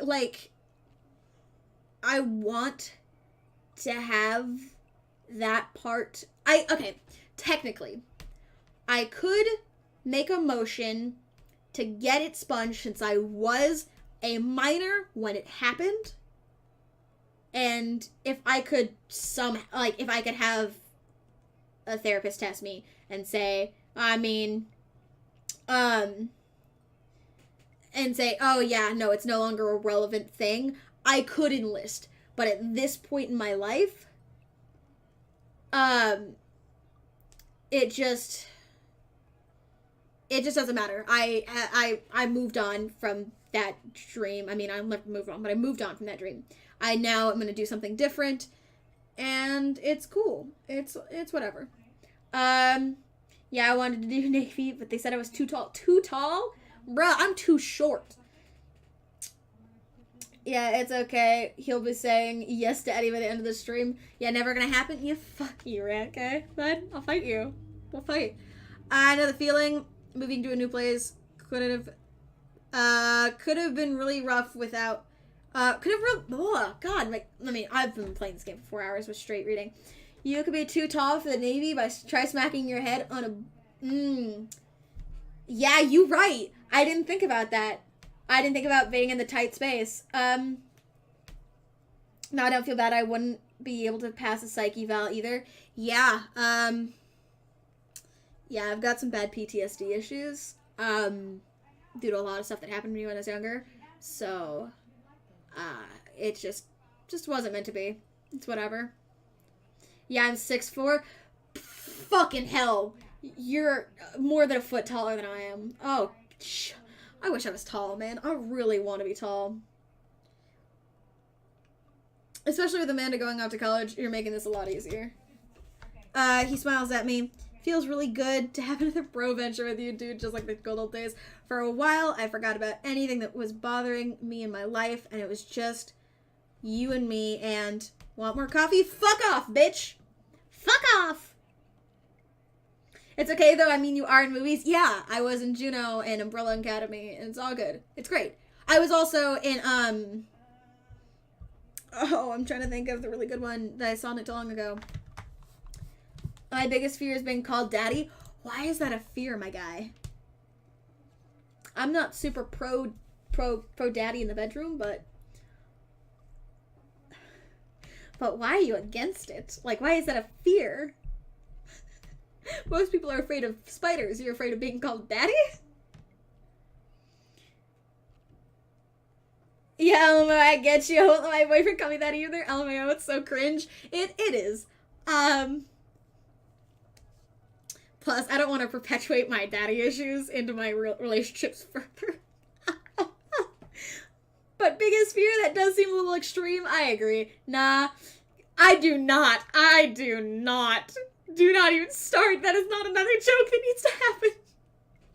There are enough jokes about me in my relationship. I don't even. What the fuck? Don't bring your dad into this.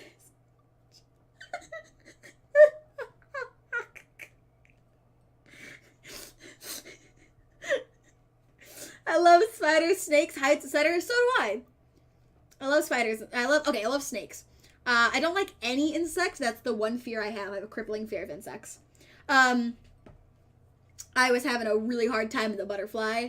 Oh wait, on Cass, someone called their dingus daddy. You know what? I have a screenshot of that. I can tell you who that was. I need to find it. I'll find it out later. But daddy straight out. So I get that now? But who would call their dingling daddy? That's just weird. I don't even know. No, thank you. So do you like workout? Yeah, mostly calisthenics, but I try to lift as part of my regime. Wow, that's so cool. I've been looking for a workout buddy, you know? Bitch, can I tell her to fuck off? Like, could I literally just say, hey, fuck off? I wish I could help out, but I'm enjoying brunch with my workout bro right now. Hello. Well, if you change your mind, the waitress slides a folded note. No! Can I literally pull out a lighter and set that note on fire? Because I would. I just started to work out. I need to work out more. I really do. I like work out on my own, like, in my room sometimes. I just put on good jam and I just work out for a bit. Man, your dad looks quite androgynous, no pun intended. Actually, I made him to look exactly like me. Like, he has my haircut, and I like to stick my tongue out at people, so it's perfect.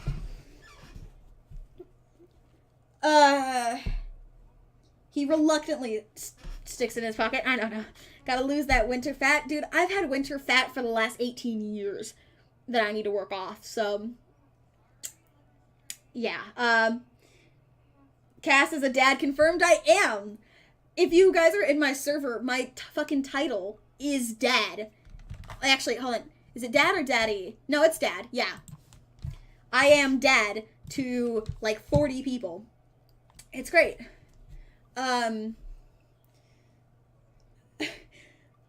What server? If you do exclamation point Discord, it's my personal one for my streams and stuff. I announce when I'm going live and good stuff. It's a fun time. WoW? Yeah. It's fun times. It also has a really neat porn room that you guys can enjoy. Why did it not do the thing? Are you kidding me? What is wrong? Why are you being such a bitch? Hold on, give me 2 seconds. Is already a I don't know. I don't know what the problem is. Hold on. Hold on. Why does everyone need a not safe for work? I can go look through my ERP. No. No, it's not an ERP. It's actual, like, the porn and shit. They can just go, porn on their own. I just find it funny. Okay, I'm just gonna customly send it because I don't feel like dealing with it right now. I just find it a funny thing. I've had it for ever. Long before I was streaming. It was just a thing that me and my Siege buddies did when we were bored. I haven't updated it forever. But, I mean, like, 3 years ago. I don't know. I don't know why. It's just, it was ridiculous and fun. And I don't watch porn personally, so I didn't really care about doing it, so I just did it for fun. My friends would give me a topic and I tried to find the fucking weirdest porn possible for it. It would be great. I understand. It does not hate you. It's just, it hates me. And no, Rant, unlike some people, I just do porn for fun. No, that is not what I said. That is, I post in a channel porn that is other people's for fun. I do not. Cujo, no. Cujo, no. Kaysen, no, don't. Stop it. I don't. Oh god, I'm moving on. Back to the game. Moving on. Literal code. No, shut up, Cujo. Shush, Cujo. We can take you. Can't take you anywhere, can we? $5 is $5. No. $5 is not $5. I'm literally telling everyone I quit. I should have ended this stream an hour ago when my throat started to hurt oh god. No. We heard it here. No. God damn it. It's a blessing and a curse, isn't it? The next time we hang out should be in the middle of the woods where people can't interrupt us. And also, maybe in some different woods than the ones with those little kids. Clipped, cough, cough. Do you do porn for fun? And now your throat hurts. Wicked bad. Wow. It's way worse than the BJ's clip. Tisk, tisk. Ah, guys! No! No! Damn it. Stop. Oh, no. What is wrong?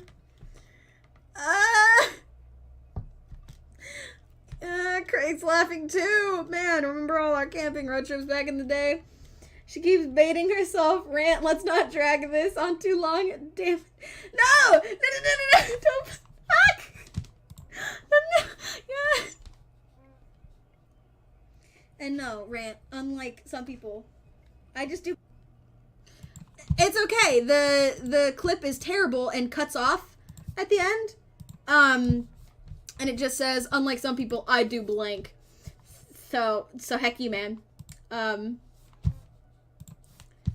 Heck off, bud. Just gonna, there we go. And it's gone. Woo! Wonder what happened to it.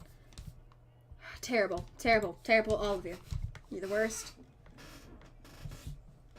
Poor clipping skills. I agree. Please don't go back. It's fine. That one's fine. Leave it as it is. Joshua Tree, Yellowstone, that was the best. I'd give anything to do it all over again. Dude, we should do a camping weekend. Oh, I don't know, bro. I'm an adult now. I'm not. It's okay. No. I have all these adult responsibilities. I do, though. I hate it. I don't think I could just drop everything and go hang out in the woods for a few days, you know? Come on, dude. If we plan things right, we could do this. Craig, don't you ever want to do something for yourself? Craig studies into the coffee mug. Of course I do. Yeah, like what? Sometimes I let myself have 1 scoop of vanilla ice cream before bed, but only if I didn't eat my caloric intake for the day. Wow, what a fucking nerd. She deleted the VOD, lol, because it was dumb. It didn't say anything anyways. It just said, unlike some people, I blank. That's it. I go through all my clips, and if I, you know, I mean, I let most of them stay, but some of them are just, like, pointless, so I just get rid of them. I have one where Ravage says, ooh, daddy, really, really sexually, and Bran called him daddy beforehand. I can't remember what it's from. Yeah, but it was really interesting. And sometimes I let myself hit the snooze alarm, but only once. Dude, you gotta relax sometime or it's gonna kill you. Please come camping with me. It'd be so fun, bro. I guess I could get Smashly to take the kids for the weekend. I'll think about it. Play the game, dude. Chill. Well, leave me alone, Rant. fight me. I do what I want, okay? Heck off. We'll fight. You finish your brunches and head back to the cul-de-sac. By the way, great job on keeping up today. Seems like you're already making a lot of progress. Ha! Probably gonna need a little bit of recovery time after this. Tell the girls I said hello. I will. See you, protective. I say goodbye to Craig and step inside, got him ready for a shower and a gallon of water and a nap. I bet Amanda's still sleeping. Oh, she's awake. Oh my god. Fucking, I'll let it stay. I don't even care. I crack open her door and still find her in bed, sleepily scrolling through her phone. Morning. Afternoon, actually. Right. How was brunch? It was good.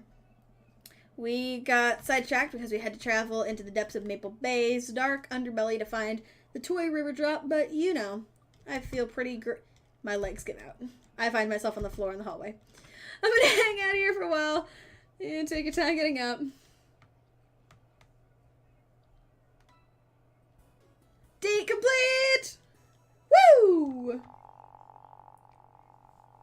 Dude, we got so many daddy points again. We got another S rank. God damn it, stupid clips. Sucks to suck, nerd. Leave me out of this. It's been a long day. I'm about ready to pack it in. After a few bites of ice cream for the freezer, I turn off all the lights and I walk down the hall to my room. I wonder if Amanda's still awake. That kid needs some sleep. After I pass her room, I can hear the faint sound, but I can't make it out. I get a little closer. Is she crying? I knock gently on the door. Hey, Amanda. Crying immediately stops. Not right now. Her voice sounds strange. She's stifling. I need to make sure she's okay. I open the door. Why is she crying? No!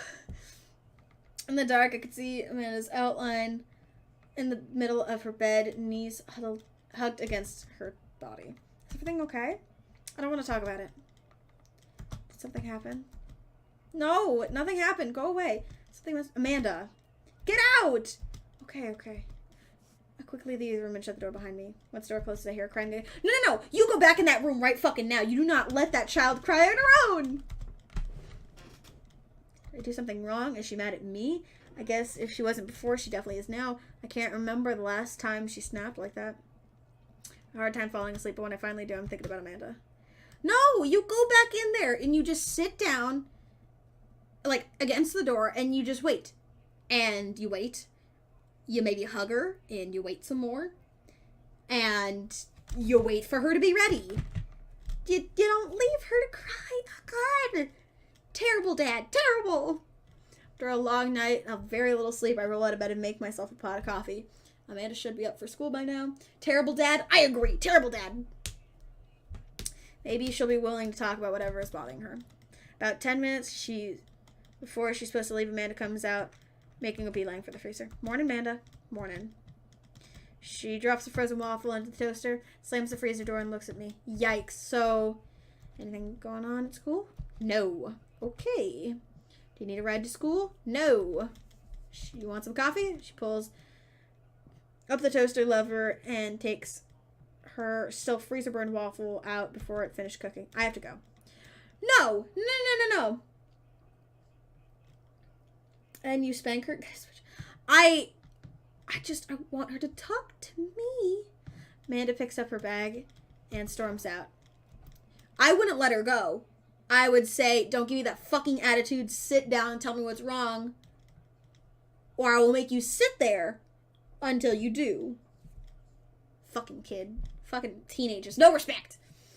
I haven't seen her act like that in a long time. It's usually short-lived, but it always hurts. Hopefully this blows over and things get back to normal soon. I sit back in the kitchen table and look at the picture of Amanda and I hanging out on the wall. In it, I'm teaching her to ride a bike.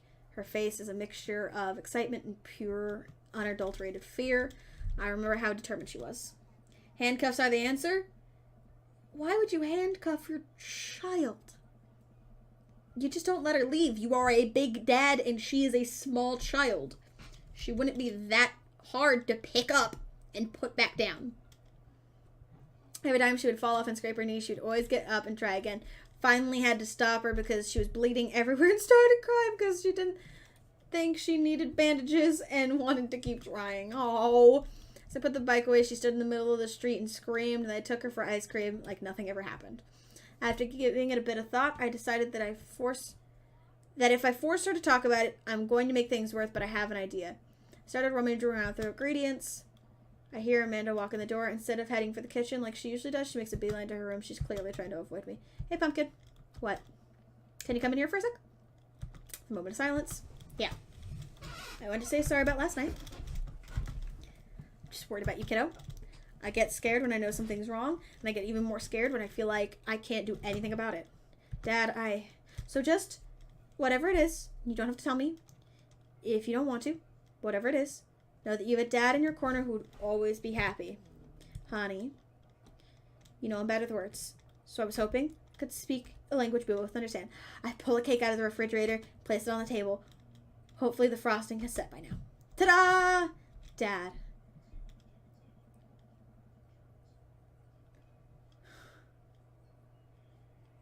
Oh. Took me a really long time because I ran out of red frosting somewhere around set and had to start over. This is beautiful. Strawberry. She gives me a big old hug. Aww! I would have made brownies. I would have made brownies, so it's cool. I make world famous brownies. They could make anyone happy. Like even the saddest person ever. Like guaranteed. I grab some plates and forks and serve up the delicious cake. So, it's really stupid. What is it? The whole thing. I know I've been really weird lately. But there's just, I don't even know how to explain. I feel like I might have to make you a chart. I'm listening. Do you want me to take notes? I guess it's a start from the top. See, now Emma R is going to the fancy art college in California, right? Emma R. Emma R is... Oh, fuck. Okay. So, Emma R. Which one's Emma R? Emma P is the best friend, right? So she's the other one, but there was also like an Emma S. Oh God.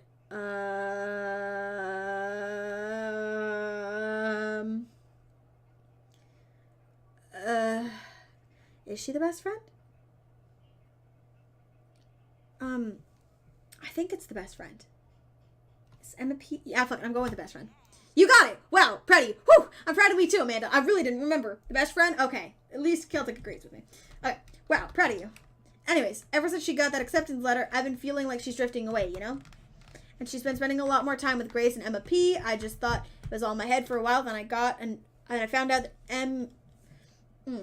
I googled it, LOL. Oh, wow. I just tried to remember my best. Then I found out from Rosie M that both Emma's, Grace, and Noah all went to a party at Mackenzie F's on the same night. They told me they're all busy studying for the Calc B final. Fuck. Oh, yikes, kiddo. So another important piece of information is, God, this is embarrassing. She likes Noah. I have a crush on Noah, and, yep, I knew it. Wow, Cass, what metagaming gets you now? You're a cheater by proxy. I hope you get back banned on Steam? Dude! It's fine, as long as Celtic gets banned as well. Friendship, Celtic, you better accept it. We go down together, buddy. That's a thing. Wow, what? Whoa, I had no idea. Definitely didn't know that, okay? I did know! I called it like 2 hours ago that she had a crush on Noah, which is why she was smiling while texting him. Like, you're a bad liar. So are you! I learned from the worst.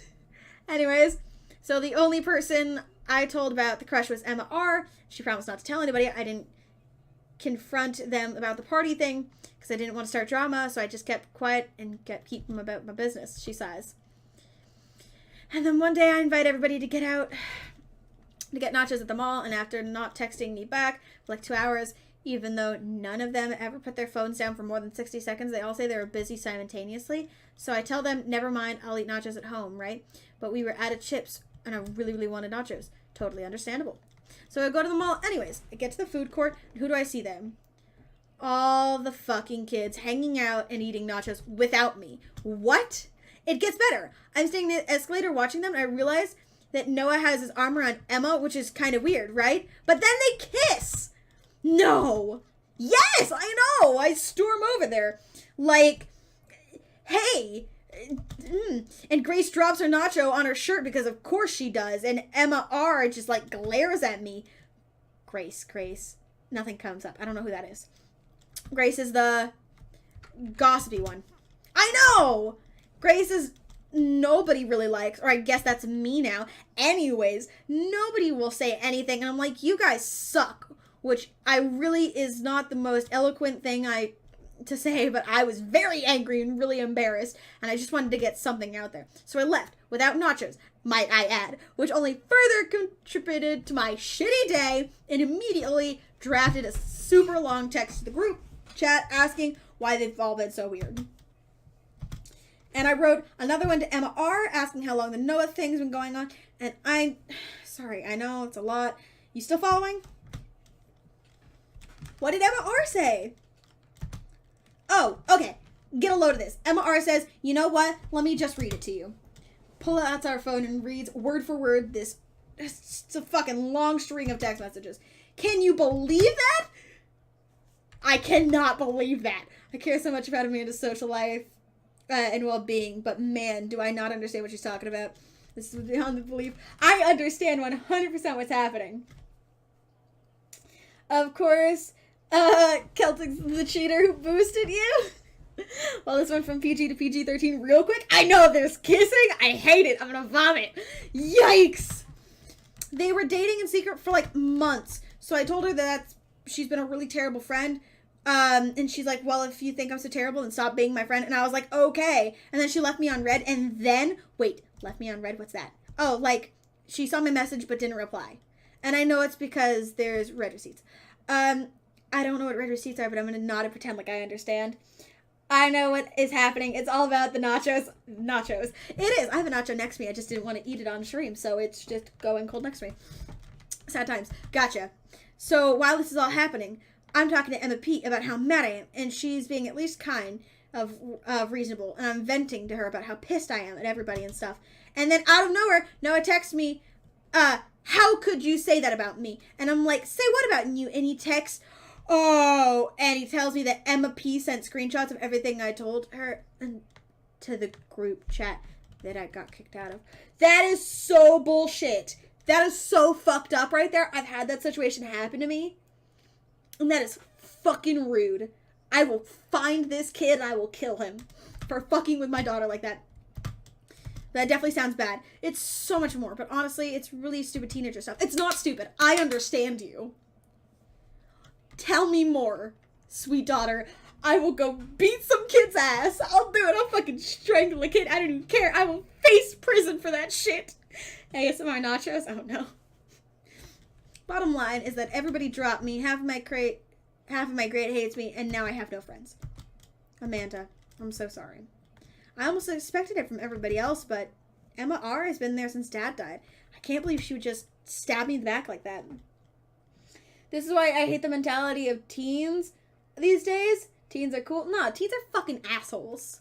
Like, teens are douchebags, man. Teens are douchebags when I was a teen, too. So it's like, teens have always been assholes. There's always just that teenage fucking shit, man. And the problem, I've had this situation happen. Fuck off. Don't even. I give them $5 and put my on. I used to do the same thing. Aren't you like 15 though? Nope. Not even close. Very, very wrong. Anyways. I had this exact situation happen with 30-year-olds. So it's not even just teens. Like, she's like 12 to me. Fuck you, bud. You could fuck right off, Nemo. Get out of here. Fight you. Now I've had this exact situation happen with 30-year-olds. So it's everybody. Everybody's a douchebag at some point. Let's go, yo. I'll fucking take you on. Let's go. Let's go, homie. I'll take you out at the knees. You're tall. You can't even swing on my ass. Ha! Nemo confirmed he's 12. Permaband. Yeah! Nemo's only 12. Get out of here. Oh, that means we have to go arrest Avery, though, for doing naughty things to Nemo. See you in 6 years, Nemo. Hashtag banned. Yep, Nemo's banned. Good. I'm not even mad that she's dating Noah. I'm upset that she lied to me about it for so long. She stabs the remnant of her cake. Okay, I take it back. I'm kind of mad she's dating Noah. But, like, what did I do wrong? Why did everybody just suddenly decide I'm not cool anymore? Why wasn't I enough? I don't understand. And as mad as I am at everybody, like, I miss them, Dad. She looks so dejected. I can't take it. What could I possibly say to help? Anyways, that's it. That's the whole ordeal. That's a whole sort of tale. I went with ordeal. Oopsie daisies. Aw, hell. Poor Ave. Yep, sucks to suck. Thanks for listening. Tune in next week for more hot gossip. Wow. I know, it's pretty dumb. It's not dumb. No, it's a stupid thing to be upset over. Amanda, your feelings are real. Don't ever be mad about them. Oh, dicks! Oh, Jesus Christ! That scared the shit out of me!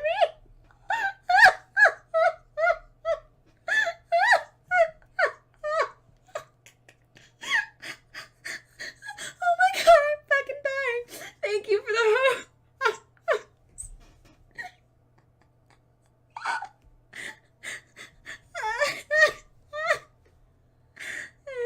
Thank you for the host. Oh, that scared the shit out of me. And even worse, it's my own voice. Did that just say odd dicks? It did. Do you want to hear it again? Let me just do that again for you real quick. Oh, dicks! I've made custom alerts for everything, so it says odd dicks now. When I get hosts and rates. For fuck's sake, Cass! Odd dicks! I found my favorite Twitch clips of myself. Just where I was saying stupid shit. You should hear the others, they're great. Oh, shit. Oh, look it. Whispers now. I'm a man, I don't cry. What do you mean? There it is. Play the rest of them?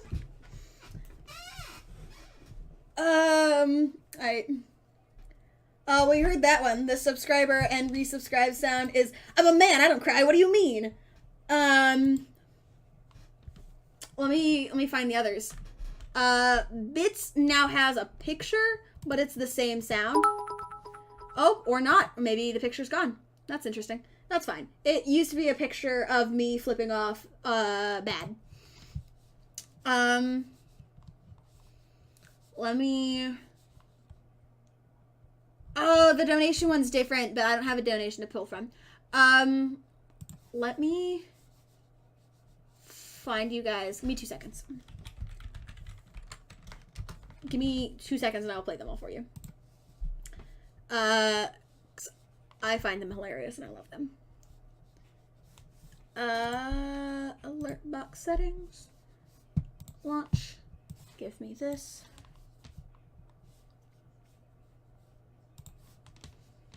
You can do a test donation. Yeah, no, I'm going to. Give me 2 seconds. Yeah, capture a specific window.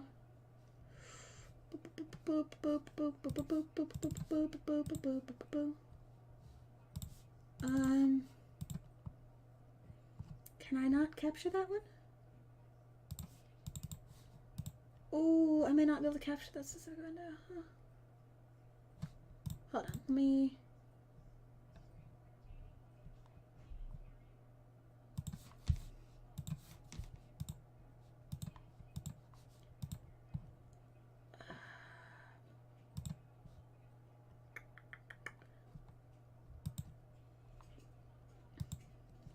Hold on, sorry, I'm trying to... It's just not working right now.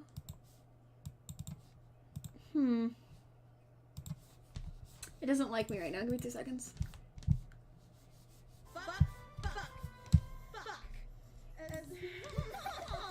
You didn't have to... You didn't have to do that. Aw, fucking Nemo, man. You...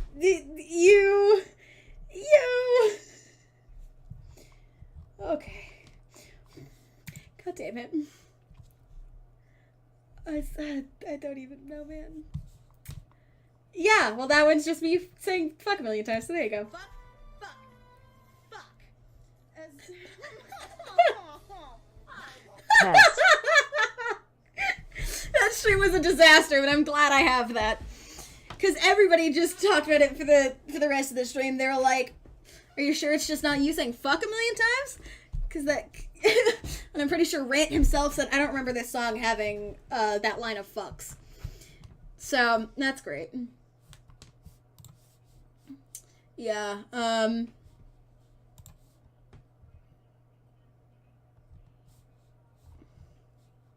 yeah, it's,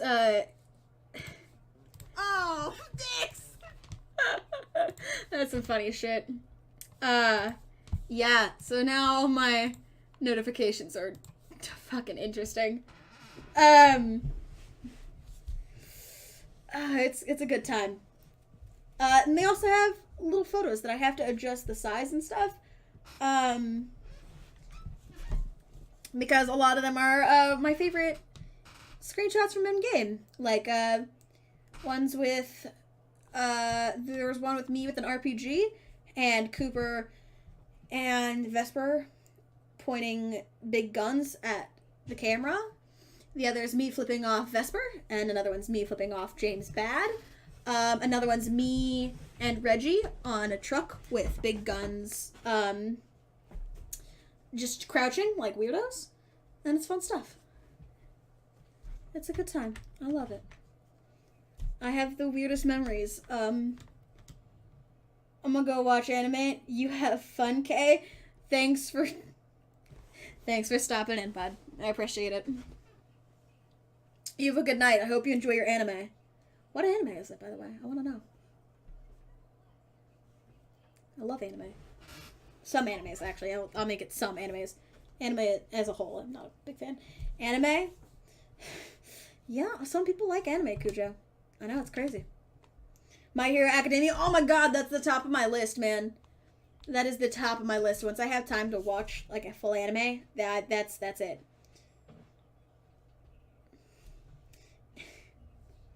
Getting back to my game now, pricks. Okay, let me make sure. My Hero Academia is good. Yeah. I guess. Unless you're secretly a robot who's been... Wow. It's Cooper. It's Cooper. That's him. Watch Robotech, you noobs. You watch your mom, noob. Huh? Fight me. Dad, if I was a robot, why would I have transformed? I would have transformed into a monster truck a long time ago. I mean, yeah. Watch Akira, you millennials. I mean, the first anime I ever watched was Inuyasha. Yep. A girl who was much older than me showed it to me when I was like very young. Anyways, but seriously, I know you probably don't. Akira is also quite good. I know you probably don't want advice, but I feel like it's a duty as a dad to bestow upon you a few nuggets of fatherly wisdom. Robotech is a mess, but it predates Akira. Real friends don't do that. High school sucks. Real friends don't do that. When you get older, you start realizing the sort of people you want to associate yourself with. Do you really want friends? Do you really want to surround yourself with people who would do something like that to a friend? It takes a lot of work to find and maintain meaningful friendships. It took me a long time to find out myself. I wish I'd learned it sooner. If the other person isn't putting the effort in to show you how much they care, it's not worth it. You're not beholden to be that person's friend. 100%. Ultimately, I think it's way more about their character than it says way more about their character than it does yours, because you're amazing, and if they can't see that, well, it's their problem. I'll keep that in mind. I looked down at the table. Did we just eat a whole cake? Yes, we did. Eat that whole cake. Well, that's why it's a mess. Oh, hold on. Robotech's an Americanized adaptation of 3 entirely different series. That's why it's a mess. Well, good talk. She gets up and goes to her room. Before she closes her door, she turns around. Hey, Pops? Yes? Thank you. You're always welcome. Love you, Amanda. Oh, she actually says it! Oh! Battle cry was good. I've got dads. Oh, I've got another message from Craig. Hello, Amanda's dad. It's me, your friend Craig, who loves sports. I have nice and smart children who are good at computers. Ah, man, it's great to hear from you. What's up? I'm still strong. Strong. I am a good man. Haha, don't I know it? Say, I've been reading about protein. You use that at all? I figure it helped me to develop a little bit more muscle. Yes, I know what that is. My children are having tea party. They wanted to invite Amanda, but can't find her on here. You're also invited. Physical invitation to follow. Cool. I'd love to come. This is his children typing these messages, and it's really funny. Thank you, Amanda's dad. Do we want to just straight up just bang this dad? Why is he Slavic? I don't know. That's just, it's his children are Slavic, actually, because it's his children impersonating him, so that's just my instant thought is to go in that voice. I don't know why. Oh, God. I don't know. Kucha, don't judge me. Coffee time. You know your dad loves coffee. I'm going to brew myself something black as midnight on a moonless night. I put on a fresh pot and work a few word jumbles while I wait for it to brew. Hey, this one spells sorrow. Dad, ready for today? I'm ready for every day, sweetie. I'm gonna tackle it head on. No, you ready for the thing that we're gonna do today? That thing you promised to do? Honey, I already told you I'm not gonna throw away my Tom Clancy novels. Fucking Kuja.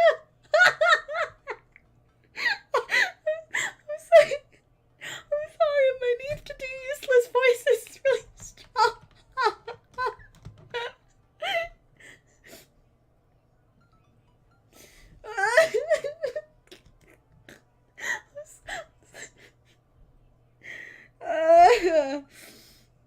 I just acted in the living room. I keep bumping into them, knocking them over. I don't even know how to read them.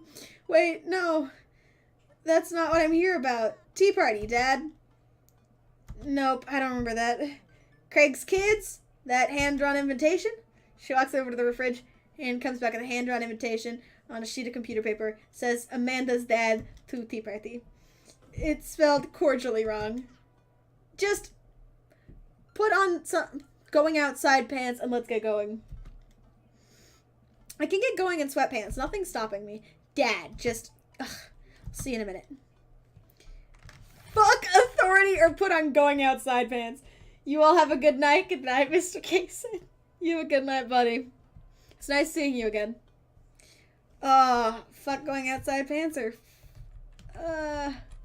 Fuck it. We will do what I rarely do and we will put on going outside pants. Hello, thank you for coming to our party. I do my best bow and present my daughters. I'm doing that voice on purpose now. This is it. These children now talk like this. Who thanks me for the courtesy? This way, please.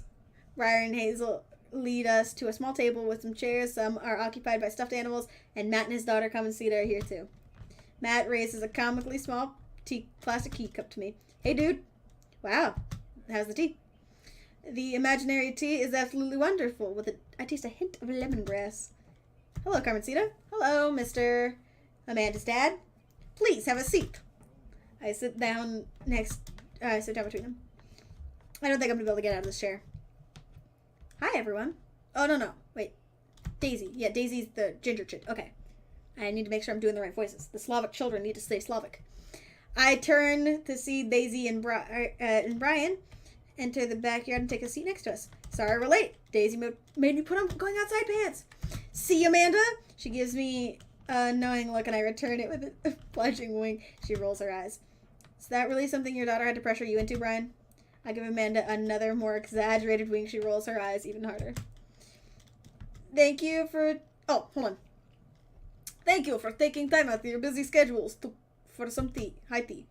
Now, if you'll all put your designated tiaras. Can't speak English like this. It's fine. I'm going to play a Russian character at some point. It is going to be horrible, and I am so excited. There are little tiaras sitting at everyone's plates, well, except for Brian's. His is a softball helmet. Oh, we ran out of tiaras. I don't think this is gonna fit me, but I appreciate the thought. Dad, you're royalty. Please act like it. Brian tries to balance the ill-fitting softball helmet on the top of his head, but it immediately tumbles off into the bushes. I'll get that later. Hey, everybody! Craig comes out with a teapot and a tray of sandwich cookies. Dade, is the tea ready? It's been steeping for a while now. Awesome. Would you girls like to serve our guest the tea? No, thank you. We appreciate our servants' help. Craig leans over to me. That's me. Craig places the teacups in front of all of us and a single sandwich cookie onto each of our plates. Pour some tea into my cup. Awfully fluorescent tea. I clink my teacups with mats and take a sip. Good lemonade. Eat this tea. Right, very good tea. I lean over at Amanda, who is happily enjoying her tea. So, what do we do at tea parties? We enjoy the splendor of upper-class society, father. She takes a dainty bite of her sandwich cookie. Marvelous. So, the meeting of princesses has... Oh, no, I did that wrong. Hold on. The meeting of the princesses has been called to order. Hear, hear! But I am a warrior princess. I hunt and stuff, and I like a really cool sword. Can I be a space princess? I'll allow it. I'll be rockstar princess. I'm also a space princess. Can there be more than one? Space is pretty big, don't you think? I changed my mind. I want to be a space princess too. Dad, what are you? Do I get to be a princess? Duh. Well, I guess that makes me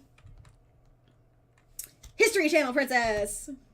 I'm ruler of all I survey. And what I survey is a 10-hour marathon of Cupcake Storage Wars. I don't think I've seen that one. A squad of professional bakers bid on empty storage units and have to bake 1,000 cupcakes using the ingredients. Hacker princess, right? That sounds terrible. Oh, it is. I think I'll be landscape and general contracting princess.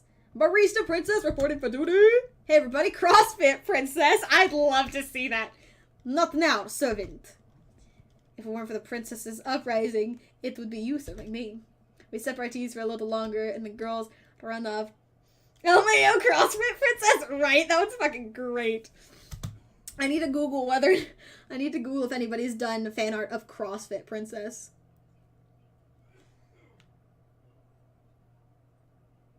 Hold on. Why is your gay black dude so racially charged? It's not. That is the first time I've said it like that. Oh, there are legitimate pictures of all the Disney princesses lifting weights. Huh. Pretty dope.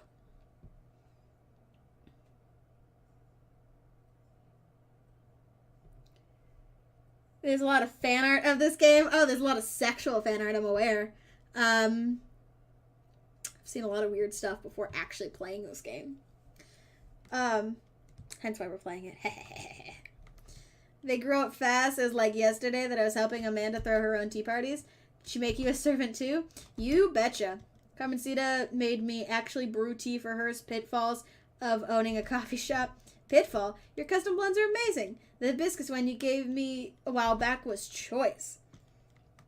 Also, this is a bro game. There's nothing gay about this. It's perfectly straight guys enjoying each other's company. Yeah, totally straight guys kissing each other and whatnot. I love that you didn't at Cujo, but you still added the underscore. You're an interesting man, Rant. Oh, thanks. I'm homophobic enough to spot a gay dude. Jesus Christ. Hey, if you read chat rules, you can heck out. It's called skinship. I don't even... let me continue. It's really nice the girls are getting along. Yep. Quit being insecure. Quit judging me, Cujo. Huh? What that? Yeah, I'm really glad you moved in this community. We are too. Amanda's been kind of a role model to them, you know? I hadn't realized. I don't know if Amanda does either, but they're right. All the girls in the neighborhood look up to her. She seems to go out of her way to play with them. I'm so proud of her. You better not. Better not, proud dad, cry at this tea party, Cass. I brought extra word jumbles if anyone wants to kill some time with the girls play. Time rolls by and all the girls get tuckered out. Amanda spends the whole day playing with them and taking their pictures, promising that she'll send them the best ones later. We'll all clean up and help put away the tea sets and tables, then head out as Daisy and Carmencita fall asleep on their dad's shoulders. Aww. Take care, guys. Thank you for coming. Bye, History Channel princess. Goodbye, friends. You want dinner? Nah, filled up on cookies. Me too. I'm tired.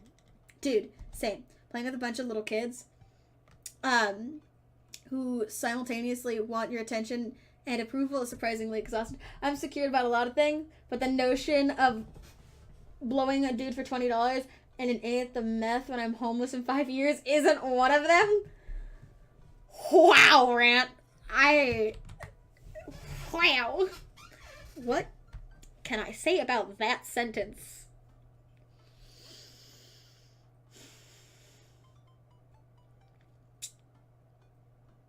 Wow, that was great. Okay, I'm just gonna move along. That's great.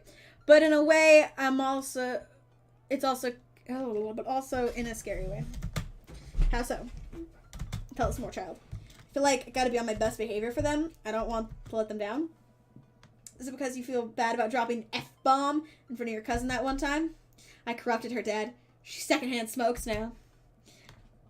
Hey, I mean, the street value of some powder outweighs $20, man. You're getting kind of a deal for that? Jesus Christ. What is happening in my chat right now? Those kids look up to you. I'm glad they have you as a role model. Shucks, Pops. I ruffle Amanda's hair.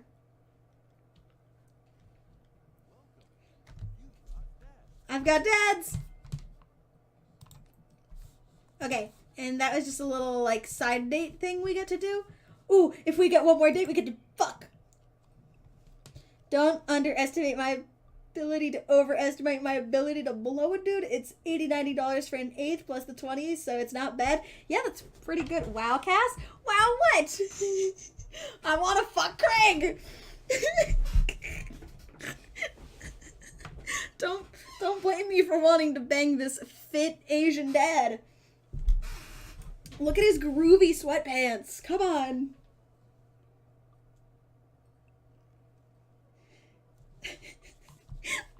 We're gonna wait. Hey, you know what they say about third dates? They get pretty serious. You might want to browse Dad Book. You know, Chicken Bun's not actually Asian, right? Mister, I only bang on the third date, but I better bang on the third date. I know he's not actually Asian. No, you know what? No, he's not. He's literally Thai. He never stops talking like Thai, ever. Who is Cooper? Okay. We can come back and date him again. So let's go on a date with somebody else. Do we want to be weird and date our daughter's teacher? Or do we want to date the cool barista with the smart daughter? What do you guys think? Matt or Hugo? I'm leaning towards Hugo since he's really smart and I really like intellectuals. And he loves the History Channel like we do. Matt's more likes music and all that stuff. I love music, but Craig is bae. Matt is the fallback guy. Oh yeah, we're going to bang Craig.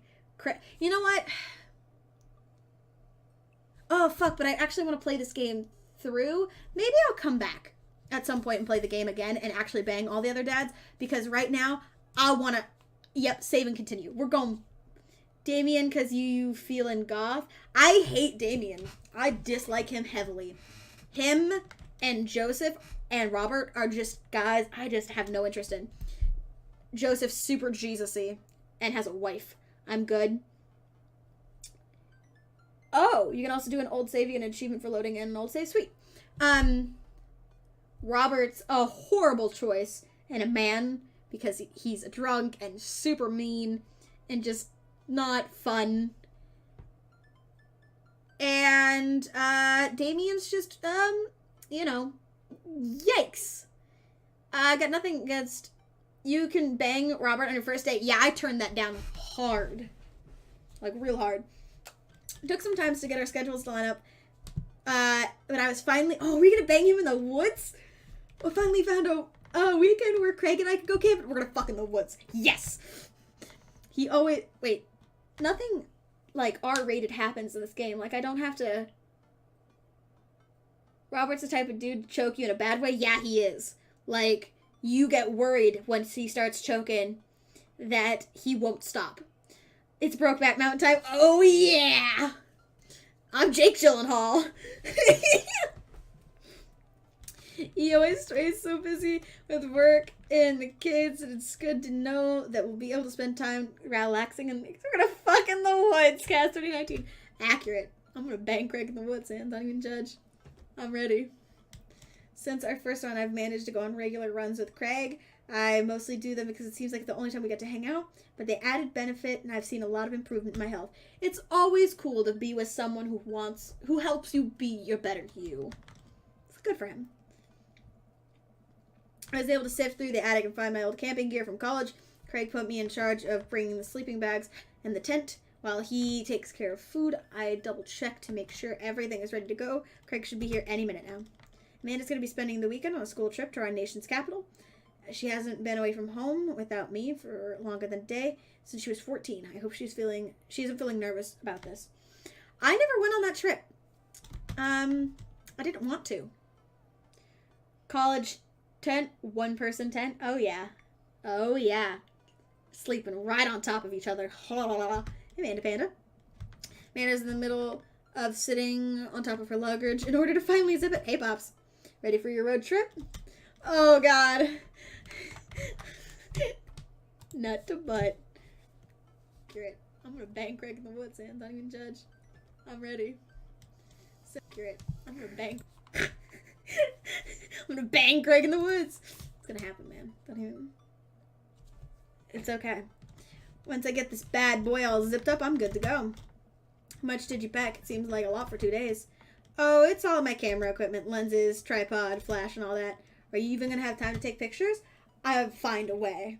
I need to get some good shots in for my series on national monuments. Well, not if Amanda's coming along. No. Why are you taking your... No. She's going on a school trip to the nation's capital, guys. You didn't pay attention? She's leaving. It's inappropriate parenting techniques. You're an inappropriate parenting technique. I will never tell my children about you. Why are you going to make your daughter take pictures? Moving on! It's one of those internet series where reimagined Disney princesses as the founding fathers. What? I'm kidding. Nobody likes those. I'm taking portraits of my friends. Oh, well, I'm going to be in the woods. Out there in nature, you know. Roughing it. Rough button it. Just me and Mother Nature. The old traded trees. You know, and fucking Craig. Are you going to be alright on your own? Mm-hmm. I'm not going to have any signal out there. I won't be able to text or call you at all. Oh, it's alright. I'll be able to survive on my own for a couple days without constant updates on who got voted off the International Haunted House Hunters. Kat's going to have her daughter in therapy for life. Is it mental suffocation when you need to bang Craig and you need your daughter witnessing? Yes, it is, actually. Thank you. Well, I'll miss you. For the record, Bradley was pushed down a flight of ornate stairs by a ghost. They were really beautiful stairs. She finally zips up the big suitcase and lugs it next to the door of her room. She turns around and gives me a big hug. Relax, Dad Tron. I'm a big kid now. I can take care of myself. Besides, I gotta share a room with Monica Sanders and her 2 mom chaperones. How is it that we are a gay dad and our daughter probably gets the only kid with 2 moms as a roommate? The most trouble I could possibly get to is falling asleep in a tub of ice cream on me. Oh well. Don't steal anything, okay? Since you asked nicely, fine, I promise. I step outside, hauling my bags behind me. Craig is already strapped on some camping gear on top. Adventurous dad. Yeah. My modest but stylish car. He notices me carry my equipment and hurries over to take it from me. Oh, what a gentleman. Such a gentleman. I almost had a case of the vapors there. Never fear. Oh, look at the eggplants. These muscles were made for picking up heavy things and putting them in other places. Remember, it's your weekend to relax. Take it easy. I can't argue with that. Everything good with Amanda? Yep. On her way to school trip to Washington, D.C. A man catching the vapors. Uh-huh. It's weird, but I love it. What about your offspring? Already at Smashley's for the weekend. I'm ready to get my camp on. That would have been a medical anomaly. You know, whatever. Shit happens, man. Load the rest of my stuff into Craig's car when we get in. Wow, his car looks just like me. Oh no, what's wrong? I think I left my juicer plugged in. We gotta go back. Are you worried that somebody's gonna break into your house and cold press some carrots? No, it's just... Just relax, man. Let the juicer float away. Take all your worries and blend them into pulpy good vibes. Craig takes a deep breath. Do you have anything to listen to? All I had at my place were series that guide to go through and intense calisthenic works out. Do you want to listen to those? I'm just kidding. He hands me a thick case filled with CDs. Take your pick. I thumb through a page after page of kids sing-along CDs. Ah, my favorite. Oh yeah, Twinkle Twinkle Little Star takes me back. Perfect. Keep going. I get to the end of the case and find the very last slot, a blank CD with Craig's handwriting. DJ Kegstick. That wasn't right. DJ Kegstand's Mega Mix Volume 1. Ooh, Kegstick is a totally different thing, I think. Made it just for the trip. I think you'll like it. I pop the CD into the car stereo, and it's like immediately transported into our old dorm room. Hit after hit plays, and soon enough, we're happily singing the lyrics to each song as we fly down the highway. That song was Carl's favorite. Carl, the third roommate! You brought a dog home one night. I couldn't pry you two apart. So we spent an entire semester fabricating a story about our foreign roommate who had a really bad cough that sounded exactly like a dog bark. And then we had a room inspection. That RA was so suspicious of us, but he could never prove a thing. Carl was just under a blanket. Bless that pup's courage under fire. Man, we did some dumb stuff back in college. The hours fly by as we belt out tunes in whatever non-existent key our voices registered in. Soon enough, we're surrounded by lush trees and spectacular vistas and everything amazing that nature has to offer. I mean, they probably did some other things back in that dorm too. Yeah, I would 100%. They did say they were very experimental back in that time. I definitely think they probably, did some stuff. Like slap each other's hands full of peanut butter? What? Slap each other with hands full of peanut butter? What kind of right across the face? Such a dork. Or when one person fell asleep, put whipped cream on their hand and then tickle their nose. Now that's the stuff. Or get a bowl full of hot water. Is it hot water or cold water? Anyways, so just get a bowl full of water, put it on their fingertips, and make them pee themselves while they're sleeping. Feels good to get back out there. Real good. Oh, real good. Mm-hmm. We park the car at the entrance to a familiar trail and load up our gear on our backs. I'm thankful that we've been working on my health over the past couple of weeks. Otherwise, I'd be dreading hiking out. Why do you have such weird fetishes? What the fuck? Don't kink shame me, okay? I'll fight you. Don't kink shame Cuckoo Joe and his peanut butter either. It's not his fault what happened with that dog. Craig looks intently at his phone. Everything all right? Yep. Just had to fire off one last email. Craig pockets the phone and we start work. What are kink shaming? Kink shaming is my kink. That was a great vine. And Vesper, you can't talk. I know what you're into, bud. We'll fight. It's relatively easy, but I know I would have been huffing and puffing at this point if it weren't for all the murder sprints. I look around me and take all the tall trees and This reminds me of a song by Seether. I love Seether. Vesper's into chick pants and fast cars. Yes, he is. You're 100% right.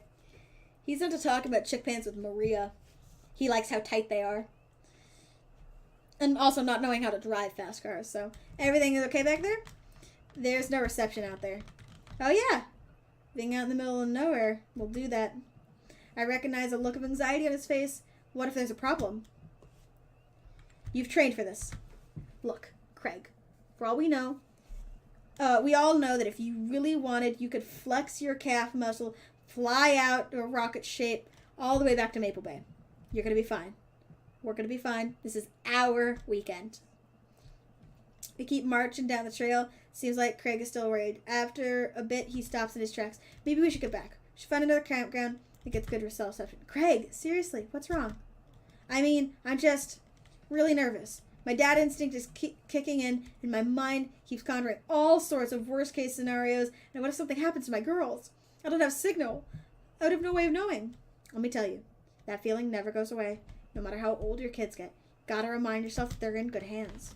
Craig doesn't say anything. I give him a reassuring punch on the shoulder. Try to remember why we came out here. The plan was to get away from it all and just focus on ourselves for this little trip. No distractions, no cell phones, no services. Just two dads relaxing in the woods, butt fucking. He looks me directly in the eyes. No distractions, no cell service. Just two dads chilling in the woods, fucking. We're gonna have some fun this weekend. We get back to marching along. It's not too long of a hike before we get to the campsite. We're both glad to see that we're the only people out there. I can't believe you still have this tent. Found it in my attic. Already checked it for holes, but it seems it's better. It's seen better days, sure, but we'll be able to survive. I dump the bag of fabric and pulls onto the ground. We unfold the tent in the desired spot, and I hand Craig the spikes. Craig, you're cock blocking me because of your kids. That's not exactly what I said, but yeah, pretty much. We still know how to do this, right? Of course we do. We do not. After 20 minutes of struggling, like a bad infomercial, we somehow managed to build an upright structure closely resembles what a tent should look like if you asked somebody to draw a picture of it with their eyes shut. I wouldn't put it against the storm, but I think we'll be able to survive the night. We sat at a couple chairs and cooking equipment, admiring our handiwork. Bro, look at us go.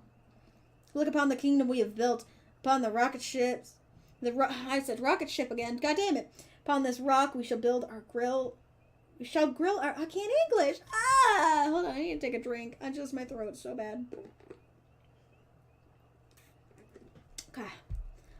Okay. I also should have grabbed chapstick. That's fine. It's fine. I'm ready. Upon this rock we shall grill our meats and drink our brews, for we hold domination over this land. And, look at our camping chairs, which we are going to sit. It's not the only meat that's going to be grilling. Ayy. So what's next on the camp extravaganza? Docket? Well, now that we have shelter settled, I think it's time for us to do some exploring. There's a waterfall a little bit up the way. I'm sure we could hike to. Let's get hiking. Craig and I ventured into the woods. We amble along, taking our time to chat and admire the wildlife. Craig reaches an arm and stops me. Dude, does that look like what I think it looks like? We stopped where he's pointing. Oh my god, it does. That tree looks like a butt. Ha! I can't get over how detailed it is. I examined the butt tree further. The contour is perfect. It even has back dimples. I thought we were going to have a great time camping, but this makes it even better. Ha! Craig holds back a snicker. I aspire to have every hike be as good as this one. I'm snickering now, too. Let us analyze this tree further. Oh, these jokes are great. I love sex-based jokes. Craig and I share a huge belly laugh over our awful jokes. Best thing is about it is there's no daughters here to tell us our jokes are bad. We high-five. And make out. Oh. Craig and I hit the trail again. It's been a long time since we've been out here, but everything seems more or less familiar. We point out old landmarks that we remember back from our college days. I think we're getting close now. Check it out. Here, there's a clearing up ahead. As we get closer, I can hear water running. Oh, it's beautiful. There's pink rocks, though. Crossing over a hill, Craig and I are greeted by a wide clearing surrounded by trees. In front of us is a beautiful waterfall, spilling into a large body of water that runs into a river. Mouths agape with genuine beauty of this place, we go investigate. Old waterfall. It's gorgeous. Nature is so rad. Yeah, it is. Peering further, we get an idea of how deep the pool is. Think we could jump off it like the good old days? Ha! This old dad is happy to be here on dry land.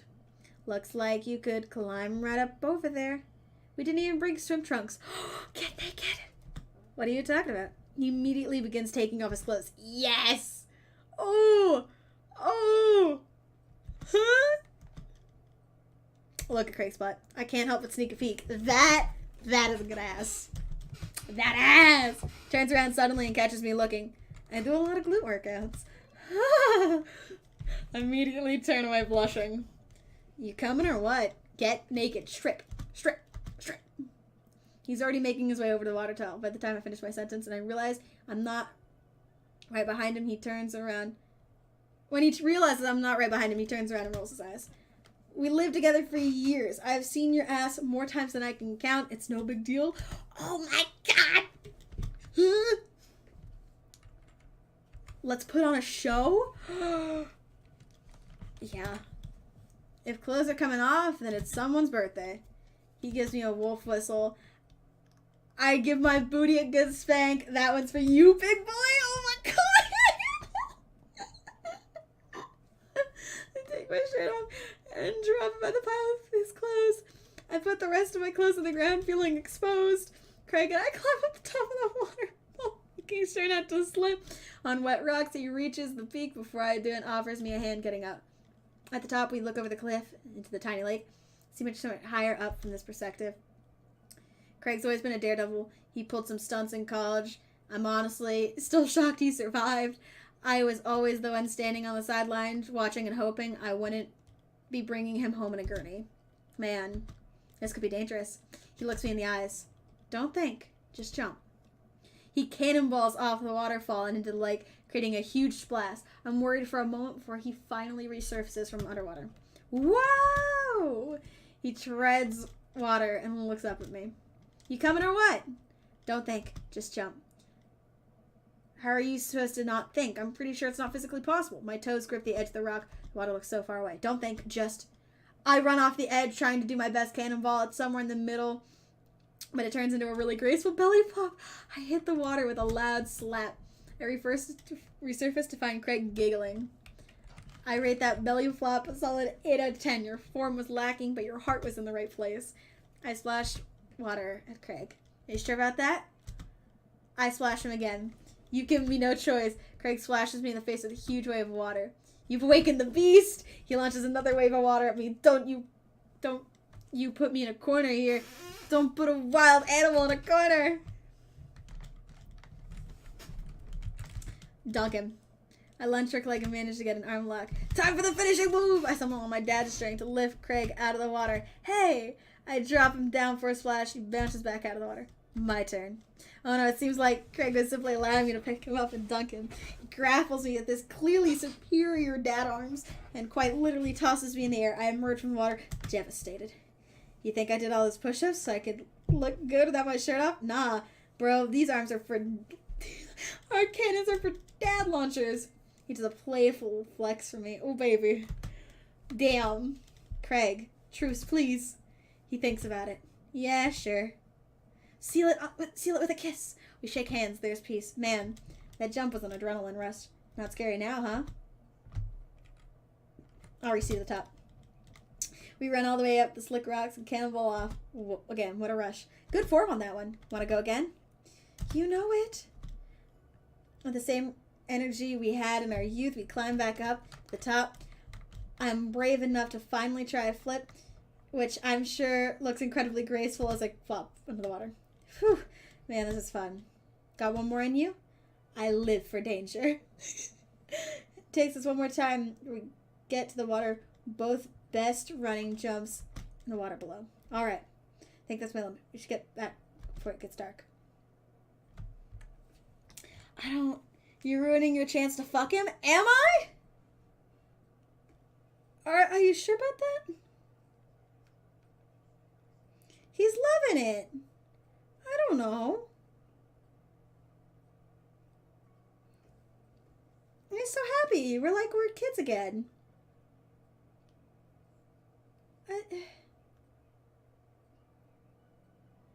Huh?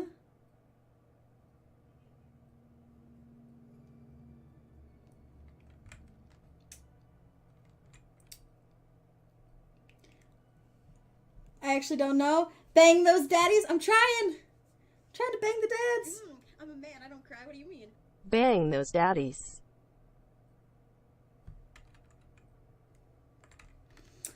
What do I... Hey, J-Rod, have you banged Craig at this point? I don't know what to do. Because we raced him the top.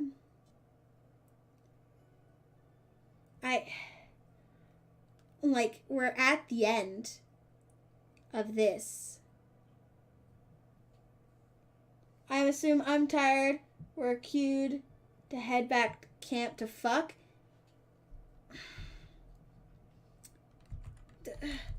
Yeah, you're right. We should probably head back.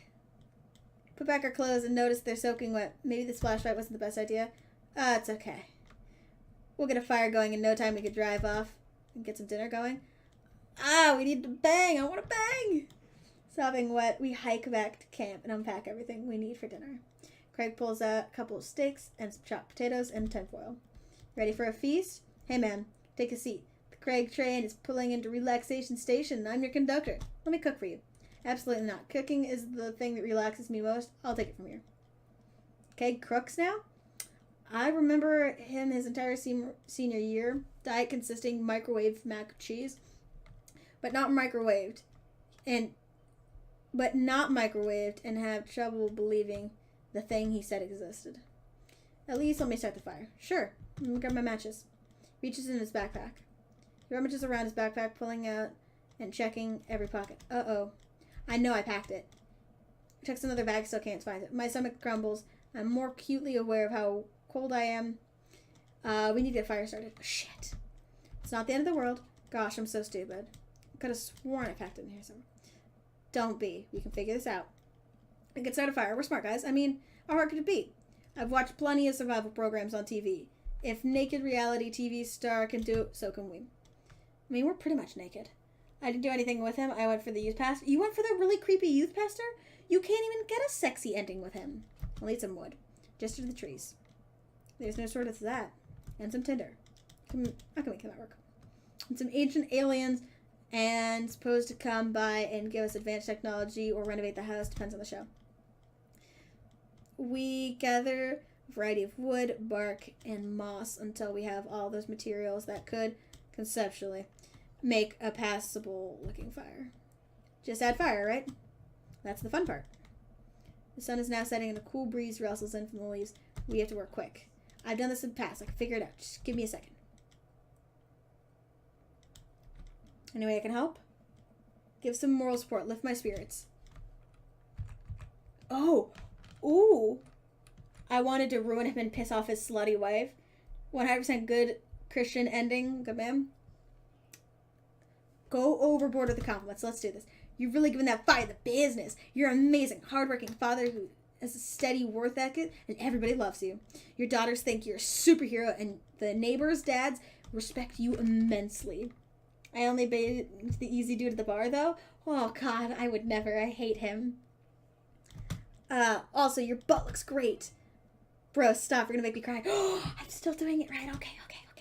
Okay. Don't want your tears putting out the fire. I wanted to bang them all. I want to bang them all as well. Once I'm done banging Craig, I'm gonna go back and bang all of them. Eventually, Craig is miraculously able to start a fire, or get something going. He blows on the embers and gently places the glowing moss in the base of the pit. And soon we have a nice little fire going. Yes, way to go, man. Or regular, old, or outdoorsy fellas. Hooray! He was a gentle lover. Was he really? Did he backfist you, choke you out afterwards? Was he really a gentle lover? I mean, I can't imagine. Hooray for not dying. I take a seat in one of the lawn chairs Craig brought and cozy up in the fire, warming my hands. No, that's the thing. You put out a blanket. You lay it in front of the fire. You sit on the blanket with him and cuddle up extra warmth. Relax, man. Take it easy. Let me handle dinner. I watch as Craig stokes the fire. I read that as strokes. My mind's on one thing and one thing only. The fire, and sets up a makeshift grill for the steaks. After all that hiking and swimming, the fire started. I'm able to relax for a bit with the sound of crickets and the scent of steak filling the air. Filling the air. Oh, Jesus. Can actually feel pretty calm. Craig expertly sears 2 steaks in a pan he's been heating up on the fire. Crackling thyme and crushed ginger over it while basting them both in butter. Wow, I didn't know he was actually good at cooking. Fancy as I ever saw him do, gosh, when he sprinkled the seasoning packets onto dry ramen and eating it straight up. Oh no! Big yikes. When did this happen? You used to eat cereal every morning with beer instead of milk. I grew up, I guess. I'm proud of you, Craig. I think these are just about ready. Craig puts the steaks onto a paper plate and sets them aside. I start to reach for one. He smacks my hand away. Dude, let them rest. It'll be more flavorful that way. I patiently return to my seat, eyeing the steaks longingly from a distance. They smell incredible. He prepares a side salad for us in the meantime, sprinkling feta cheese onto freshly chopped greens. He plates it next to a generous pile of roasted potatoes covered in olive oil and rosemary. It's all ready. We sit down by the fire and dig in. Everything tastes okay? I'm in heaven. That's what I like to hear. Remember how for an entire semester we would eat burritos for breakfast, lunch, and dinner? It's so hard to not go back to that. Look at you now, man. You have kids. Great job. And now you cook like a vengeful wizard whose arch nemesis is microwavable food. I'm really impressed with how much you've gotten your life together. Oh, look at how cute he is. He laughs, but there's no humor in it. I'm glad you think that. I glance at him while he picks at his salad. He really grew out of his baby face, but there's something about his expression that makes him look much more older than he is. A sense of maturity he didn't have in college. He looks exhausted. You okay? Yeah. Come on, dude. I've known you for long enough to see when you're down. I'm tired, bro. Being out here is making me realize how drained I feel. You work really hard, Craig. It can't be easy. I have to, for my girls. I volunteer at their school. I cook healthier meals for them. I do everything I can to make sure that they're safe and happy. And when they're with their mom, I'm always working overtime so I can support them. And then you work out a lot so you can crush anyone who stands in their way? That. And I don't want to fall into my old habits. I need to set a good example for my girls. Everything I do is for them, and I wouldn't have it any other way. But it seems like it's bleeding you dry. If that's what it takes to raise them well, then it's worth it. Craig, buddy, I know where you're coming from here. But you gotta take care of yourself, too. I do, though. I eat right and exercise, and that's not what I mean. You're too little butter on too much toast, you know. What? You're spreading yourself too thin. Life needs balance. It's great that you care that much for your kids, but you can't neglect your own needs because you're too busy taking care of everyone else. You matter too. It's just, I know I can provide for my family. And if I take a step back and look at everything objectively, I know I'm doing right by them. But I can't explain. There's always that voice in the back of my head telling me that I need to do more. It's like I'm never enough for me. It's every time I try to relax, that voice keeps telling me I don't deserve it. To be honest, I even feel guilty about being here. Craig, you're trying your best. Oh, he's got anxiety. Oh, how perfect can he be? Oh, fuck. Oh, God. What is wrong with this beautiful man? Craig, you're trying your best, and you're doing an amazing job. That's a fact. But even if you weren't, you would still deserve happiness. Do I, though? Do I add a bro? I feel like the bro is necessary because, like, he's our bro. But does he want a bro right now? Or does he want just a hell yeah? I feel like every time is a bro time. So we're going with hell yeah, bro. Oh, look at all the mech plants. I look at Craig, think about what a good friend and even better father he is. He's compassionate, hardworking, relentlessly positive. He encourages everyone to be the best version of themselves. He makes me want to be a better person. He needs a bro. He does. If you could only see yourself the way I do. Craig beams. He gets up and walks over to his supplies. Come on. I brought dessert. Oh. You can use the campfire towards the tops of creme brulee. What? I know a little nothing about, he pulls out marshmallows. He can marsh this mellow, if you know what I'm saying. Haha. Well, you still know how to make s'mores, right? I think the more question is, do you know how to make s'mores? As I recall, you used to be completely black in the marshmallow. You want some more of this? You can have me chocolate tonight. Oh, I stand by that. It's charred on the outside and gooey center is preserved. Brutish. He throws a marshmallow at me and I catch it in my mouth. Pro moves. We used to be able to do that from great distances with wind disadvantage. Give me a week of practice. I'll be competitive again. He sits in the warm glow of the campfire, watching the embers float towards the sky. The stars are so much brighter out here. Yeah. I missed this, Cass. I missed you, buddy. We stand here until it gets late. Half remembering stories about college. We watch the fire dies and eventually chamber to the clamp. Look, I can't English. I've been playing this game for 5 hours and I stopped being able to English. We crawl into the tent and I unfurl my sleeping bag. Wait. Where's the other sleeping bag? I look around for a second. Oh no. I must have left it at home. It's all yours, dude. I'm sorry. I'll just curl up over here. No way. Here. He unzips the sleeping bag and spreads it out so there's room for both of us to lay on top of it. Oh, shit. Oh. Night, bro. Good night, bro. I roll over. We face away from each other without a blanket. It's really cold. I shiver, and without realizing it, I find myself nestling closer. I'm sure he won't mind. He turns over. I can feel his breath on my neck. It's hard for me to focus on anything else. I turn over, trying to get more comfortable. I open my eyes to see his face only a few inches away from mine. For once, he looks at peace. His eyes flutter open. His hand finds a place on my waist. I'm not sure who leans in first, but suddenly, we're kissing. We look at each other again. My heart is racing. Craig. I got strong feelings for you, bro. Feelings I can't deny anymore. Bro. Me too.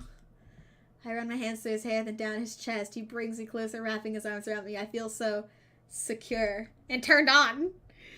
You know, talking about old times is fun, but I like making new memories with you. Ah! A smile tracing the lines of his hip with my finger. We kiss again. I'm not worried about us getting too cold tonight.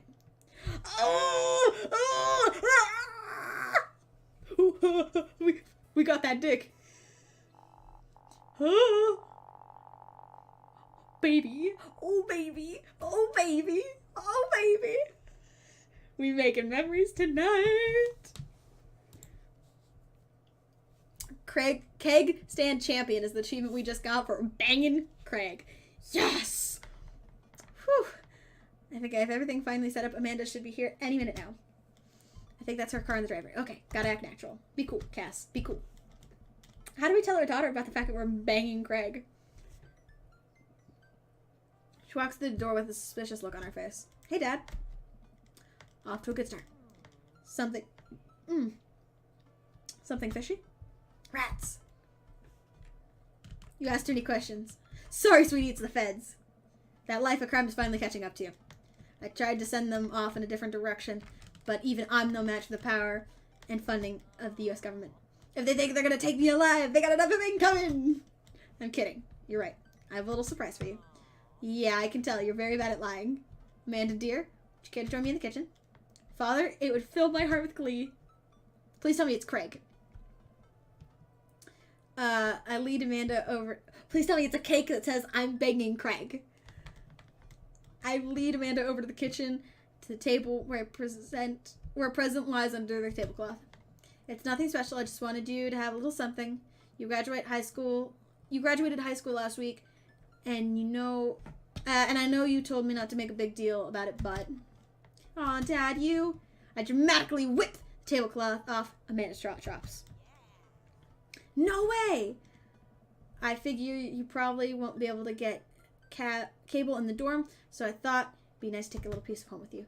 A DVD box set of Long Haul Paranormal Ice Road Ghost Truckers. This has 19 seasons. The bonus material including commentary with actual ghosts featured on the show. Dad, I love it. Thank you. She gives you a big hug. I'm glad you like it. Hey, you want to hang out with me in the backyard for a bit? Toss the old pigskin or something? Totally. Follow her to the back door. Aww. What? Look at how creepy Damien is looking at her. Like, that will not be your next meal. That is my daughter, you piece of shit. Also, look at he's standing next to our fuck buddy. You told me not to make a big deal, but you seem to have forgotten that my entire mission in life is to make a big deal out of your accomplishments. So here's your graduation party. Surprise!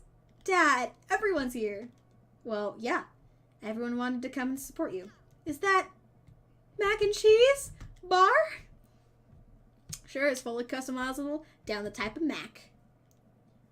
And there's an ice cream cake, the good kind with the crunchies in the middle. I don't know what to say. Don't say anything. Just go have fun with your pals, alright? I'm so proud of you, Amanda. Amanda smiles and runs towards her friends. I should make the rounds, make sure everybody's having a good time. But first, mac and cheese.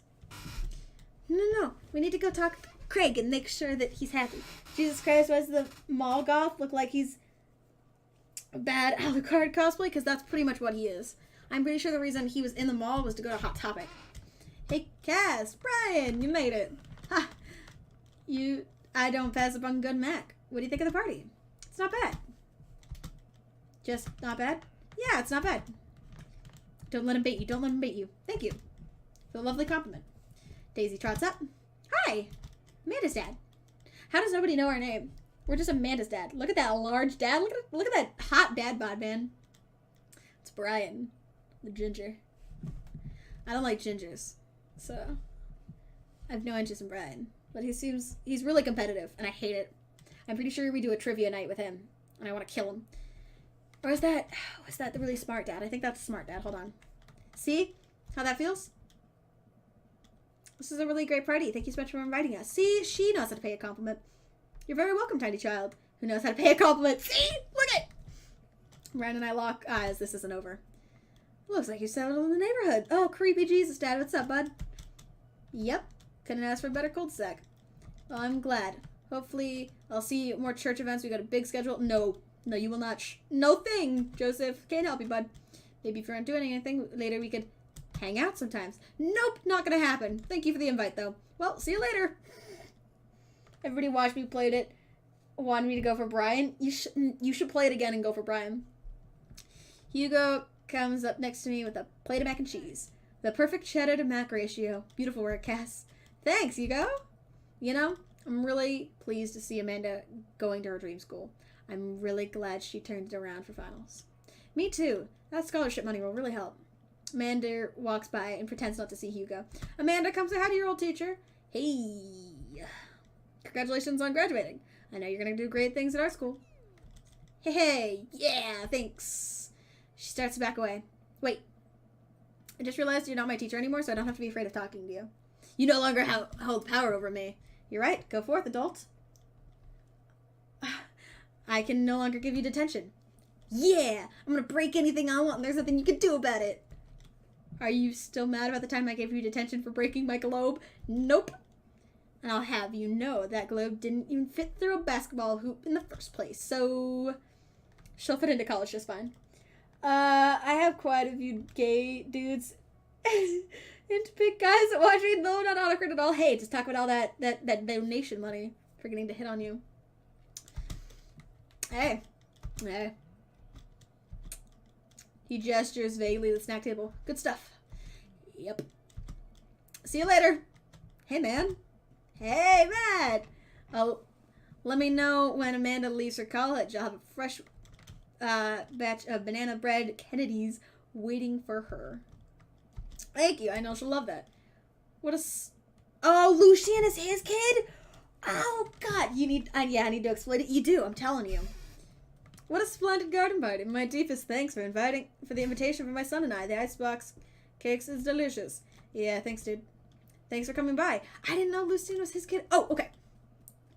Looks like Amanda's hanging out with Briar and Hazel. Let's see what they're up to. Hey, Briar, think of a shape. Hazel, what is she thinking? Square. Briar? Star. Damn. We'll get that next time. Amanda leans close to them, lowering her voice. Listen, you guys can be real with me. If you're downplaying your psychic abilities, I want you to know that you can trust me. Heck, even think of me as a third twin. Amanda, that's a triplet. You know, Dad, by the time I'm done with these kids, we're going to be finishing each other's sandwiches. Please say sandwiches. What? You didn't finish your sentence. What are we going to be finishing? Each other's sentences. See? Look at their twin. I have to go. Party winds down and take a seat on our back porch step. The sun is setting and everyone seems to have eaten their fill. Amanda wanders over and sits down next to me. Killer party, Pops. What can I say? I was inspired. So, I have something for you. For me? Why? Not to be completely genuine about my feelings for once or anything, but growing up wasn't easy. It could have been harder if it wasn't for you. Dad, you've been there for me through everything. There's been times in my life where you were my only friend.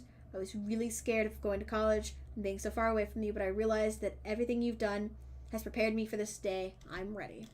And I wouldn't be who I am without you. Don't cry. Don't cry. I swear to God, Cass, if you cry again, that's me right now. I'm like gonna cry. You're the best dad. I love you. I'm crying. Anyways, that was enough emotional vulnerability for a day. Present time. Amanda hands me a tiny wrapped package. I tear the wrapping to find a framed picture of me and Amanda. It's us. Kinda shocked our old photo albums are just of me, huh? I kinda figured we needed at least one picture before I leave. Amanda, thank you. Watching you grow up has been the happiest experience of my life. You're such a talented, intelligent young woman, and I'm so excited to see what the future holds for you. Knock 'em dead, kid. Always do. We share a hug. And this is only the beginning, Pops. Plenty of more memories for us down the road. Memories to make and stuff to break, right?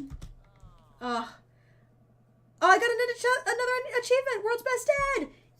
Yeah! I'm gonna break so much stuff. Intentionally, unintentionally, you're gonna have to pay for most of it. It would be my honor. Hell, you know I've started some fires in my days. I got World's Best Dad. Get a good ending with Amanda. That's sweet. Nice. I got 2 good endings. I got Craig's good ending, and I got Amanda's. She hops up. Looks like someone's been wanting to talk to you. I glance over to the back of the yard where Craig is sitting at the bench beneath our cherry blossom. He smiles at me. I'll leave you to it. Me and the Emmas are going to go get ice cream. Oh, they're friends again. Love you, Pops. She runs off and joins her friends. Oh, it's our dad. It's our hot dad. Oh. I take a seat next to Craig, and the last guests make their way to the party. Bro. This reminds me of the parties we used to throw. Fewer cake stands, of course. Probably for the best. I don't want to get my hip replaced after the party trick goes wrong. We can leave the cake stands in the past. Taking this weekend to relax. This party was my first stop off the express train from Relaxation Station. Next stop, Napville. Pull into Cass Concourse. I'd like to book a ticket to Napville as well. Ooh, we could take a nap together. I might have to meet you halfway at eating food directly off your own stomach down. Oh, baby. We both giggle, but man, do I want to pour some chips on my belly while I hang out in the hammock. Craig, I'm glad you're making time for yourself. Me too. Stress is a funny thing. I didn't realize how overworked I was until I got away from the city. It's honestly just as destructive as binge drinking every night and eating burritos off the floor. I guess we need to get out of the city more often then. He kicks his legs over to the side of the bench and leans onto me, lying down on my lap. I run my fingers through his hair. You're looking for balance. I admire that. I'm trying not to feel guilty about doing things for myself. It's a process. And it's going to take me some time to figure it out. I might need your help, bro. Craig, I'll always be your bro till the day I die. And if being your bro means forcing you to take care of yourself, I'll happily oblige. He looks at me smiling. Bro, this means so much to me. He sits up and pulls me into a kiss. Yes! Yes! We're making out! Bro. We both laugh. There's nothing gay about kissing your bro, okay? You and me, we're gonna be alright. But butt fucking your bro is gay if you don't say no homo afterwards. That's the rule. Yay! Vernon! I love Vernon. He's great. Aaron Hansen. Yeah. GG! I know, I got 2 good endings. I'm so proud of myself. There may be an ending for her letting the credits play, so I'm going to. And Barry was Brian. That's neat. Nathan Sharp was Craig? I got to bang Craig. Ray is Hugo. What? Brian is Quizmaster Quinn. Robert is played by Danny. I forgot which of them were actually voice actors. I'm fucking losing it. Okay, we need to bang Hugo next because it's Ray. Okay. And that means I have to bang Robert because it's Danny. I love Danny.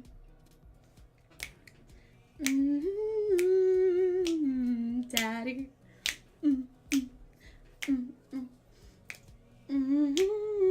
There's a penguin minigame. I knew about the dad minigame. I played that one. I didn't know there was a radio one or a piano. I have to play so much of this game because I want more. There's a skee ball one and a golf minigame. Oh. I have so many more minigames to do. That's totally the only reason, not because I want to bang more dads.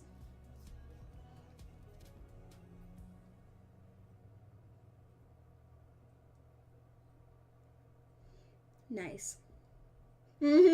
Sure. Yeah, that's the only reason.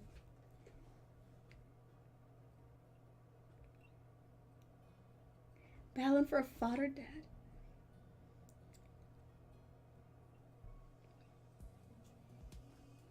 Test company, please ignore. Wow.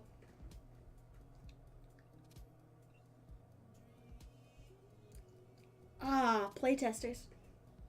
Probably turn the game sound up a little bit. A little quiet. I will next time I play it. I will make sure I turn it the fuck up. All of our dads. Aw. A game from Game Grumps. We are the Game Grumps. This is a perfect game to be made by the Game Grumps anyways because of how much Dan and Aaron joke about fucking each other. Aww. It's me and my daughter Amanda. Oh god. Aww.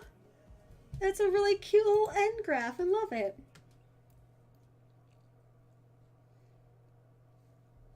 There's a bad Amanda ending.